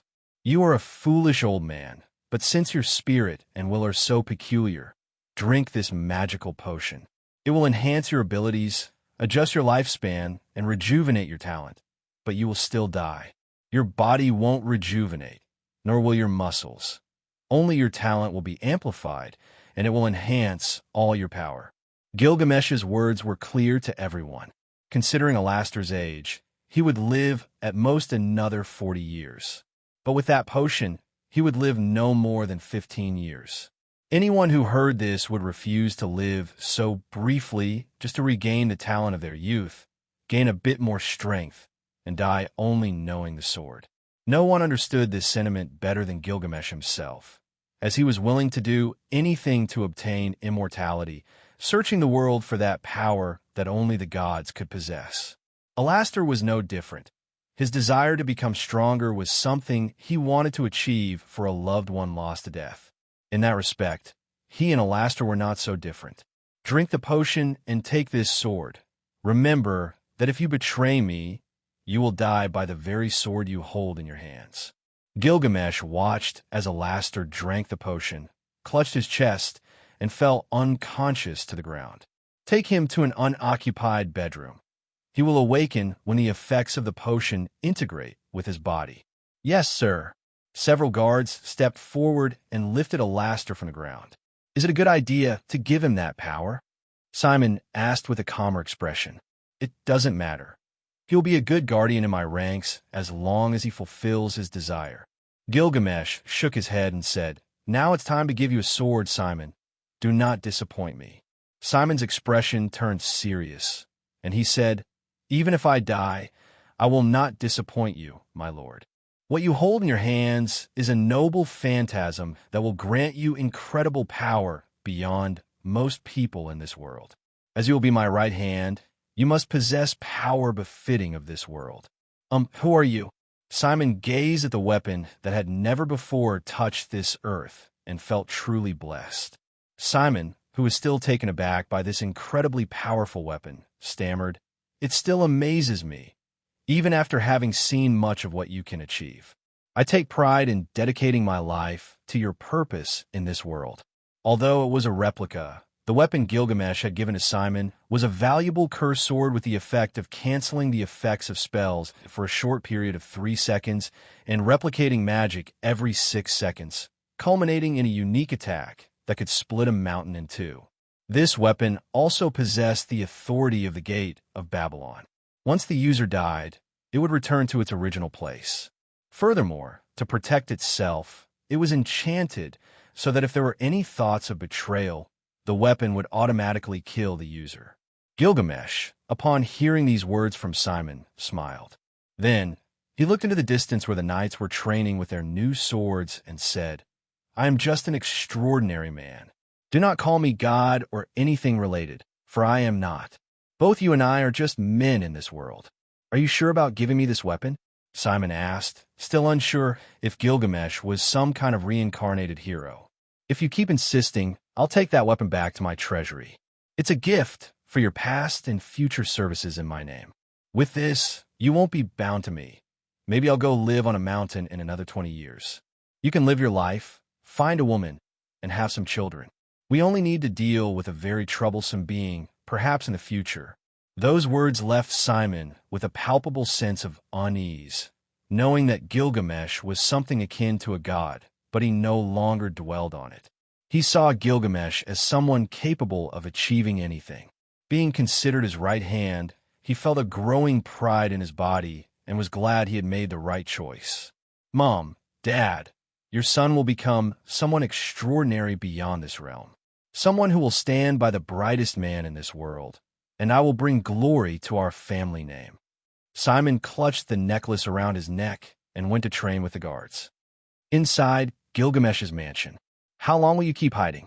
Gilgamesh's voice resonated in the spacious place, empty of people, and from the depths of the darkness emerged a petite figure, the woman who had attempted to assassinate him.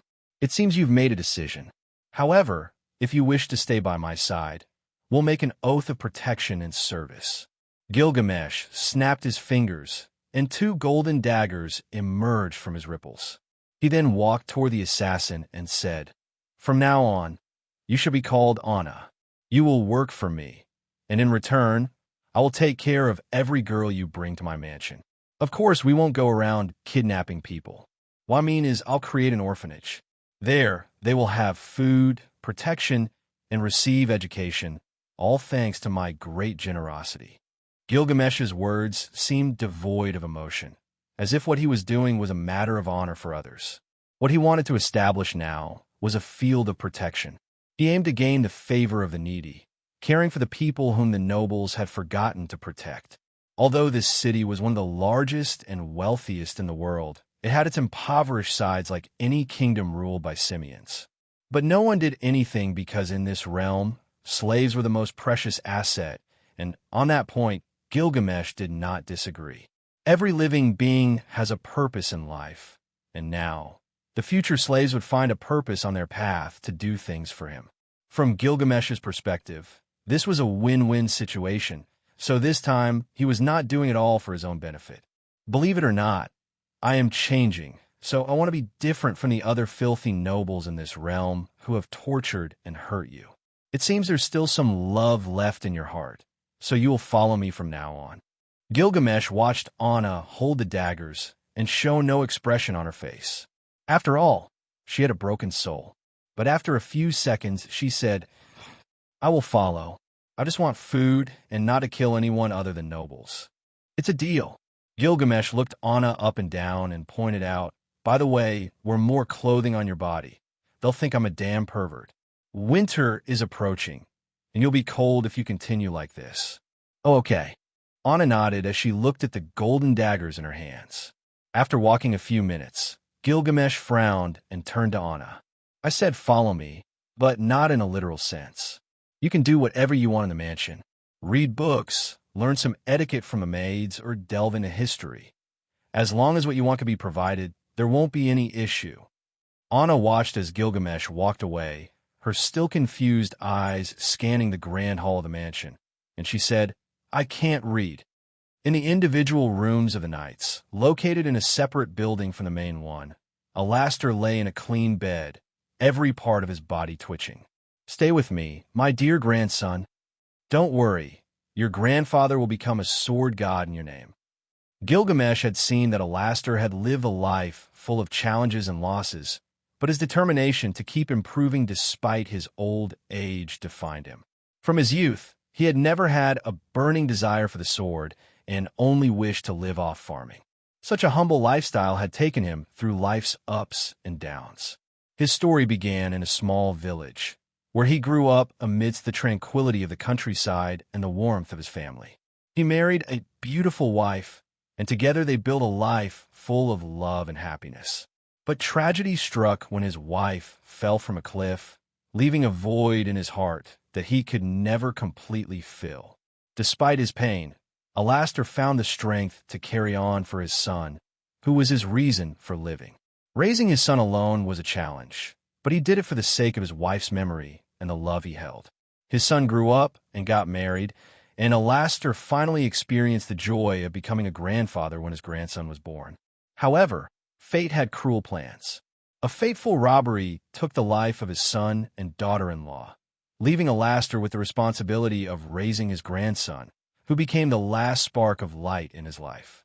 Alaster cared for him diligently, instilling in him values of strength, honor, and perseverance. From an early age, the grandson expressed his desire to become the world's greatest swordsman, a dream that Alaster supported with all his heart. Years passed, and the grandson grew, training under his grandfather's guidance. The two shared endless hours of practice, forging a strong and unique bond. Alaster saw in his grandson the potential for a bright and promising future and believed in him with unwavering fervor. However, life is sometimes unfair. Illness took Alaster's grandson, robbing him of the dream he so dearly wished to fulfill. On his deathbed, the young man said that even if he couldn't fulfill his own dream, Alaster would do it for him. That child only sought for his grandfather to keep on living. As if he weren't with him, his grandfather would die shortly after he did. Those words became a sacred oath, and Alaster pledged to honor his grandson's memory by becoming the sword god he couldn't be himself. With unwavering determination, Alaster began his rigorous training. Despite his advanced age, his sturdy body and unbreakable willpower led him through unimaginable challenges. Every strike, every sword movement was an expression of his dedication to his grandson and his firm desire to fulfill his promise. As time passed, Alaster showed everyone that age was not an insurmountable limitation. His skill with the sword grew every day, but he was, after all, an old man who was losing strength with each passing day. When he visited the place where a 10-year-old boy was fighting against the Sword King, his sword told him that this child could make him a sword god. And his sword had not been wrong. This is much more interesting than I thought, murmured Gilgamesh from the balcony of his room in the Silver Palace, gazing into the distance with a serene expression on his face. Who would have told him in the beginning that a god would visit him in his dreams, attempt to assassinate him on 2 occasions, and that all of this would be led by the decadent circumstances of the environment in which he found himself? Gilgamesh didn't seek to rule in this realm. His enthusiasm for being the king of a kingdom that didn't deserve him was minimal. At the same time, all he wanted was to live his human life to the fullest, but there was always a trigger that dragged him towards power and eventually greatness. After all, he was a king of kings. Anyone who saw him as anything less was simply blind. However, he found it hard to believe that the gods could walk the earth as they pleased, especially since they didn't adhere to any specific religion. Hidegami, the human god, was his main target for coming into this world after trying to control him, so he would make sure to kill him, no matter how long it took. But as he had experience in facing gods, he knew that sooner or later the messengers called apostles, children of gods, envoys, or any other title bestowed upon them in this world would somehow seek to end his life before he could end that of a certain god. Following that rule, Gilgamesh had chosen to create the Orders of Heroes. Essentially, like Simon and Alaster, they now possessed noble phantasms that he had taken from the messengers of the gods in the war, where he was crowned emperor of humanity. At the same time, the knights, who were now 50 in number, had truly impressive swords that would at the very least elevate them to the rank of Sword Emperor, something that represented a specific level within this world. Having an order of knights, heroes who would fight on behalf of true humanity within this world, the attention he should give to the messengers of a human god would be minimal. The possibility of that god interfering in his life would be minimal. So as long as no one had sworn loyalty to him, the chances of him being an enemy were high. Who would have thought that I would ever give my precious treasures to those who would be my swords and warriors? But it is necessary because if the human god interferes with their thoughts, I would have to be vigilant no matter what. Gilgamesh shook his head, and just as he was about to enter his room, he saw in the distance a convoy of carriages bearing the Purple Horse family's banners.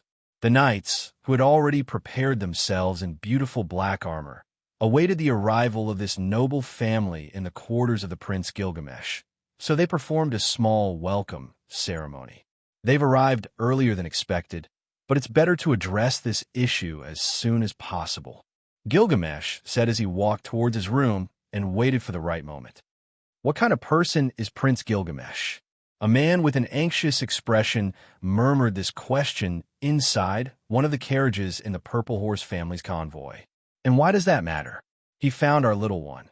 That's what reflects a small part of his behavior, said a woman with blonde hair tied in a very reserved hairstyle. If you think so little of Prince Gilgamesh, then he will devour you without even knowing when it happened. An elder, the current head of the Purple Horse family, looked coldly at his useless son.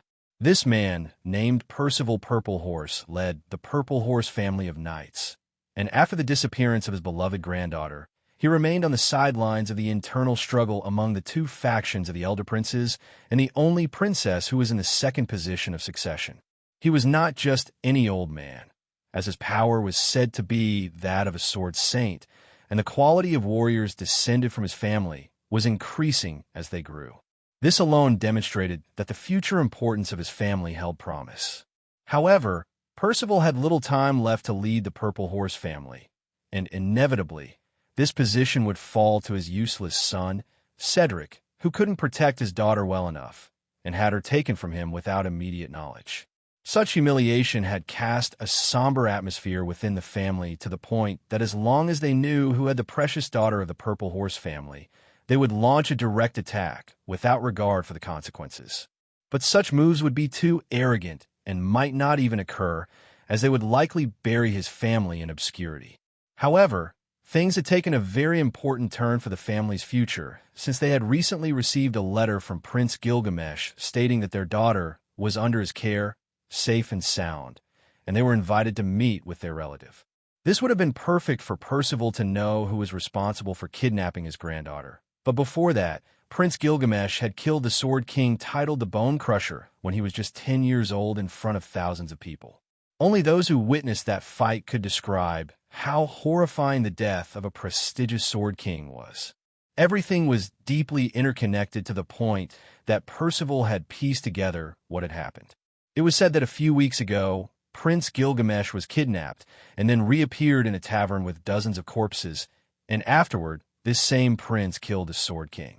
Upon learning of this, Percival knew that Prince Gilgamesh had sent a very clear message to all his enemies within the royalty.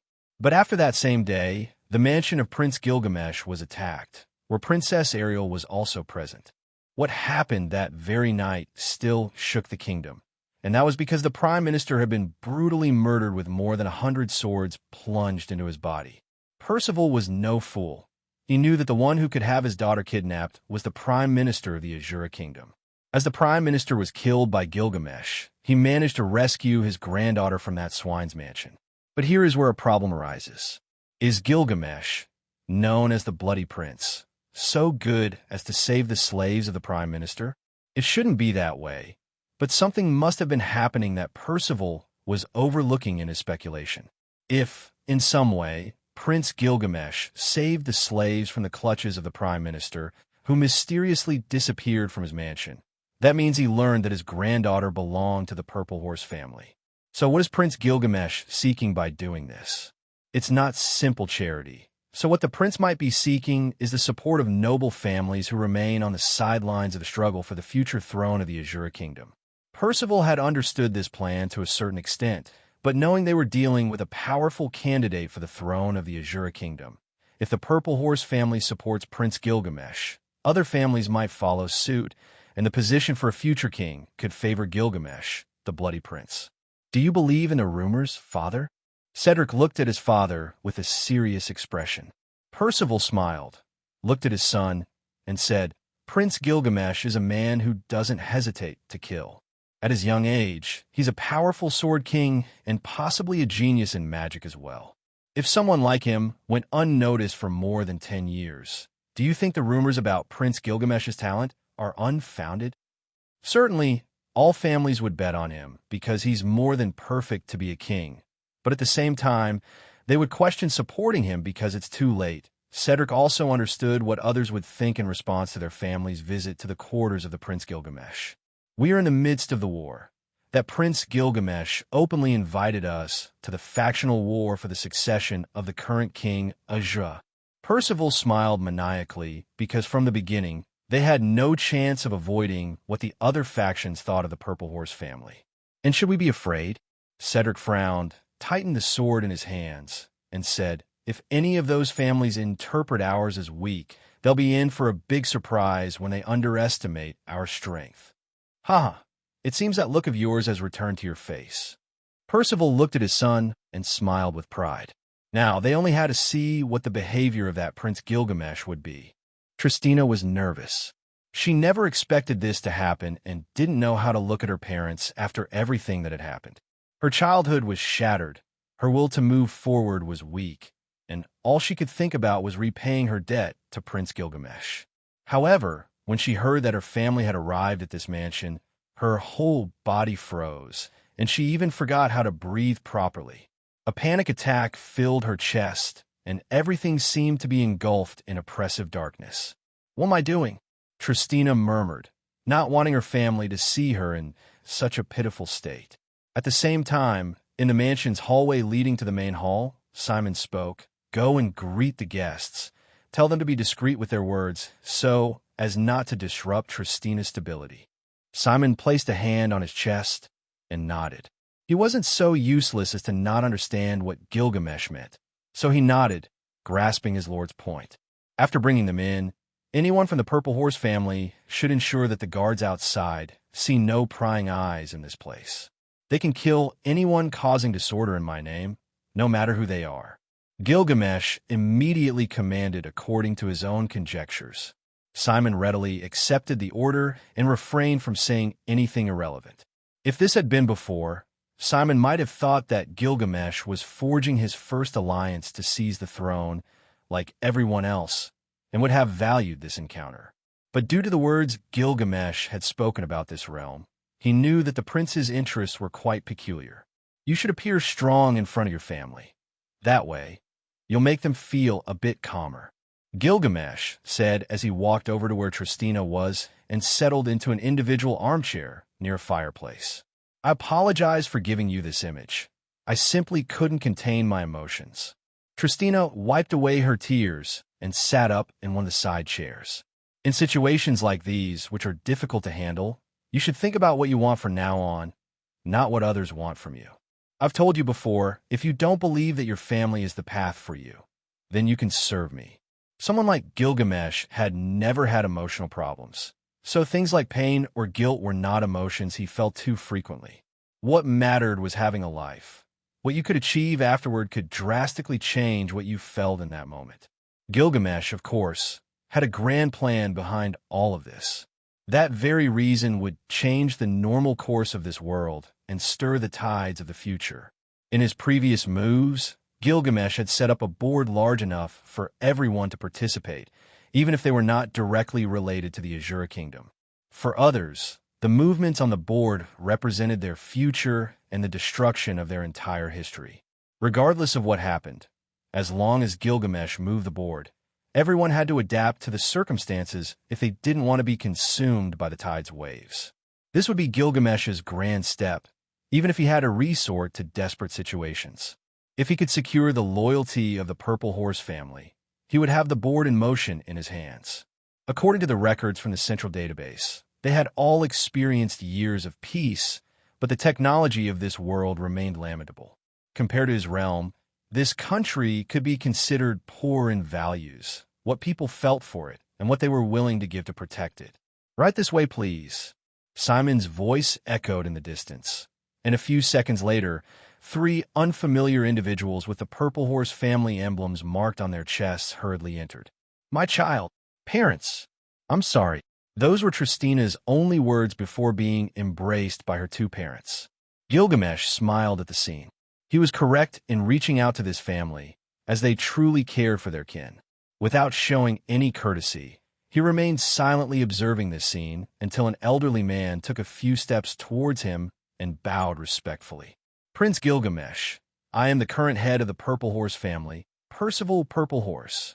On behalf of myself and my family, we are deeply grateful that you were able to keep the youngest of our family safe," Percival said, completely ignoring his family's emotions. As the family head, if he displayed weakness in front of Prince Gilgamesh, he would appear weak in the prince's eyes. When Gilgamesh saw this elder, he nodded in response and examined his appearance. Percival Purple Horse had the appearance of an elderly man, dressed elegantly in his traditional black uniform. His hair was completely white, as was his immaculate beard. He had visible wrinkles on his hollowed face, which gave him a soft appearance, but his eyes were as sharp as an eagle's. "I didn't expect much from your family, but you have surprised me. Only now can I say that you have my attention." "Your attention? What do you mean?" "Well, I classify all the nobility of this kingdom as trash that needs to be cleaned up. Honestly, there's not a single family in this group that's exempt, but I can sense that your family is different, so we can continue this conversation in a more private setting while Tristina's parents catch up," Gilgamesh said. Gilgamesh got up and walked toward an office within the mansion. Percival looked at his granddaughter and, without any expression on his face, followed the Prince Gilgamesh through the hallways. As he watched Gilgamesh's figure, his keen senses could perceive that this young man was indeed as he was described. Arrogance was evident in every one of his movements, so he knew it would be challenging to deal with someone like this. "You must be quite intrigued by this situation, aren't you?" Gilgamesh entered the office, and Percival closed the door behind him. "You're correct. I have many questions that I require answers to." Percival dropped the respectful and cautious demeanor, shifting to a more direct posture. "That's better. You may take a seat, as I'd like to have a closer conversation." Gilgamesh extended his hand toward the chair and then continued. "For some time, many have tried to take my life. After the attempt that came closest, I sent them a message that wasn't heard by killing that Sword King." Percival gave Gilgamesh a meaningful look and said, "It's surprising to hear that a child no older than a few years would kill a Sword King. I suppose it's not surprising that they thought it was some kind of fabricated joke." Gilgamesh smiled and said, "That makes more sense for your explanation, but not for mine.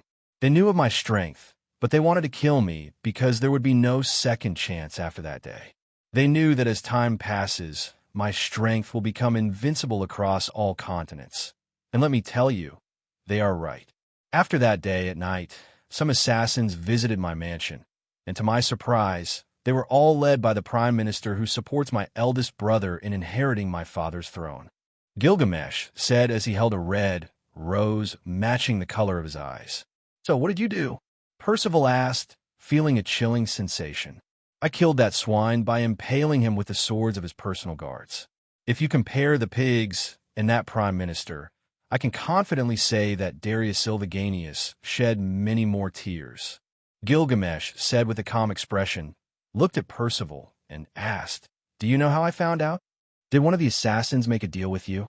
Percival asked in a doubtful tone. "It was possible, but highly unlikely. as assassins were trained not to reveal their employer if captured. Exactly. I made a deal, and this assassin asked me to kill everyone except the slaves of that swine. So that's what I did, and in that place I found your granddaughter. Gilgamesh explained. Percival clenched his fists, and his indifferent expression couldn't contain the murderous intent he sensed in the surroundings. However, Gilgamesh, as if unaffected by this, continued, Now you understand me when I say that this kingdom is rotten to its core, so I'm requesting your help. I understand your point, but becoming king with just the support of the Purple Horse family won't secure the throne for you. Percival wouldn't lead his family into a clear defeat against other factions, but Gilgamesh's next words left him speechless. Who said I want to be king? What? Something like a king is too small for me. If I were to become a ruler in this world, I would become an emperor. However, I do not desire to be the king of this realm. Gilgamesh looked outside through the window and spoke these words. Percival gritted his teeth and said, Then, if you do not desire the throne, why do you require the assistance of the Purple Horse family? I need a shield that draws all the attention from the outside, something that doesn't focus on my movements and allows me to act freely even if I dominate the entire world of commerce. Gilgamesh then turned his gaze towards Percival and said, By pledging your loyalty to me, you won't be offering your neck for others to tighten the noose. I will send Alaster, a current sword emperor, and several sword kings to protect your family.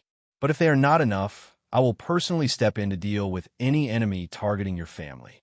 After the rise of various families, it was common for assassins to be sent to kill their descendants, causing the family's growth to stagnate.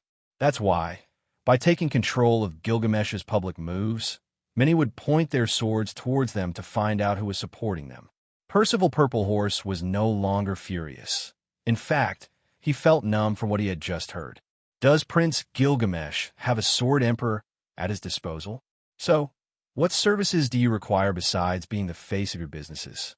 Percival asked, not daring to question Gilgamesh's strength, as this young prince probably had someone very powerful backing him. The slavery business generates the most money after swords and magic books in this world.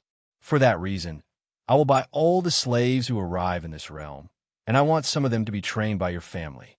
Gilgamesh raised his hand and continued, I understand your confusion, but I won't buy the slaves without an apparent reason. I will need loyal workers who carry in their minds the gratitude of being liberated from their slavery. I need talented warriors and mages who can take care of what is mine. Your Purple Horse family will produce excellent knights, with principles of loyalty and greatness ingrained in their behavior. Besides what they will achieve by being loyal to me, they can stand out from the rest and eventually prevail over other noble families in this realm. Gilgamesh didn't know what decision Percival would make, but since he had revealed so much, they wouldn't leave this realm alive if they chose not to be loyal to him. That's why he was committing the Purple Horse family to his path, ensuring that their secrets would be kept safe. I gave your family an incredible gift. I proposed a business that no other family would deny, so I hope for your cooperation and loyalty, Gilgamesh said with a gentle smile and added, I hope you can make the right decision. I'm not sure what you saw in my family. Perhaps it was just a twist of fate that we became connected in this way. But let me make something clear. The Purple Horse family consists of powerful knights with unwavering dignity. If you are willing to protect us, we will be loyal to you, as we are eternally grateful, and because your character is respected by ours. Percival could do nothing but accept, as merely coming to this place meant that other families would be watching them. But when he heard Gilgamesh's proposal, there was no reason to refuse, so the smartest move would be to pledge loyalty to Prince Gilgamesh. Everyone might think that simply showing gratitude would allow them to leave this mansion, but Percival knew it wasn't so, and they would likely be attacked if they didn't give Gilgamesh a concrete answer. That's why he had come to this meeting, as he wanted to judge for himself the Prince Gilgamesh's attitude and make a decision based on that. I'm glad to hear that from you, Mr. Percival. Now, let's discuss the next steps. Firstly, I will send you 300 slaves that you will have to categorize into 3 different sections. The first is warriors, the second mages, and the third various talents. You'll need to consider the preferences of these slaves and whether their talent is worth it. You must decide based on whether their talent exceeds your desire. Gilgamesh stood up and continued. But you must remember that no one is indispensable. Everyone should know they can be replaced. Therefore, after categorizing these slaves, you will begin their training. At the same time, I will start hiring warriors who are willing to pledge loyalty to me and seek power. They will need to be educated, and I will leave that to your family as well. Forgive my bluntness, but if you're not interested in the throne, is it necessary to have so many guards? Percival asked, not quite understanding this particular point. Of course, they're necessary. I will need someone to kill the pigs and protect my treasures. I plan to take over the auction houses and create a significant business to gain authority and real power within this world. Gilgamesh's response was cold, and Percival understood that even though he didn't desire the throne, he seemed to value the things he possessed greatly. He still didn't know how the Prince Gilgamesh had made all of this work, but it wasn't his job to question and find logic in everything Gilgamesh did. It is rumored that certain gods walk the earth, and others are unknown to most people. For that reason, I need you to swear loyalty to me. In return, I will bestow upon you a special sword that will protect and judge you if you ever betray my hand. Do you have any enemies of that kind? I have no enemies, Mr. Purple Horse. All you need to do is what I tell you, and I can assure you that glory awaits your family. What about what the other noble families will think? Percival asked this question. He only needed to be sure of Gilgamesh's stance on the matter. Those families will disappear just as the Prime Minister did. There's no one who can stop me. So, before we embark on a journey through the world, we must automatically stabilize my plans. For now, I only need your oath and that of your family. Gilgamesh said as a brilliant ripple appeared behind him, and a sword materialized in the air. If you feel more comfortable, it's not necessary for your family to swear loyalty to me. You just need to be careful that outside influences don't sway your family members' decisions. Just know that a certain being can enter your dreams if you don't have an amulet to protect you, like this sword. I will ensure that everyone takes an oath in your honor. So, as a show of my valor, I will pledge loyalty to you right now. Percival then took the sword in silence and knelt on one knee as a sign of the highest loyalty he could show to Gilgamesh. That sword will enhance your abilities and serve as an amulet. Gilgamesh said with a satisfied smile. Yes, my lord. From now on, the Purple Horse family serves only the faction of the Prince Gilgamesh. Percival said as he held the sword in his hands and observed the mark that appeared on his fist. Without a doubt, this was a life contract. However, not many years had passed since Tristina was kidnapped and treated as a slave, but she needed to go through a long and rigorous process of recovery. For Gilgamesh, this was very irrelevant, because if she was strong enough to survive that ordeal, it meant her will to live was strong. Now, with the loyalty of the Purple Horse family, he was about to embark on the next plan he had in mind to further strengthen his forces. Today, he didn't necessarily need an army, but he was merely preparing in case someone attempted to harm his treasures. There was nothing more to it, and the fact that he was using his swords to give the slaves an opportunity to better themselves alongside him was much better than mercy. This world was dark, like any other, and he couldn't change that even if he wished to. But what he could do was protect those who needed it as a leader to follow. Gilgamesh cast a cold, icy glare at all those who watched him from a distance.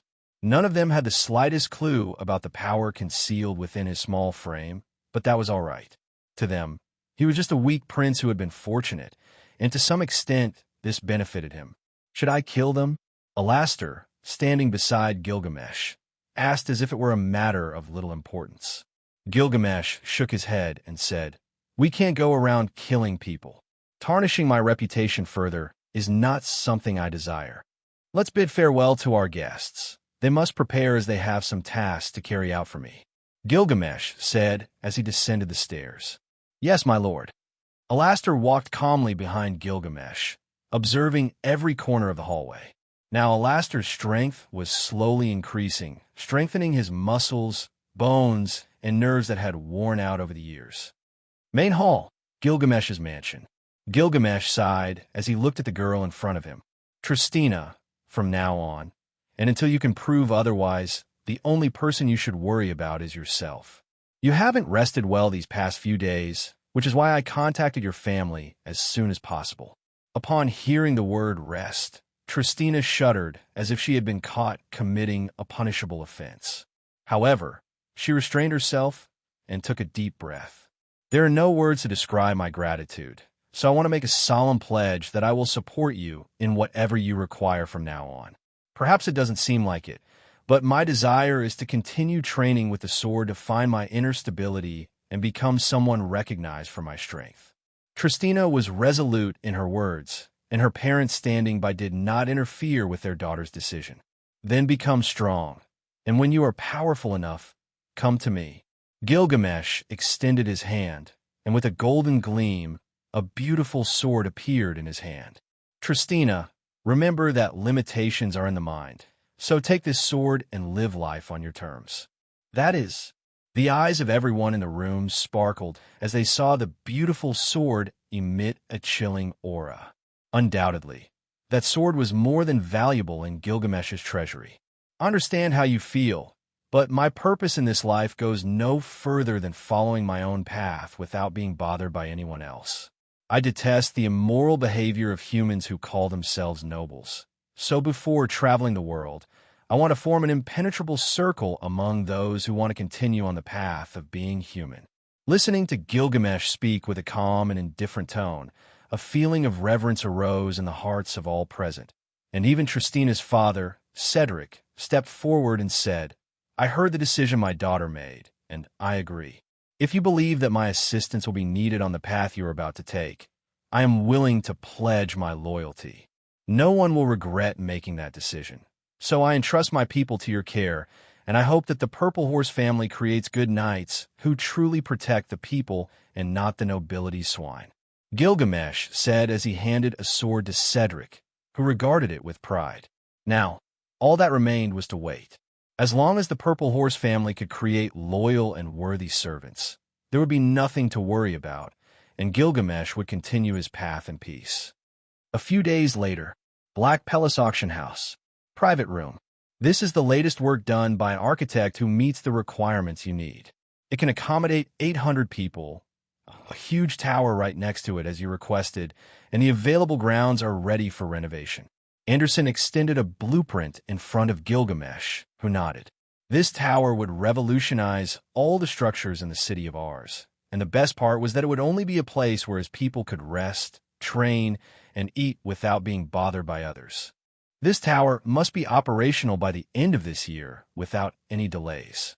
Ensure they receive good payment and that the materials are of the highest quality, Gilgamesh said as he looked at the construction, nodding in satisfaction. Anderson nodded.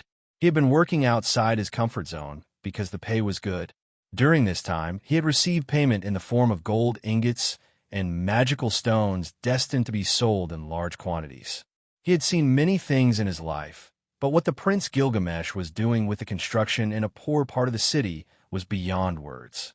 Not only did he want to establish a magic tower, as he called it, but also several schools and orphanages. Gilgamesh knew that buying all the slaves entering the capital of the Azura kingdom would cause him significant problems when it came to placing them. So there was no better way than creating special areas to house all these people. He knew this would upset the nobles, but eventually the city would be taken over by his innovative constructions, and he would be able to reform parts of his kingdom according to his interests. In addition to this, by controlling the slaves entering this kingdom, he could not only improve his servants, but also forge important ties with tribes, noble families, and villages that would be grateful for having their children return to their respective families. Of course, there were families that sold their children, and such slaves would be sent to the Purple Horse family to be trained in swordsmanship, while those who wanted to study magic would have the magic tower that was about to be built for that purpose. Furthermore, he needed a place that would be protected by his treasures where not just anyone could enter. This way that so-called human god could not exert his influence within his tower. By the way, Prince Gilgamesh, since many of the resources you've purchased are filling up the warehouses, do you have any special plans beyond all this? Anderson, despite appearing manipulable, was very observant and well-informed. Gilgamesh, who heard this, smiled and said, I already told you I don't care about the throne, but if my brother's factions continue to bother me, I wouldn't mind being a king in this world just to teach them a good lesson. I've heard that many families that haven't taken a faction in the throne struggle are interested in contacting you. Even many of the families supporting your brother were interested in you. As you know well, only knight families are of interest to me. Others wouldn't be of any use since the Purple Horse family handles everything. Isn't that enough? Gilgamesh tasted a delicious strawberry pastry and said, Isn't this world very vast? It is so vast that no normal person could explore it all, Anderson said with a nostalgic expression. At that moment, a series of footsteps could be heard from outside the room, and soon a sound came from the door. Who is it? Anderson asked, furrowing his brow. She's waiting for Prince Gilgamesh in his office, said a childish voice. It seems they're looking for you. Remember not to be too assertive with your words. She has a certain hatred for nobles. Anderson advised as he leaned towards Gilgamesh. At last, she has arrived. I wonder what kind of woman owns this auction house. Gilgamesh smiled innocently, but there was a dangerous aura in his eyes. As Gilgamesh entered the silent room, the scent of flower petals filled his senses, and the room's decor was filled with books, medicines, and many sheets covered in writing in a language he had not yet studied. I must thank you for such a reception, but this lack of respect is not something I can tolerate. Gilgamesh found no one in the room, not exactly where someone who receives a guest should be. Instead, the feminine silhouette was behind a long curtain made of dark fabric. You are much smaller than I imagined, Prince Gilgamesh. A woman dressed in white. Her delicate face carried a seductive tone, but was devoid of emotions. She had an air of arrogance, something that could be easily perceived. For Gilgamesh, who had seen beauties and goddesses, this woman had a normal appearance for which he would not gaze upon like any other man dominated by sexual desire. But what stood out most about this woman were her pointed ears, emerald green eyes, and the jewels that adorned her body. I was too polite with someone like you by showing my real face. I'm not known for this appearance, so I'm already being very considerate with you. At that moment, the bright eyes of this elf fell upon Gilgamesh. There was no lust or bewilderment like the noble swine of this realm, which surprised her greatly and also garnered her respect. The attractive eyes of this woman were evident. However, Gilgamesh remained standing, calm, comfortable, and with a breath as if there was nothing in front of him important enough to pay attention to. Gilgamesh, my name is Elaine, and I am the owner of this auction house, of which you have been an incredible customer these past few days. Elaine greeted Gilgamesh directly. Although her height was not balanced, Elaine was much shorter than usual. Therefore, she was not much taller than Gilgamesh already was. Gilgamesh nodded casually. Despite Elaine's unparalleled beauty, he was not moved by this gesture and, on the contrary, said, In my first encounter with someone of your kind, you are indeed a very beautiful woman. I was expecting an elderly lady in her twilight years as the owner of this auction house. Should I take that as a compliment? Furthermore, I must add that I deeply detest men. Elaine looked into Gilgamesh's crimson eyes, and certainly, this young man would be very attractive in the near future. If someone is beautiful as you says so, it's because you hadn't met me, or perhaps certain magical reasons prevented you. Gilgamesh said as he walked to a chair near the window. Like a pure diamond in Gilgamesh's eyes, this woman in front of him had captured his complete attention due to how intriguing she was. Tell me, Prince Gilgamesh, what are your intentions in coming to my auction house when there are better ones in this city? Elaine gazed at this young prince with a cold expression. What she hated most was nobles pretending to be innocent when they were the worst of humanity. Gilgamesh acted as if he didn't notice Elaine's attitude. He comfortably propped his feet up on the chair and looked at her, speaking sincerely. I want to own an auction house. Your auction houses were the right ones, so I plan to buy them and take control. The fact that I haven't severed your neck means I appreciate the workers here, so you can leave as soon as possible. The Black Pearl Auction House will no longer do business with you." Gilgamesh stopped playing around, and his eyes turned cold. "You must think that because of your great age, you know everything, but I have more years than you think, and you should be grateful to receive a compliment from me." As he finished saying that, several shimmering ripples appeared in the room, and chains like snakes moved toward Elaine and held her tightly. Elaine wanted to dodge those chains, but before she knew it, her feet had already been firmly bound, and no matter what she did, she couldn't free herself. She, a powerful elf who could defeat sword kings and evade the most powerful spells, had been subdued by golden chains from a 10-year-old boy.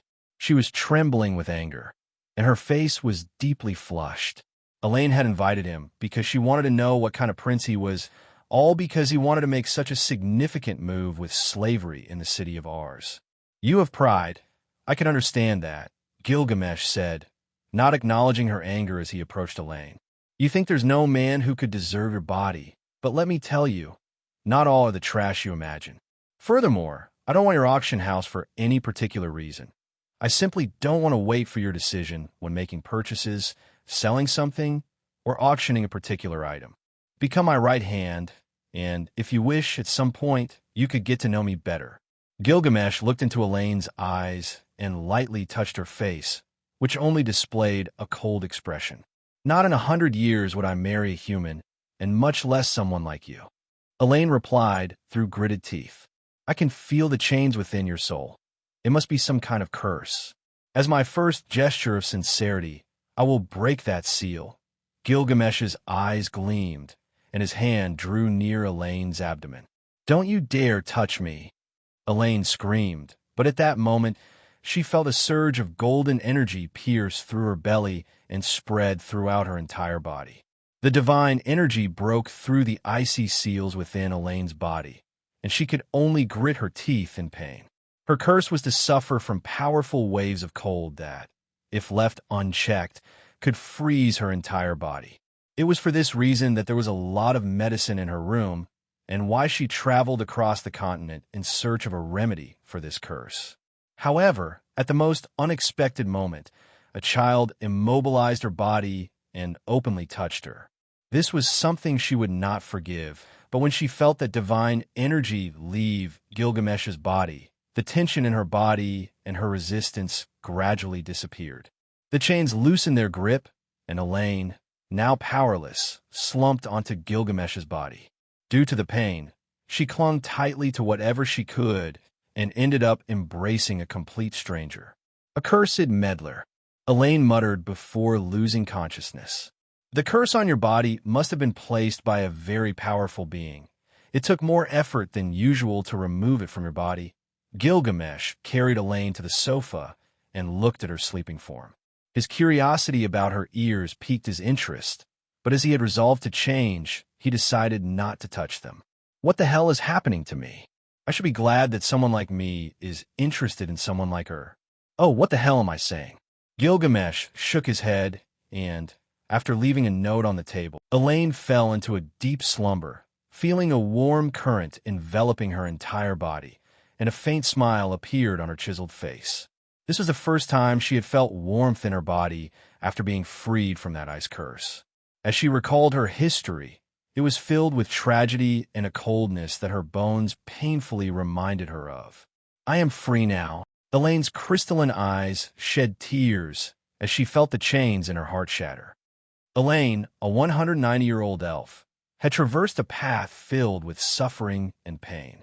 From her youth, she and her people had dreamed of exploring the world, traveling to unknown continents, and living unforgettable adventures. However, their dreams were soon tainted by the cruel reality they discovered. The revelation of the true nature of humans, demons, and other malevolent races changed everything for Elaine. Every day, they faced kidnapping attempts and attacks that turned into an endless nightmare. Trust in humans began to fade, and Elaine and her group decided to isolate themselves, moving north in an attempt to distance themselves from others for a while. In their search, they stumbled upon an ancient temple, a place that seemed full of promises. But they soon realized that the temple had other plans for them. Without warning, they were separated and thrown in unknown directions, like leaves carried by the wind. Elaine found herself trapped inside a crystal for over a century. No one came to rescue her, and her heart filled with bitterness as she remained a prisoner in her crystal confinement. Finally, the crystal shattered, setting her free from her imprisonment. But her freedom came at a high price, a curse that would torment her forever, known as the frozen body of the Moon Maiden. This curse froze her body during the nights without killing her, condemning her to a tormented existence. Could she ever embrace someone at night? Could she ever have a child? The answer was no, for her curse grew worse with each passing year.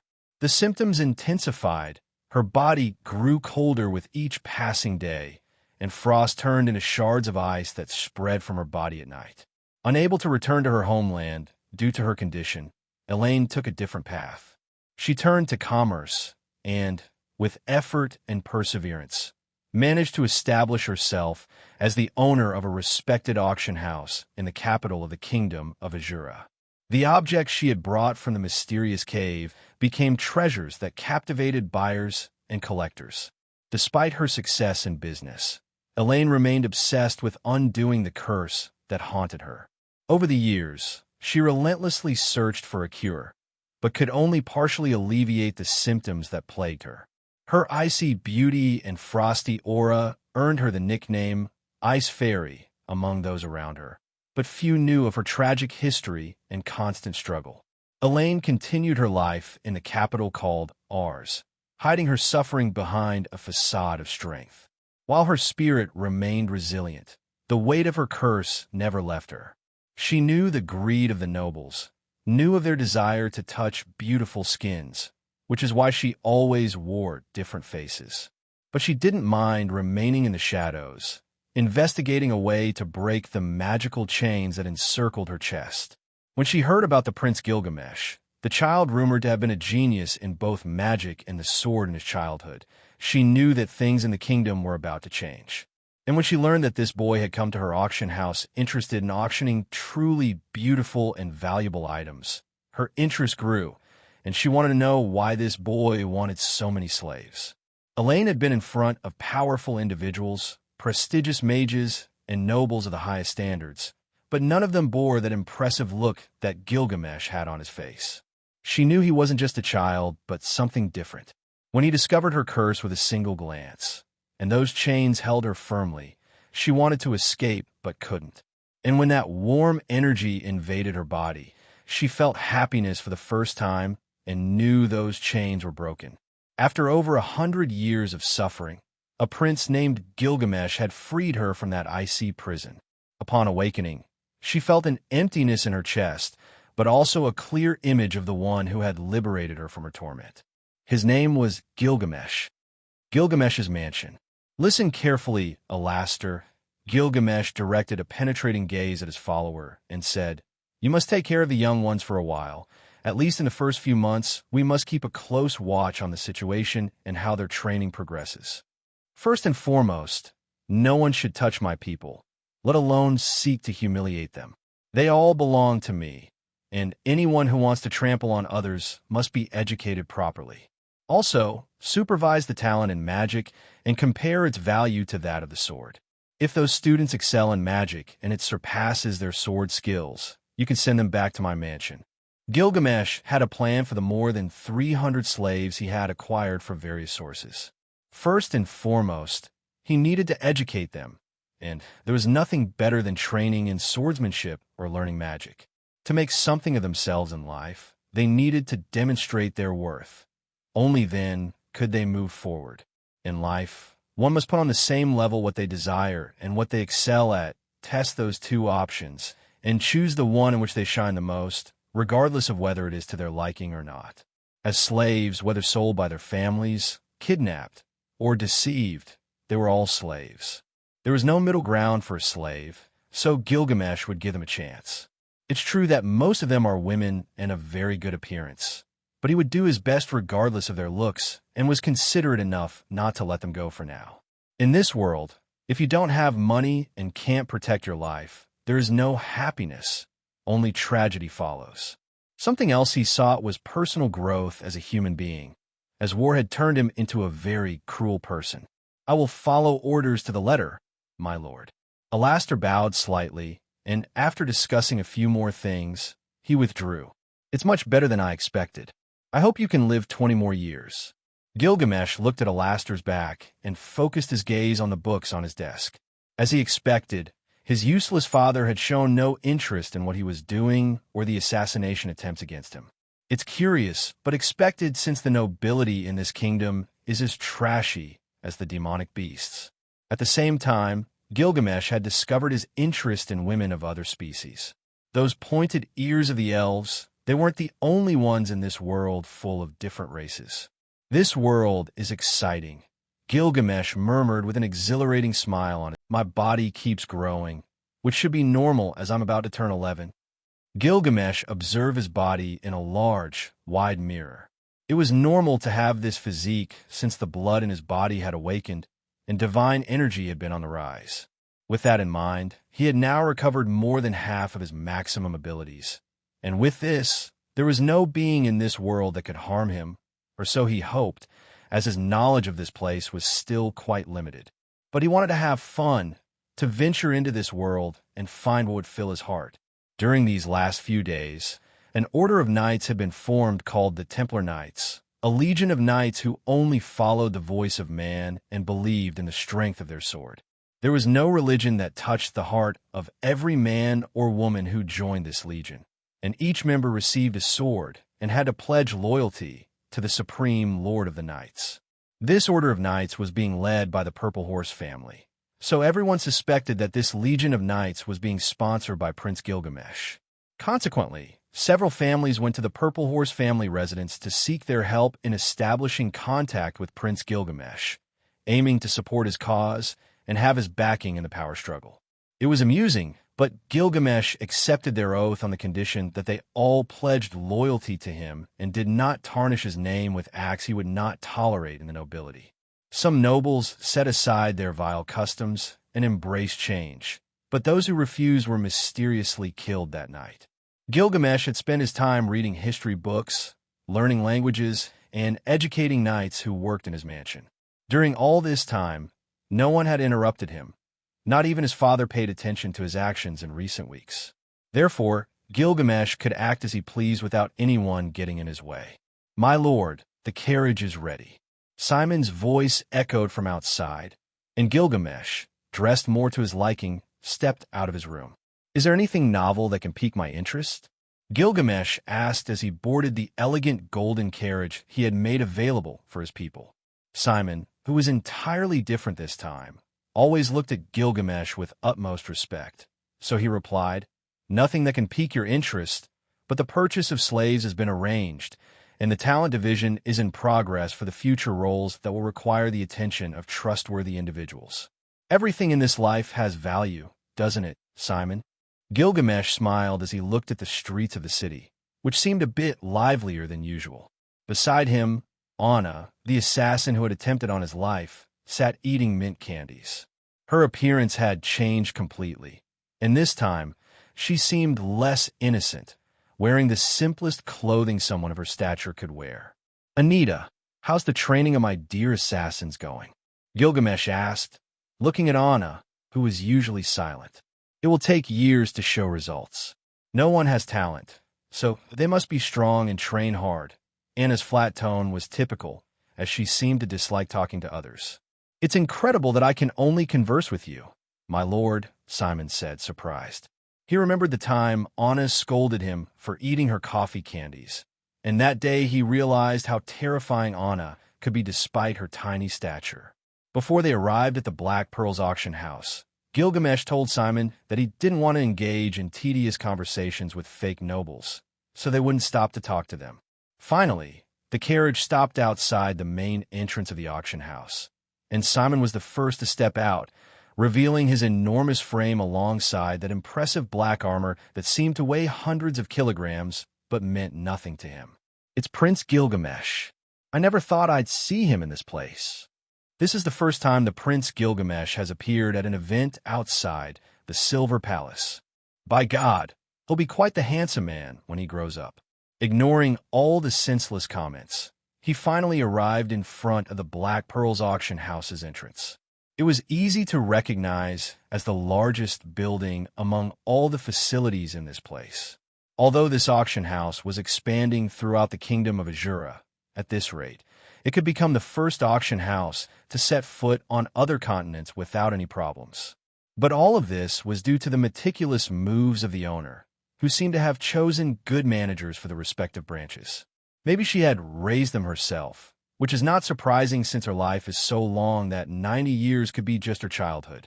Although this auction house never interfered in politics, they held great power because of the special items they auctioned. Neither royalty nor nobles dared to touch them, as they had all silently agreed not to lay a hand on the auction items from this house before they were auctioned. Upon entering the auction house, Gilgamesh noticed that there were already many people inside. The entrance hall of the Black Pearl's auction house was very large and beautifully decorated with heroic paintings depicting different types of creatures and magical races, some of which had delicate poems printed alongside them. The entrance hall was divided into 3 parts. In the front, there was a massive door leading to the auction room. To the right, there were stands leading to private lounges where individuals from prestigious families could attend the auction. Finally, to the left, there were stands leading to reserved rooms for the staff of the place. "My lord, I will find someone to guide us," said Simon, who was the only companion of Gilgamesh within this place. Gilgamesh nodded and watched as Simon navigated through the crowd toward the counter where the receptionist was stationed. After exchanging words, the receptionist looked at him and immediately rushed to the left of the stairs. A moment later, a sturdy woman dressed in a fitted men's suit descended the stairs on the left side and approached them. "Prince Gilgamesh, welcome to our Black Pearl's auction house. My name is Sarah, and I will take care of you until Elaine comes to visit," Sarah said with a respectful smile. "Where is Elaine?" "She asked for your forgiveness, but she had a meeting with some special guests and said she would be with you before the auction begins." Sarah breathed coldly when she saw Gilgamesh's gaze fixed on her, like a dragon questioning the decisions of its creations. Gilgamesh recognized this woman as a beastkin girl, and the strength concealed in her robust body was admirable. Most likely, she was at the level of a sword king, something not easily achieved. "My apologies for my rudeness, Miss Sarah." Gilgamesh spoke formally, though his expression didn't quite match his words. "As far as I'm informed, this is your first visit to our auction house, and you're possibly one of the participants, correct? Then, please follow me to receive a welcome gift." Sarah was now a bit more composed, and simply carried out her duties as respectfully as possible. Gilgamesh was intrigued by this welcome gift. No one had mentioned it before, even though he had been to this place repeatedly. Having nothing else to do before the auction, he simply said, "Very well. Then, please follow me." Sarah extended her hand and walked towards the left side where none of the other customers could enter. Many of those in the vicinity turned their gaze but remained silent. They had heard the rumors, and confronting Prince Gilgamesh, who seemed to have a penchant for killing, would not lead to anything good. Upon entering the room, presumably meant for Elaine alone, Gilgamesh walked to the front and saw numerous seats prepared, with people already waiting for everything to commence. His eyes inspected each of them, and after a while, he returned to a nearby armchair and reclined. Simon, who was in charge of security, sat at the back of the room and closed his eyes to meditate. Seconds later, Sarah approached and said, "The first gift prepared for you is a magical crystal sword. This sword was found by my lady, and she prepared this gift for you. Since it's a complex sword to control and incredibly beautiful, Elena decided not to sell it to strangers." Gilgamesh was surprised by this gift. It's worth noting that there weren't many weapons in this world that mattered to him, but he was impressed by this crystal sword that resembled ice. The texture, coldness, and feel were worthy of belonging in his treasury, so having satisfied his tastes, he condensed a bright ripple and stored the sword. Sarah, who was about to present the next item, was surprised when she saw that golden ripple and how Gilgamesh stored the sword. Without saying a word, she took out the next item and said, "Next is a bottle of honey wine. This bottle has a history of over 100 years and is one of the most exquisite ones you can find in the central continent." "Oh!" Gilgamesh exclaimed when he saw the dark glass bottle placed next to him. He examined its size, and his expectations soared. "It seems Elaine did her research well. I'll accept this gift as well." The next item is the simplest one. With this, you can bid at the auction without the need to speak. Sarah produced a red button and placed it on the table beside Gilgamesh. She then explained, "You just need to press it to raise your bid. The room you are in is called Room 0, so you will be identified by that name. You can go now. Don't bother me until my dear Elaine arrives. Tell her that if she doesn't show up before the auction starts, I'll destroy this place," Gilgamesh said in a sarcastic tone with a smile directed at Sarah.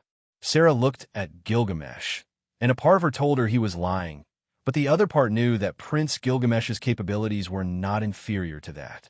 Therefore, she nodded and said, "Then I shall take my leave. If you need anything, you can mention my name, and I will appear. Thank you for your services." Gilgamesh waved his hand, and after Sarah left, he took a golden cup from the gate of Babylon and poured himself a glass of honey wine. The color of this wine was golden, with subtle sweet aromas that gave Gilgamesh a different impression compared to the wines he was accustomed to. After pouring himself a glass, he took a light sip. The alcohol was smooth, the palate feel was gentle, and it definitely made it into his top 10 favorite wines, but it couldn't surpass the godly wine he had in his reserves. "A pity. I thought it would be better, but it's not bad."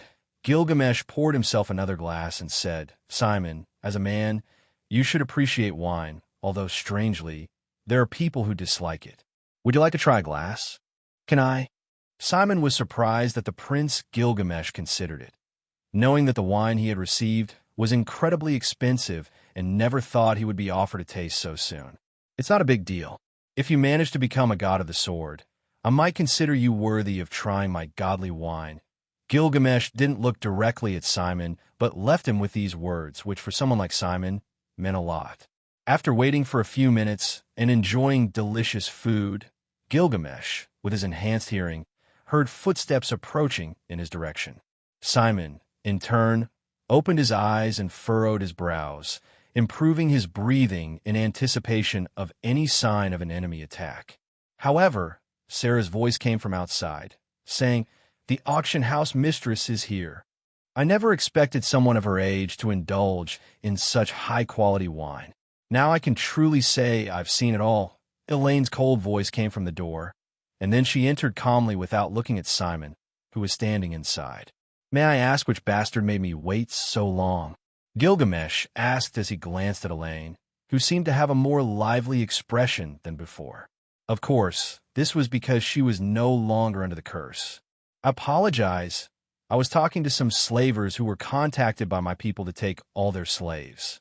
Since you want to take control of all the slavery that enters the city of ours, I have to handle these trivial matters." Elaine showed more respect than the last time, but her comments remained provocative as always, something that didn't displease Gilgamesh.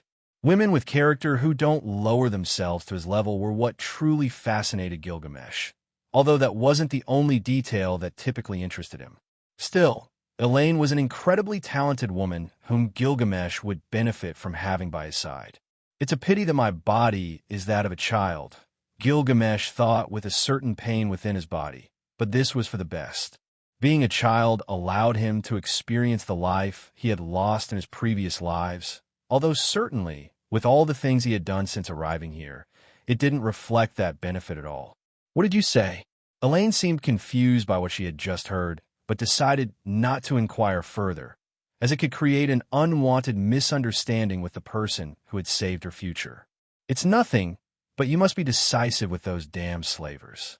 If they don't respect the normal price, if they decide to ignore it and sell slaves within seconds, they will be killed in a single night. At the same time, the slaves that were purchased will be taken from the buyers, and the buyers themselves will also be killed. If others were to say such a thing, she would despise them for uttering such words with their mouths. However, Elaine looked at Gilgamesh's incomparably calm expression, and his tone of voice demonstrated confidence as he uttered the most arrogant words in the world. Of course, this was not something to admire, but something to fear.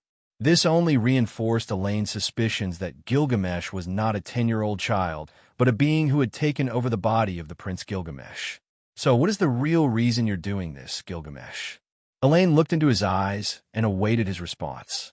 This time, she didn't want a random answer, but a genuine one to determine if it would be worth following someone like him. I suppose I'm bored.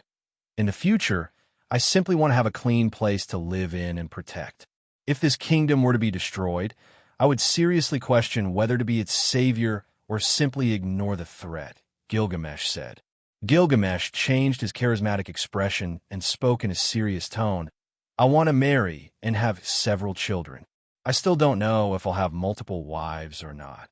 I'll simply travel the world and, at the end of my journey, build a place where I can live undisturbed and die like a simple human. You could be one of my wives.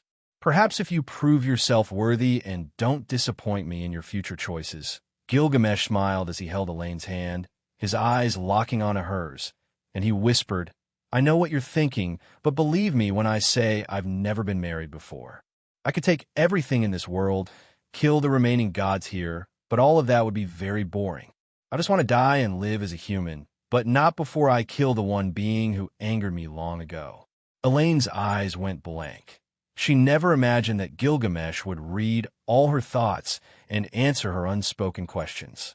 With those words she had just heard, he confirmed many of the things she had been pondering since Gilgamesh freed her from her curse. Don't worry, I can't read thoughts, but I can read your face. So let me ask you a question that will decide whether I accept you as one of my future aides. Have you ever encountered God? Gilgamesh asked with an emotionless expression. If she says no, he will still know the answer without her needing to be honest.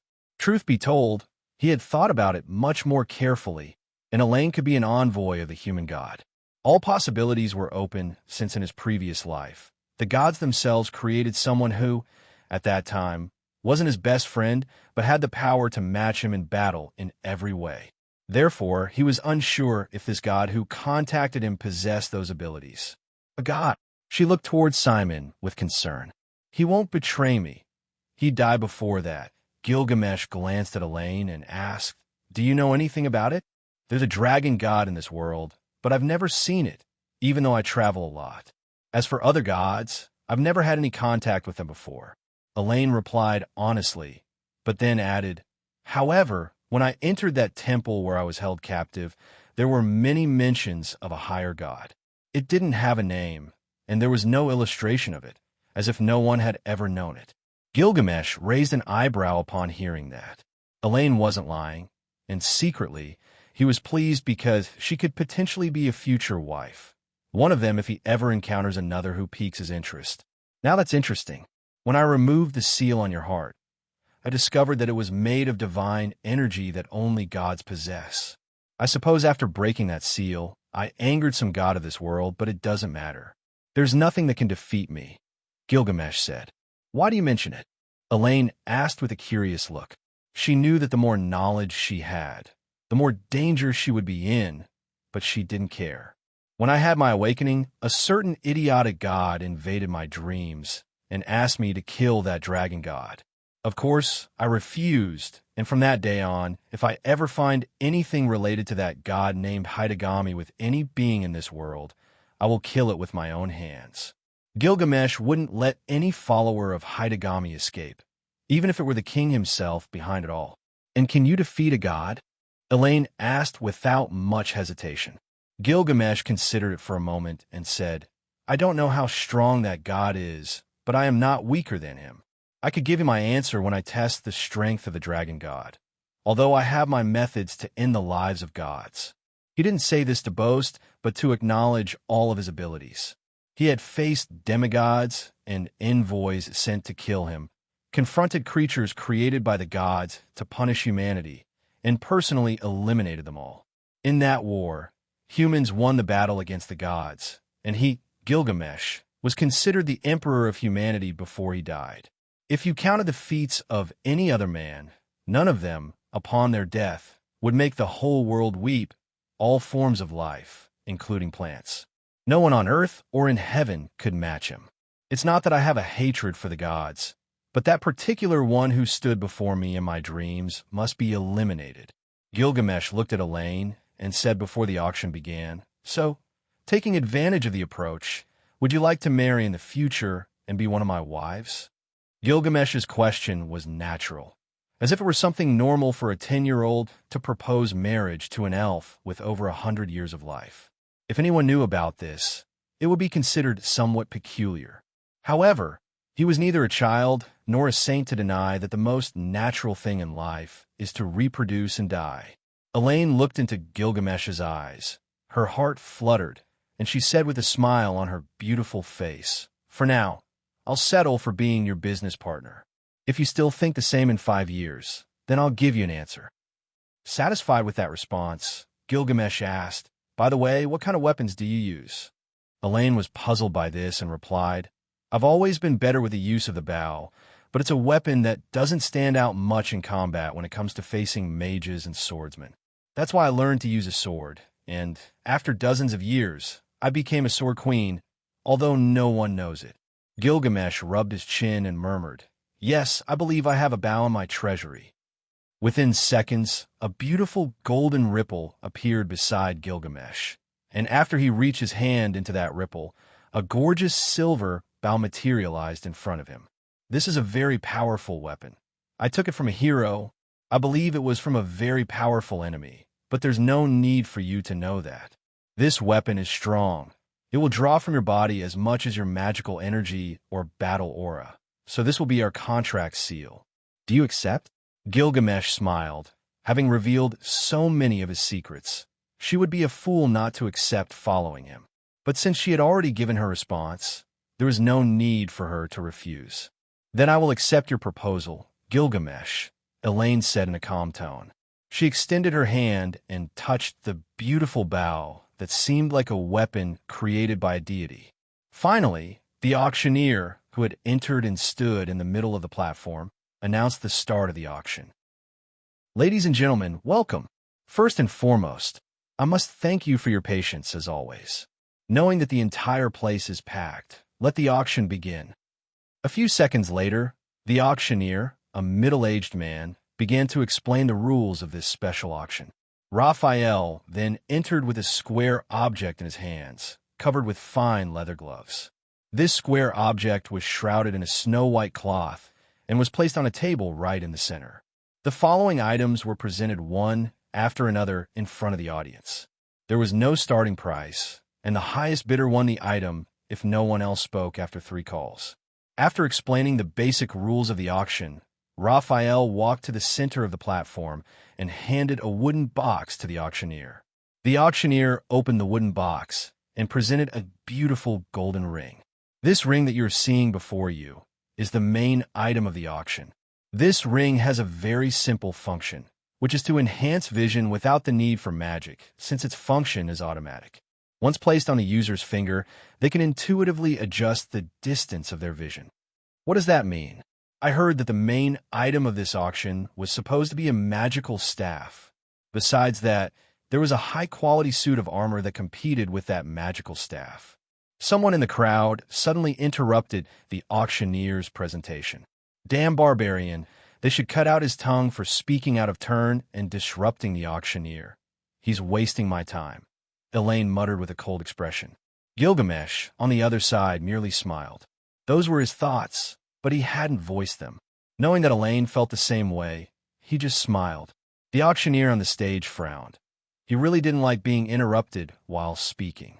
"We don't usually showcase the items being auctioned, but since you can now see the items, you'll be able to view them before the auction starts to obtain them.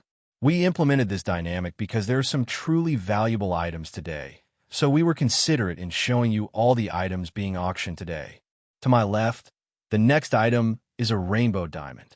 This rainbow diamond, aside from being beautiful, enhances the concentration of those nearby, and if used for magical purposes, it could create a powerful item if worked on correctly. When the beautiful rainbow crystal was displayed, all the nobles in the private rooms exclaimed with excitement. After all, it was a powerful magical item that could be used for various purposes, with one of the most important being research. Any young mage would be grateful to have a magical item that helps with learning. So this, along with the ring, would be among the most desired items among all the impressive offerings. Since this crystal could even be used to make a magical staff, everyone in the crowd burst with excitement. Incredible! I must get that item no matter what. I'm sure I'll surpass my limits if I get that magic stone. I must buy it. Please, everyone, remain calm and remember that each item will come in its own time. So stay calm. At that moment, the first item of the auction was presented to everyone, and it was a sword that Gilgamesh had chosen to sell. Although there was nothing extraordinary about it, it could withstand powerful enemy attacks. To Gilgamesh's eyes, this sword wasn't worth much as it didn't have any remarkable features. But for other people, this sword was actually a treasure that only an emperor of the sword could wield. As for the impressive presentation by the auctioneer, Gilgamesh didn't pay much attention to it, as he was engaged in conversation with Elaine about the most powerful men and beasts. But as time went on, it was the auctioneer's presentation that made Gilgamesh lose interest in having come here. What surprised him even more was that this seemingly simple sword, which started with a few interested parties, eventually caught the attention of the truly wealthy in this place. Finally, one of the nobles in a private room bought the sword for 40,000 Azura gold coins. That amount was astronomical for commoners who rarely in their life touched an Azura gold coin, let alone 40,000 coins of that level. The second item auctioned was a silver armor with both magical and physical defensive attributes. Gilgamesh, who was selling all these items, was not interested in the slightest in watching this scene, and the armor was eventually sold for 23,000 Azura gold coins. When the third item came up for auction, it was a bracelet that created a defensive shield around the user capable of defending against king-level spells, and the starting price for this item was 1,000 Azura gold coins. 15,000, 18,000, 25,000. The auction had just begun, and the bids came in immediately. Elaine, do magical items usually sell for these kinds of prices? Gilgamesh asked Elaine. Elaine stared at the magical item on the stage and said, items like these magical ones are not typically manufactured frequently, let alone sold in this type of auction. Creating such items usually requires many valuable materials, and it's not always a successful endeavor. Immediately after, Gilgamesh looked toward the next item that he hadn't put up for auction and became interested. That next item is interesting. Is it a fruit box? Is there anything special about it? They are magical fruits, often beneficial for healing wounds and providing mages with increased vitality. Moreover, consuming them accelerates mana recovery, and the best part is that they are delicious. Elaine explained with a slight smile on her lips. At that moment, the price of the previous item reached 45,000 Azura gold coins. Hello, everyone! As we wrap up this video, I want to share a quick note. I have a Patreon account. If you'd like to support me and enjoy on-demand audiobooks, you can become a Patreon member. Alternatively, you can check out my Google Drive link, which has 500-plus novel audiobooks available through my Ko-fi or Patreon shop. I appreciate your support.